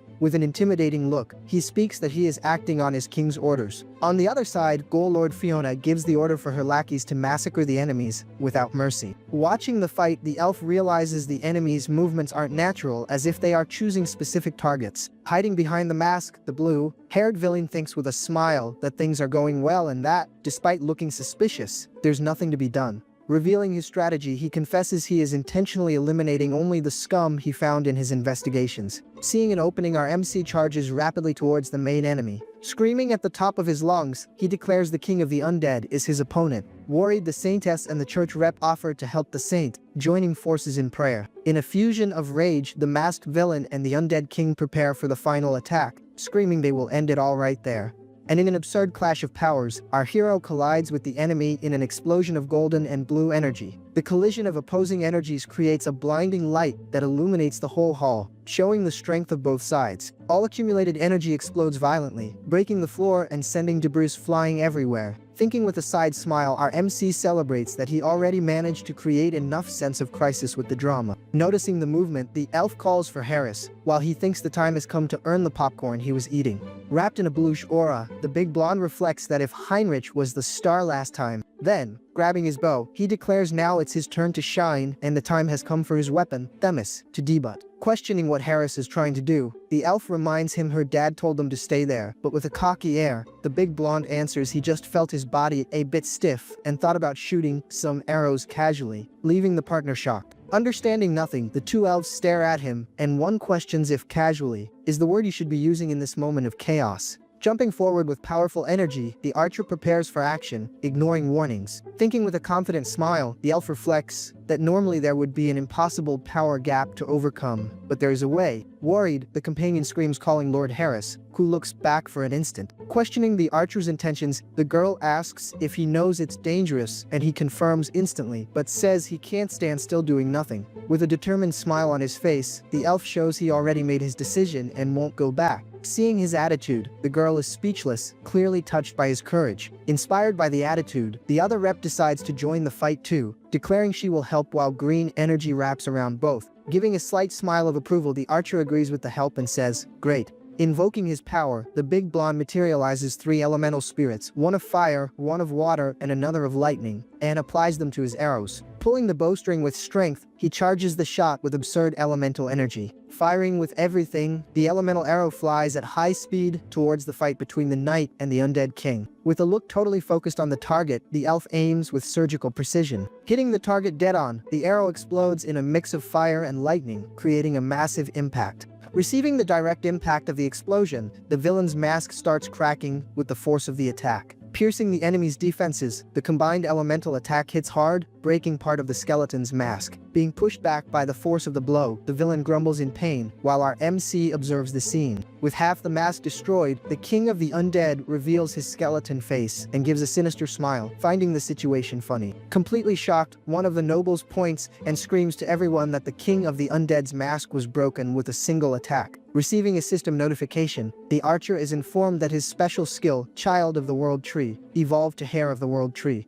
With a smirk, the big blondie celebrates that the conditions to become a high elf have finally been met, but wonders if the World Tree isn't giving him a paycheck in advance. Seeing the attack, the undead king's generals get furious, with one of them growling in rage while the other screams, asking how they dare. Charging in full force, the Death Knight advances to attack the heroes and the other knights. Being stopped by his partner, the Ghoul gives the order for him to stop, saying that's enough already. Commenting that the situation is interesting, the king of the undead admits he thought they were just small fry, but they have unexpected talent, so he's gonna change plans and dip for today. Outraged by the villain's audacity, the Saintess and our MC scream that he can't just come and go as he pleases, but our boy tries to calm his partner down, saying the damage caused was already severe enough. Ignoring the protests, the enemy and his troops start to vanish amidst dark energy. Mocking the heroes, the skeleton tells them not to be disappointed and taunts them, saying they must be very busy dealing with the crazed monsters out there. Full of hate, our knight screams the villain's name, Hannibal Strauss, and swears the next time they meet will be the day he gets sent to the lobby. Returning the threat, the skeleton warns he'll return those words and tells him to anxiously await the moment of destruction he's gonna provide. With a final sinister warning, the villain says the true despair hasn't even started yet. And so, disappearing completely into the sky, he leaves the heroes watching the spot, apprehensive about the future. With a tired expression, our MC reflects to himself if his acting isn't getting more natural. Immediately, the knights start cleaning up the mess, shouting orders to move the wounded to the healing ward and to escort the representatives first. Questioning what the enemy's last words meant, the Saintess expresses her concern, and our boy agrees he must have another trick up his sleeve and they need to be careful.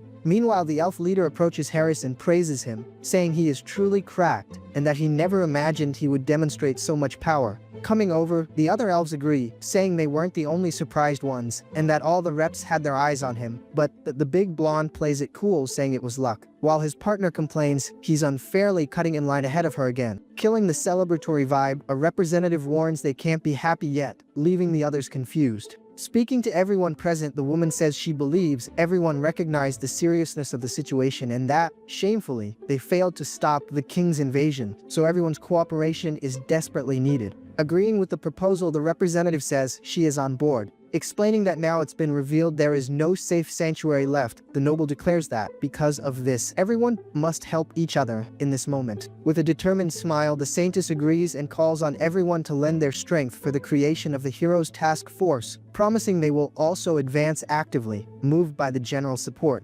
Analyzing the general reaction beside the Saintess, our little MC reflects thoughtfully on what is happening. Noticing the mixed reactions, the noble comments there seem to be people with ulterior motives in the mix, but fortunately, there are also those who are sincere. Interrupting the meeting in a rush, a messenger apologizes, but screams he has urgent news. Bringing the terrible news, the messenger reveals that all defense lines on the Rohan Duchy border have collapsed, leaving the noble completely shocked. In total despair, the nobles question what is happening, thinking the defenses should have held longer, but the messenger explains that the lines on 3 sides fell simultaneously for unknown reasons, and that a terrorist attack happened at the duchy's main facilities at the same time. Connecting the dots in pure horror, the noble finally understands what the villain meant by the despair that hadn't even started yet. Deducing it on the spot, our boy states it must be the work of the immortal army, and that the attack was just a decoy, but soon notices something strange and wonders what kind of situation this is. Clenching his fist in anger, he thinks he knows exactly the type of guys who would do something like this. With a specific group in mind, he thinks of the Oath of Reversal, and questions if those bastards finally went into action. Whispering to the Saintess, one of the nobles gets her attention,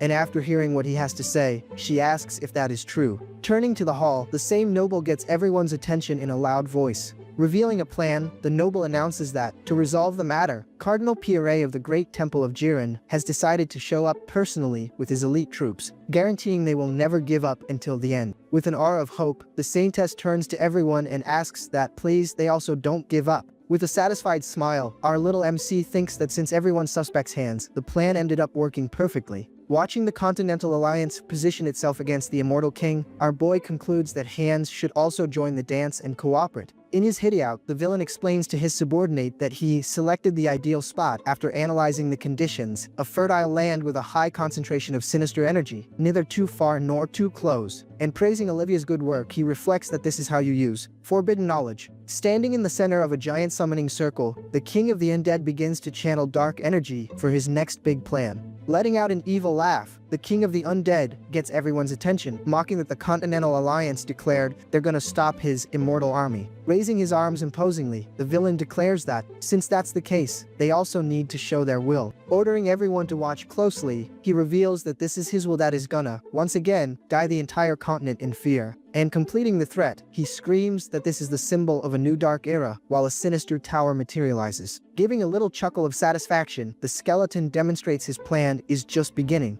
Inviting the Continental Alliance for a real fight, the enemy lets out an evil laugh that echoes through the skies, showing off his power. Down in the southern part of the Yan continent, a heavy gale blows through a mountain range. There, a hooded guy walks alone across the wasteland. He mentions the Immortal King is finally making a move on Rohan, thinking it's great since the guy has been useless for way too long. A massive surge of energy drops out of nowhere. Gripping his hood, he mutters about what a garbage place this is. But then, he senses his turn to act is coming up. Jumping off the mountain next, the impact creates a powerful shockwave. Wrapped in a dark aura, he wonders if he should touch the seeds of madness. The scene shifts to a gloomy spot, full of spirits floating around a castle. Over there, a horned skeleton, the king, mulls over the name, Duke of Rohan. Sitting on his bone throne, he notes the place is like a candle about to go out, though at least the empire and divine order are taking action, even if a lot of people drop. In another location, Heinrich states it's going to be tough for him to move right now, since he can't leave while the hero's party is forming. Blue energy sparks up right in front of the throne. Olivia appears before the king and greets him. He immediately questions her, asking if she found anything out. Replying quickly, she says she compared the intel from the Oath Against Heaven remnants with a recently captured officer. The king then remembers Old Man, identified as the head of the Tolku branch. Olivia continues her report, mentioning that among the ones watching the girl, there's a related person. With a smirk, she reveals this target is in the Azurian Empire, over in Tobia City, near the capital. Deep in thought, the Skeleton King reflects on Tobia City. Blue spirits hover over the city while the narration explains it's under the Emperor's direct control, and it was the Emperor who ordered the Ufers clan. Inside a room, a pink-haired girl looks out the window, super anxious. Suddenly, she turns around spooked, realizing a high-ranking member of the Oath Against Heaven is nearby. Another guy in the city rushes everyone, yelling at them to hurry up. Carrying bags, he warns them they gotta leave in 10 minutes. A young dude watches the hustle with a dead serious look. The pink-haired girl panics, clueless about how they found her, since she hid her demon identity so well. That thought of going back to the army terrifies her. So, she gets this vision of the immortal army holding a banner saying they want her back, while the dude watches confused. Regretting everything, the guy thinks they should have just run away. He then floats in a starry space, reflecting on what just went down. Plus, he thinks it wasn't enough that some random barbarian showed up in front of Ufers. Their vision also went dark and they lost contact with the backup members. With his eyes closed, he figures someone is definitely tracking them. He's stressed because if this info leaks, things are going to get real dangerous. Meanwhile, a woman asks Andrew if he grabbed the contracts, and he confirms it was the first thing he packed. Sienna calms down and says if they escape with just the essentials, there won't be any issues. She feels safe, claiming the city and the mansion are fully prepped with all sorts of defenses. Sienna tells Andrew that unless the immortal king himself shows up, they still got a shot. But right at that moment, she looks up looking completely shocked. Out of nowhere, the mansion's roof shatters with a massive crash. Both of them stare up, and the girl is in disbelief, saying there's no way. Next thing you know, the immortal king and his army drop in, and she realizes it's a full-on raid, wondering why this is happening out of the blue. The immortal king glares at them, his eyes glowing blue. He steps right up to them, and, with a little chuckle, points out she's been living a pretty comfy life. Sienna denies it instantly, claiming she counted the days for this, but the king fires back saying she tried real hard to hide. She yells no way, swearing she was constantly prepping for his arrival. The immortal king smirks and calls her bluff a straight-up lie. So, he lets her know she can fool anyone but him, popping his Avici's skill. Narration kicks in explaining she's Sienna, a succubus demon, and used to be near the top 10 in the former immortal king's command. He mentions that for a demon to pass as a noble, she's got top-tier talent for background ops. Calling her by name, she gets this look of pure terror. Then, the king steps closer, saying it's time to cash in on that 300-year-old contract. At that moment, dark energy starts taking over her body. The black aura completely wraps around her, and she drops to her knees. King watches as a tear rolls down the demon's eye. Hand on her chest, Sienna starts swearing eternal loyalty, and finishes the sentence, pledging her loyalty to the immortal king. Olivia pops up smiling behind one of the skeleton soldiers. Keeping her head down and crying, Sienna whines that this is all happening again. Annoyed, she thinks about how she ended up back in the army and how their armor looks terrible. Andrew tells her not to cry, but the girl, wiping her tears, insists they're happy tears. She keeps going, claiming she's thrilled to be back in the great immortal king's army. The king laughs and calls her a loyal subject, but warns he sees right through her lies. Shortly after, the king looks over at Andrew and asks who this guy is. Scanning him, he notices the kid has enough mana, but zero trace of learning magic or aura. His Majesty tells Sienna that they haven't been introduced, and in a panic, she grabs Andrew, yelling at him to introduce himself. Nervous, the guy introduces himself as Andrew Weaver. Sienna cools down and explains she recruited Andrew for their cause, saying his skill is cracked, but there's something even wilder. She reveals he's an otherworldly being not from the demon or spirit realms. The immortal king is shocked and, putting the pieces together, figures if he's not from those worlds, then he's... Andrew backs up Sienna's claim, revealing he's from a place called Earth. Surprise hits the king as he realizes he finally found a fellow Earthling after 2 years in this dimension. He finds it interesting, and the guy bows instantly, saying it's an honor. The noble notices the immortal king's interest and decides this is the perfect shot to ditch an oath he made. Planning to side with the king, he hopes to farm a ton of karma and make it back to Earth. His new boss tells him to raise his head, and he obeys right away, calling him Majesty. So, the king welcomes his loyal new subordinate, catching Andrew off guard. Suddenly, he starts to feel something weird. In that moment, he notices magic chains locking him down and asks if this is a restriction. The immortal king explains that with this, he won't have any trouble obeying him for the rest of his life. Laughing, the king welcomes him to the family, but the new servant gets a bad vibe, doubting the curse will vanish when he goes home. Scene cuts to a dark castle wrapped in lightning. Inside, the immortal king sits on his throne, deep in thought. He thinks the outcome was better than expected, since changing his look is easy for him by just combining a few spells. But even so, he still finds the whole situation pretty underwhelming, thinking about how he picked that position to help out the duchy. Yet he knows the alliance will see it as a threat since nobody knows his true intentions. Right then, Sienna kneels to report intel she got from the Empire, and the immortal king praises how useful her noble disguise is. He points out her utility is different from Olivia's, and the girl thanks him for the compliment. The king mentions Viscount Montero Simon is the only one contesting imperial authority with the 5th princess, asking what her power source is. Sienna reveals the source is Viscountess Icy Pristine, an archmage recognized by everyone. Somewhere else, a noble reflects on Icy, finding it crazy that such a young viscountess became an archmage, calling her a treasure of the empire. The king figures it all out, knowing something was off and finally realizing why things went down like they did in the past. He remembers the crown prince recommended SC for the hero's party just to push his rival's closest subordinate away. While an image of SC pops up, our MC wonders how they dare use the divine church for imperial politics, deciding right there he won't let the hero's party fail. At another time, Icy apologizes for not being able to join the saint's journey. She asks him to forgive her rudeness. The saint gets suspicious, sensing something fishy is going on. He thinks it's already wild she's an archmage before 30, but she looks way too young, almost like a student. Nodding, he says he gets it, since everyone has their circumstances, and reveals he also has someone to protect. The guy then mentions he heard the 5th princess is super close with Viscountess Pristine. He goes on saying that 8 years ago the princess suddenly showed up bringing EC with her. From this, the saint concludes IC is a transmigrator. Figuring it out, he knows that's how she became an archmage so young, using the princess's backing to dump everything into mana at the karma shop. The saint smiles, thinking an otherworldly mage is exactly what he needs, and says he won't force her, but the world is in chaos. He explains very few people can stop the approaching evil. Issy stays quiet for a second, deep in thought. Shortly after, she grips her staff and apologizes, making her choice clear. The saint smiles and asks if it would really be that hard. Icy gets caught off guard and has zero reaction to his question. She then bows and promises that if the Empire can help in any way, she'll do her best, but the recruitment officially flops. Sighing, he says if that's how it is, there's nothing he can do, hoping to build a bond with her down the line. The Viscountess thanks him and leaves the area. Alone, the saint thinks it'd be a waste if he stayed by EC's side, since his new mage avatar would have leveled up crazy fast. He considers maybe pushing back his plans with the youngest for a bit. Right then, a guard shows up saying the saintess is looking for him, catching the guy by surprise. The soldier reports an emergency meeting was called at the temple. The saint turns dead serious, realizing things are bad. During the meeting, a woman points out the Grand Duchy of Rohan was already on the verge of collapsing, and now the immortal king's castle is built right in front of them. A woman with her hands on her head stresses over the situation, especially with monsters going crazy across the continent, revealing tens of thousands of undead were detected at the castle, meaning the immortal king gathered all his forces there. A guy at the table looks shocked, realizing exactly what that implies. The Sentess then drops the bomb that this is a declaration of war. Somewhere else, the saint listens to the chatter and thinks this has gone way past them just not getting his intentions. Someone in the meeting argues that for the greater good, they should stack their troops at the Empire's border. But the saintess, eyes closed, asks how they could just abandon the people barely surviving in the Grand Duchy of Rohan. A knight gets ticked off, saying the immortal king is just planning to laugh at whatever choice they make. Calling him a sneaky scumbag, the saint hears it all and complains that everything always falls on Hans, feeling like he's going to lose his mind. Reflecting on his original plan, he thought he just needed to crush some villains, but now he sees the immortal king title holds way too much weight. He keeps thinking how everything he does turns into a disaster, making it super hard to steer things his way. Even the Oath Heaven Maid got pinned on Hans, and now war is knocking on the door. the saint decides he needs to dodge a war at all costs, since that kind of sacrifice is pointless. So he clasps his hands in prayer, making his call. He calls upon the goddess, asking to borrow her name for a sec, and a golden aura wraps around him. During the meeting, a guy asks for everyone's attention, while someone else freaks out over the light and holy energy, asking if it's from the goddess. Bright golden light blasts from the saint, blowing everyone away. The saint confirms that, right at that moment, something went down. The guy then reveals the goddess just handed him a prophecy. The saint thinks he's got to stop this war, and the easiest way to herd these people is through the prophecy. Back at the meeting, he leans back in his chair and announces the goddess gave him a prophecy. He reveals that, according to the prophecy, they need to head to Jiran. Jiran, the most stacked city on the continent, is the perfect spot for him to use divine will as an excuse and meet up with Hans again. Everyone at the table looks confused, questioning the move to Jiran. A guy asks why the Empire would go there and guesses if the undead king is going to show up in the city, which the saint confirms. One knight gets worried, bringing up that the Grand Duchy of Rohan is already in danger. The saint chills them out, telling them not to sweat it, because he's got a method if he tracks down the undead king. He figures if he finds Hans first, he's totally confident he can fix everything. But the guy is pretty annoyed that Heinrich's skills have flatlined, concluding his act needs to be more believable. The saint and the undead king's levels gotta match up. He gets a bit bummed out by the whole complication, so for now, he decides to finish building the hero's party first. Suddenly, a buff guy wearing a wolf hat walks in, greeting the saint and saying it's been a minute. The saint smiles, saying it's good to see him, Mr. Harley, but goes quiet for a second. He thinks he can't skip interviewing one of the candidates, but wonders why he's even interviewing himself. The saint reflects that there's never been a fight between avatars besides him and Hans. He wonders what would happen if Heinrich and Harley threw down, since they're both warriors. White-haired dude grins, thinking it'd be fun to put on a sick show and farm some karma while he's at it. Plus, calling it part of the test makes it look totally natural. He then invites Harley to a duel, and the warrior accepts, hyped up, saying it'd be an honor. A crowd of soldiers cheers wildly at the news of the duel. Everyone is hyped for the clash between the saint and a Chacos warrior, feeling like this is a historical event they're blessed to watch. The saint smiles and warns him that since this is a legit test, Harley shouldn't hold back. Harley replies the same goes for the saint, but considering the venue, they should set some ground rules. Both agree to ditch the power of madness and charge right at each other. Harley unloads a heavy strike, which the saint blocks with his blade. The fight stays intense, with both trading fast, precise hits. The saint swings hard, but Harley manages to dodge. He thinks that since they both know what the other is thinking, this is going to be an insane brawl. Suddenly, Harley pops a skill, and no one saw that coming. The saint realizes what's happening a second too late. The warrior triggers Frenzy Beast, covering his body in a fiery aura. The saint is completely stunned by the skill. Harley dashes forward with crazy speed, and not even the saint can predict his move. The fighter throws a lightning-fast hit, but the saint manages to dodge it. He gets caught off guard, realizing he forgot a massive detail, remembering that Frenzied Beast operates purely on the unconscious level. This ability shuts down thinking and relies just on instincts, allowing moves that catch the enemy completely slipping. One of the soldiers watching is mind-blown, not getting what he's seeing since it's hard to even track with his eyes. But the saint sees an opening, realizing he can use this to find Harley's weak spots, turning the duel into an awesome training session. The Holy Knight thinks that on top of it all, Harley has infinite regen, and in terms of raw strength, there's zero chance he wins. He feels his own body is starting to catch onto something too. The fight kicks back up, and both charge in. Harley attacks him, but the saint dodges it cleanly. He feels a blessing guiding his body somewhere specific. Just like that, he lands a solid hit, slashing right across his opponent's chest. A system notification pops up, stating the individual achieved enlightenment through repetitive training. Next, another alert drops saying the martial bones skill leveled up into the special skill martial path. The saint feels holy energy explode inside him, hyped that he finally broke past his limits. His feet glow with the new power, and he gets ready for the next move. Smiling, both guys look like they're having the time of their lives. They clash in a massive impact that kicks up dust and debris everywhere. Harley grins fiercely, completely pumped by how the battle turned. The dust settles, revealing the wreckage, and the soldiers are stunned, wondering what just happened. Someone yells to look at the center of the arena. The silhouettes of the two warriors appear through the smoke. Harley laughs and shakes the saint's hand. The Chacos warrior praises the paladin, saying it's the first time he's seen a warrior this cracked. The saint also respects Harley's power, stating there's no need for any more tests. Somebody calls out for Harley. A group of elves walks up, and a female elf compliments the duel, with Harley recognizing her. He jokes around, calling her the little girl who turned into a high elf. An elf next to her mentions that was a crazy fight, and Harley thanks him. The elf girl calls him by name. She reminds him she promised him something. The elf floats closer to him. She says she promised that when she awakened as a high elf, she'd give him another blessing. Harley looks surprised. The girl kisses his forehead, and a notification pops up saying that thanks to nature's blessing, his elemental affinity and resistance spiked up big time. The high elf smiles, looking pretty satisfied. Harley gets hyped about his new power, wondering if Harris can use it later too. An elf asks if Harley being here means he decided to join the hero's suicide squad. Harley replies he's leaning towards yes, but wants to watch how things play out first. The guy nods, saying he gets it, and that since the big talks are mostly done, they'll be heading back to the enamel continent soon. Harley thinks that's awesome, since Harris needs to go back there if he wants to become a high elf too. The saint reflects that this was a massive W, and that he's definitely using Harley again for the next fight. He also figures he needs to properly script the final act with Hans, since ending it with just a handshake won't cut it. With a smirk, he concludes all the actors are set, but starts wondering about the main stage in Jiran. The scene then shifts to the Assyrian Empire's capital, Jiran, focusing right on the 5th princess's palace. Inside, Asi walks down a hallway, gripping a huge staff. She keeps moving with a dead serious alert look on her face. Upon reaching a massive door, a voice from inside tells her to come in. As soon as she walks in, Riley turns around surprised. She mentions Viscountess Pristine came back way earlier than expected. Then, Riley praises her maid's work and asks them to leave so she can talk to the Viscountess alone. The Viscountess just watches them leave with a blank stare. Suddenly, Riley runs over and hugs the newcomer, calling her sea hen, asking if everything went alright. She keeps holding on tight, wanting to know what the church said and if they tried forcing her into anything since she's so OP.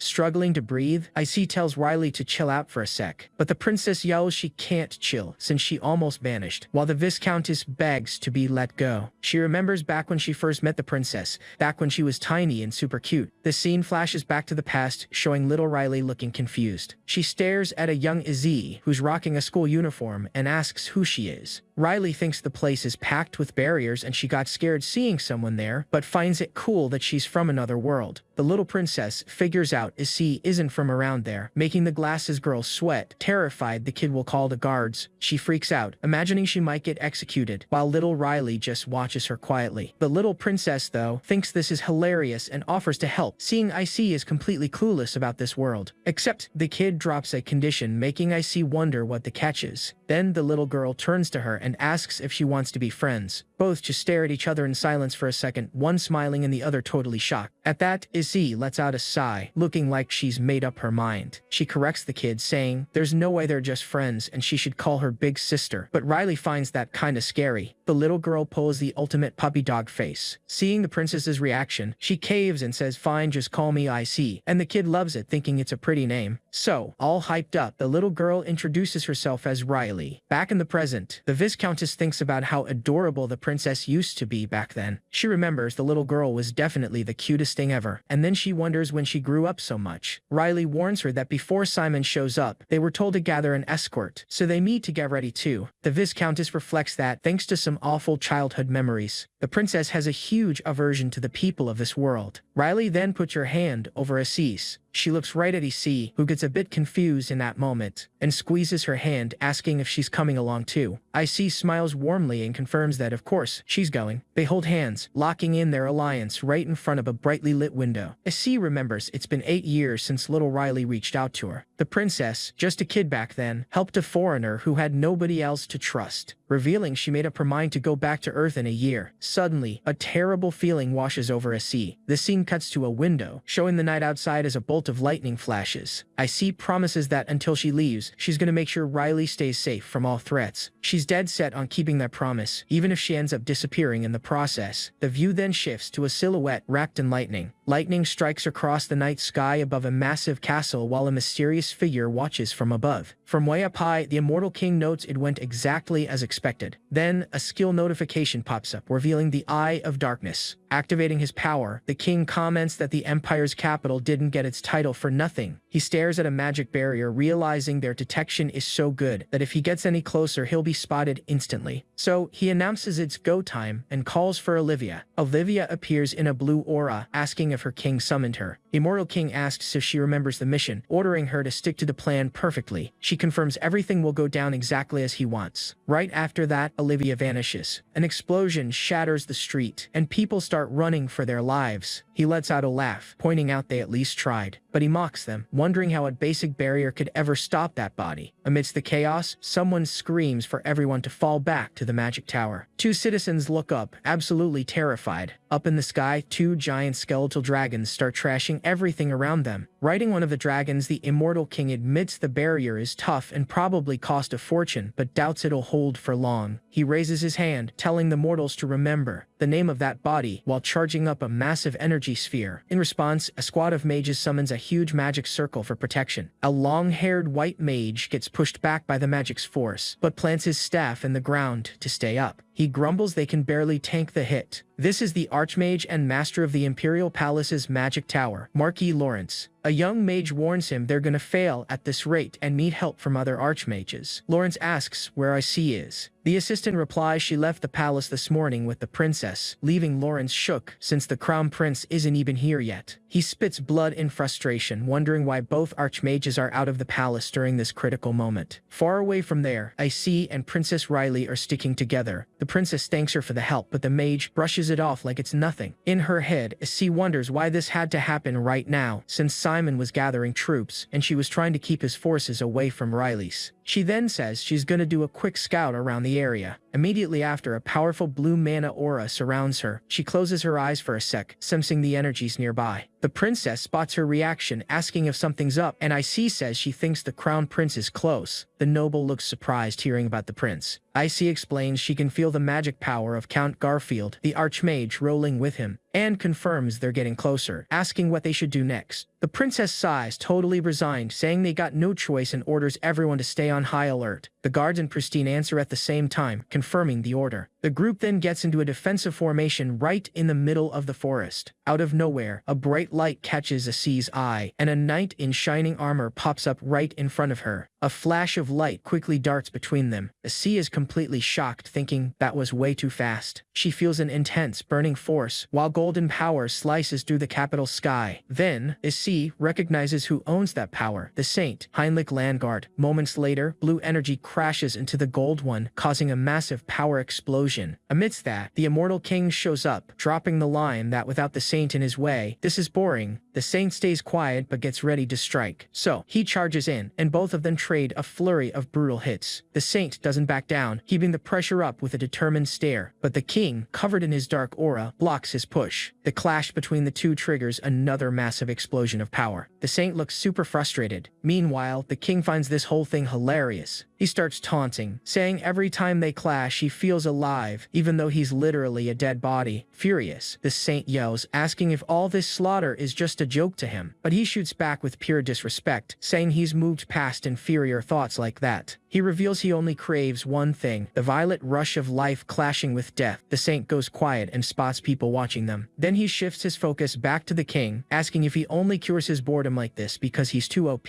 and the guy confirms, saying just existing is boring. Hearing that, the saint tightens his grip on his sword and says, "I came to bargain." The king looks confused at the offer. The saint nods and suggests they make a bet, a game way more fun than this basic random destruction. He goes on to explain the game board will be this entire continent. The players, on one side the Lich, owner of the Demon King's castle, and on the other side, him, the guy trying to protect the place. The saint then challenges him to a strategic battle across this massive board. Hannibal flashes a creepy smile, looking extremely interested in the deal. The scene takes us to a flashback, where the saint explains in a room that the current Immortal King is built different from the past ones, since he's not obsessed with covering the continent in death. Another guy agrees, saying he felt the same vibe. He claims the main thing driving his actions is just pure interest, and brings up that during the last invasion the king backed off peacefully after running into Mr. Harris. The cloaked guy agrees, saying it makes sense, since when they tried to check out the Abyss Gate, the immortal king let them live like they were witnesses. In another flashback, the cloaked guy yells that the immortal king vanished, sending everyone into a panic. An armored knight wonders if the king wants to wreck the continent, but puts his own personal interests above it. So, the saint tells them they can use that to their advantage. He channels power into his hand and summons a glowing golden sword. Raising the weapon, he smiles with total confidence. He states that the immortal king's biggest interest is him. That's because ever since he pierced his heart in the past and now that he became the saint, his interest only spike. Therefore, he's going to pitch a bet. The two guys in the room are totally surprised by the idea of a bet. The saint explains the immortal king sees conquering the continent as just a game. He views all his minions and enemies as game pieces. So, the saint concludes he just needs to join the game and add one single rule. Back in the present, the two rivals face off under the gray sky. The saint then drops the rule: if the king attacks a specific spot, he'll defend it. He wraps up the pitch saying if he fails to defend it, he'll take the L. Continuing, he explains that if he succeeds, he'll wipe out the king's forces one by one, like chess pieces dropping off the board. But the king finds the offer weird since the saint was already fighting him anyway, and asks why he insists on calling it a bet. The holy knight clarifies he's proposing a 1v1 duel, strictly between them. The king catches on to the obvious plan to minimize army losses, asking if the knight really thinks he'd accept those terms. But the saint calls him out, telling him not to ignore his true desires. He asks if the immortal king didn't want to fight him for real. The saint argues that if a full-scale war drags on, he won't be able to go all out. So, he questions if a duel wouldn't be the real way to test their strength. While the capital burns in the background, the king thinks for a sec, weighing the offer. He seems to analyze the whole situation carefully. Nearby, Asura and the knights are fighting, guarding the princess and the prince. The immortal king finally speaks up, noting they've reached a grand finale of his plan and that it's best to wrap up the chat before it stops making sense. He then says that if it's just for some quick fun, the offer doesn't sound too bad, but warns that he's got a few conditions of his own. First condition is 0 heads up on when and where he'll show up, claiming he'll wreck whatever he wants, whenever he feels like it. The scene shows a wall getting obliterated with fire and rubble everywhere. Second condition is he's only playing this game for 3 years max. He mutters that he hates boring stuff. Then, the immortal king gets ready to drop the third and final condition. Suddenly, dark energy wraps around the saint, who yells out, confused about what's happening to his vision. And that's where it gets crazy. The king teleports right in front of Asura and the princess. The two spin around, completely shook, wondering when he even got there. With a wave of his hand, the immortal king orders his minions to spawn, and an army of the undead, including the Death Knight and other monsters, rises from the ground. The Horned Knight charges straight at one of the princess's guards. For a split second, the guard manages to push him back, but a black snake blindsides him out of nowhere. Asura screams Duke Cornwall's name, freaking out. The Duke, wounded and on his knees, yells at her not to lose focus. The mage freezes up in pure shock. Suddenly, the princess and the prince get grabbed by Olivia, so the mage jumps towards them, dead set on saving them. They just vanish into thin air right in front of her. Asura reaches out in despair, while a voice reveals the third and final condition. The Lich says he's putting a prize on this bet, pointing straight at the hostages. Olivia holds Riley and the princess, while the kid screams for help, reminding everyone he's gonna be the next emperor. Olivia complains that the next emperor is way too loud, and knocks him out cold using some magic. Meanwhile, the Duke gets up and fights the undead like a beast, screaming for her highness. Pissed off, the saint asks the immortal king what he thinks he's doing. The king explains that if the saint wins, the hostages live, but he warns that if he wins, he's taking their souls. He then tells the knight, Heinrich Landgard, that he'll be waiting for him. Suddenly, the king spins around, caught off guard by a surprise attack. An invisible force hits him head-on, literally shattering the space around him. A massive ice dragon spawns in. The beast shatters to pieces, unleashing a crazy shockwave of power, but the king pops out of the attack without a scratch, hovering over the ice crystals. He looks down, totally confused, wondering what the heck that was. Then he spots Asura casting a massive magic circle. Multiple skill buff notifications start popping up all around her. The king realizes what's going down and says Asura was legit a transmigrator all along. He guessed that she's burning through all her karma, thinking it's pathetic she's doing all this just for the princess. Mentioning that kidnapping the princess wasn't part of the original plan, he admits it actually turned out even better in the end. With an evil laugh, he tells her if she wants her precious cargo back, she's gotta try harder than that. He says they're gonna get along great, while Asura glares at him with pure hatred. Right then, an achievement unlocked notification pops up, stating he just became the enemy of the world, hated and cursed by everyone. As a reward for getting over half the intelligent beings in Outer Rika to see him as an enemy, he scores the special skill Extra Life with a 1-year cooldown. IC casts a heavy spell, spawning massive magic circles up in the sky. With her power, she traps the king's minions inside ice crystals. The wounded duke calls her name, super confused about what's going on. She then channels every ounce of her energy, charging up an even crazier attack. The magic circles glow blindingly bright, ready to fire. More skill power-up alerts flash all around her. With her eyes glowing with pure mana as she unleashes her power. A massive pillar of blue energy explodes, showing off her absolute raw strength. The king points out how truly pathetic they are. The princess, tearing up, looks over at her friend. Staring at Asi, the king remarks that they literally can't stop him. Even just lets out a sigh. His Majesty says it's time to head back and turns around, fully covered in his dark aura. Exhausted, Asi whispers Riley's name, swearing she won't go back without her. She looks up at the sky and begs her to hold on. With pure determination, she clenches her fist and promises to save her, no matter what it takes. Meanwhile, back at the Immortal King's castle, 2 minions, an ogre and a goblin, let out a creepy laugh. The prince and Riley, now in chains, watch the whole thing completely terrified. The king tells them to consider it an honor, since it's the first time outsiders get to see the immortal castle. Olivia asks her king if he wants to head to the living quarters. He suddenly realizes this place doesn't exactly scream princess-friendly, so he decides to whip up an isolated separate area just for her. He turns around and walks straight toward a shadow portal. In seconds, a huge mansion spawns right out of nowhere. The king lets the princess know she'll be crashing here for now. He explains he just swapped the layout, but they're still inside the castle, warning her not to even think about escaping. Then, the immortal king calls for Olivia and asks if she got the admins ready. Olivia confirms it and says she'll bring them right in, and Andrew and Sienna pop up. Andrew complains about ending up in such a dead zone, but Olivia tells him to shut it, saying she's the one who should be complaining. Furious, the prince yells, asking if the king knows who he is to make him live in a place like this, and the immortal king replies that, of course, he's staying somewhere else. Laughing and feeling relieved, he thinks he lucked out, but the king announces his room is gonna be right there, pointing to a busted-up, broken-down shack, leaving the noble completely speechless. The scene cuts to the king lost in thought. He reflects on how he set up the classic princess captured by the demon king scenario, but he never expected Asi to actually fall for it. In the end, though, he figures it worked out better this way, and it's finally time to debut that guy. Speaking of which, he remembers the notification. He reads the Enemy of the World achievement and the Extra Life reward again. Surprised a trophy like that even existed. The king concludes it definitely feels like an achievement, since getting more than half the intelligent beings in a dimension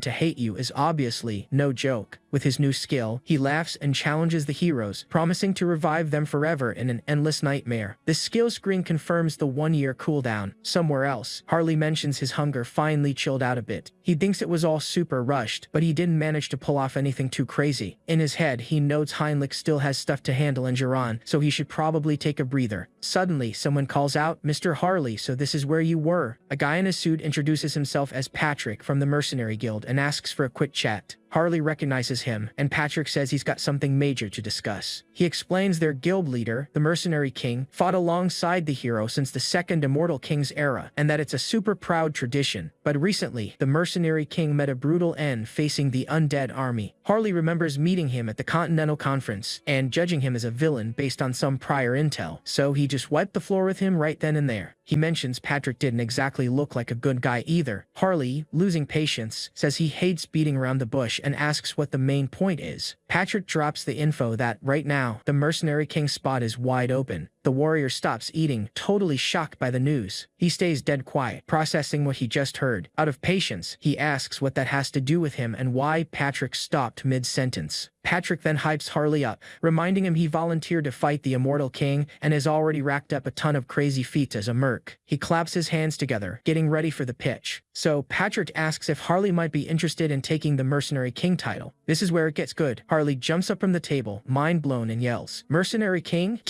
Patrick gets super nervous, wondering if he was being disrespectful with the offer. But to his surprise, Harley stands tall with his fists clenched and screams that he accepts it right now. Patrick celebrates the hyped answer and awesome decision, while Harley figures he pretty much gets his game plan. In his head, the Wolfhood guy concludes Patrick got promoted way too fast, and if they picked another Mercenary King, he'd just get bodied by rival factions. Harley gets that Patrick wants to build a fresh board from scratch, and if he, a guy with raw power but zero political ties, teams up with Patrick, who just wants to keep his spot, they'll lock down full control instantly. Patrick praises Harley for being reliable, and since he gets the whole vibe, asks him to leave the rest to him, making Harley ask what his job is in the meantime. With a smirk, Patrick says, "You, sir, need to spread your fame, a fame so massive it reaches the whole continent," which gets Harley totally pumped for the idea.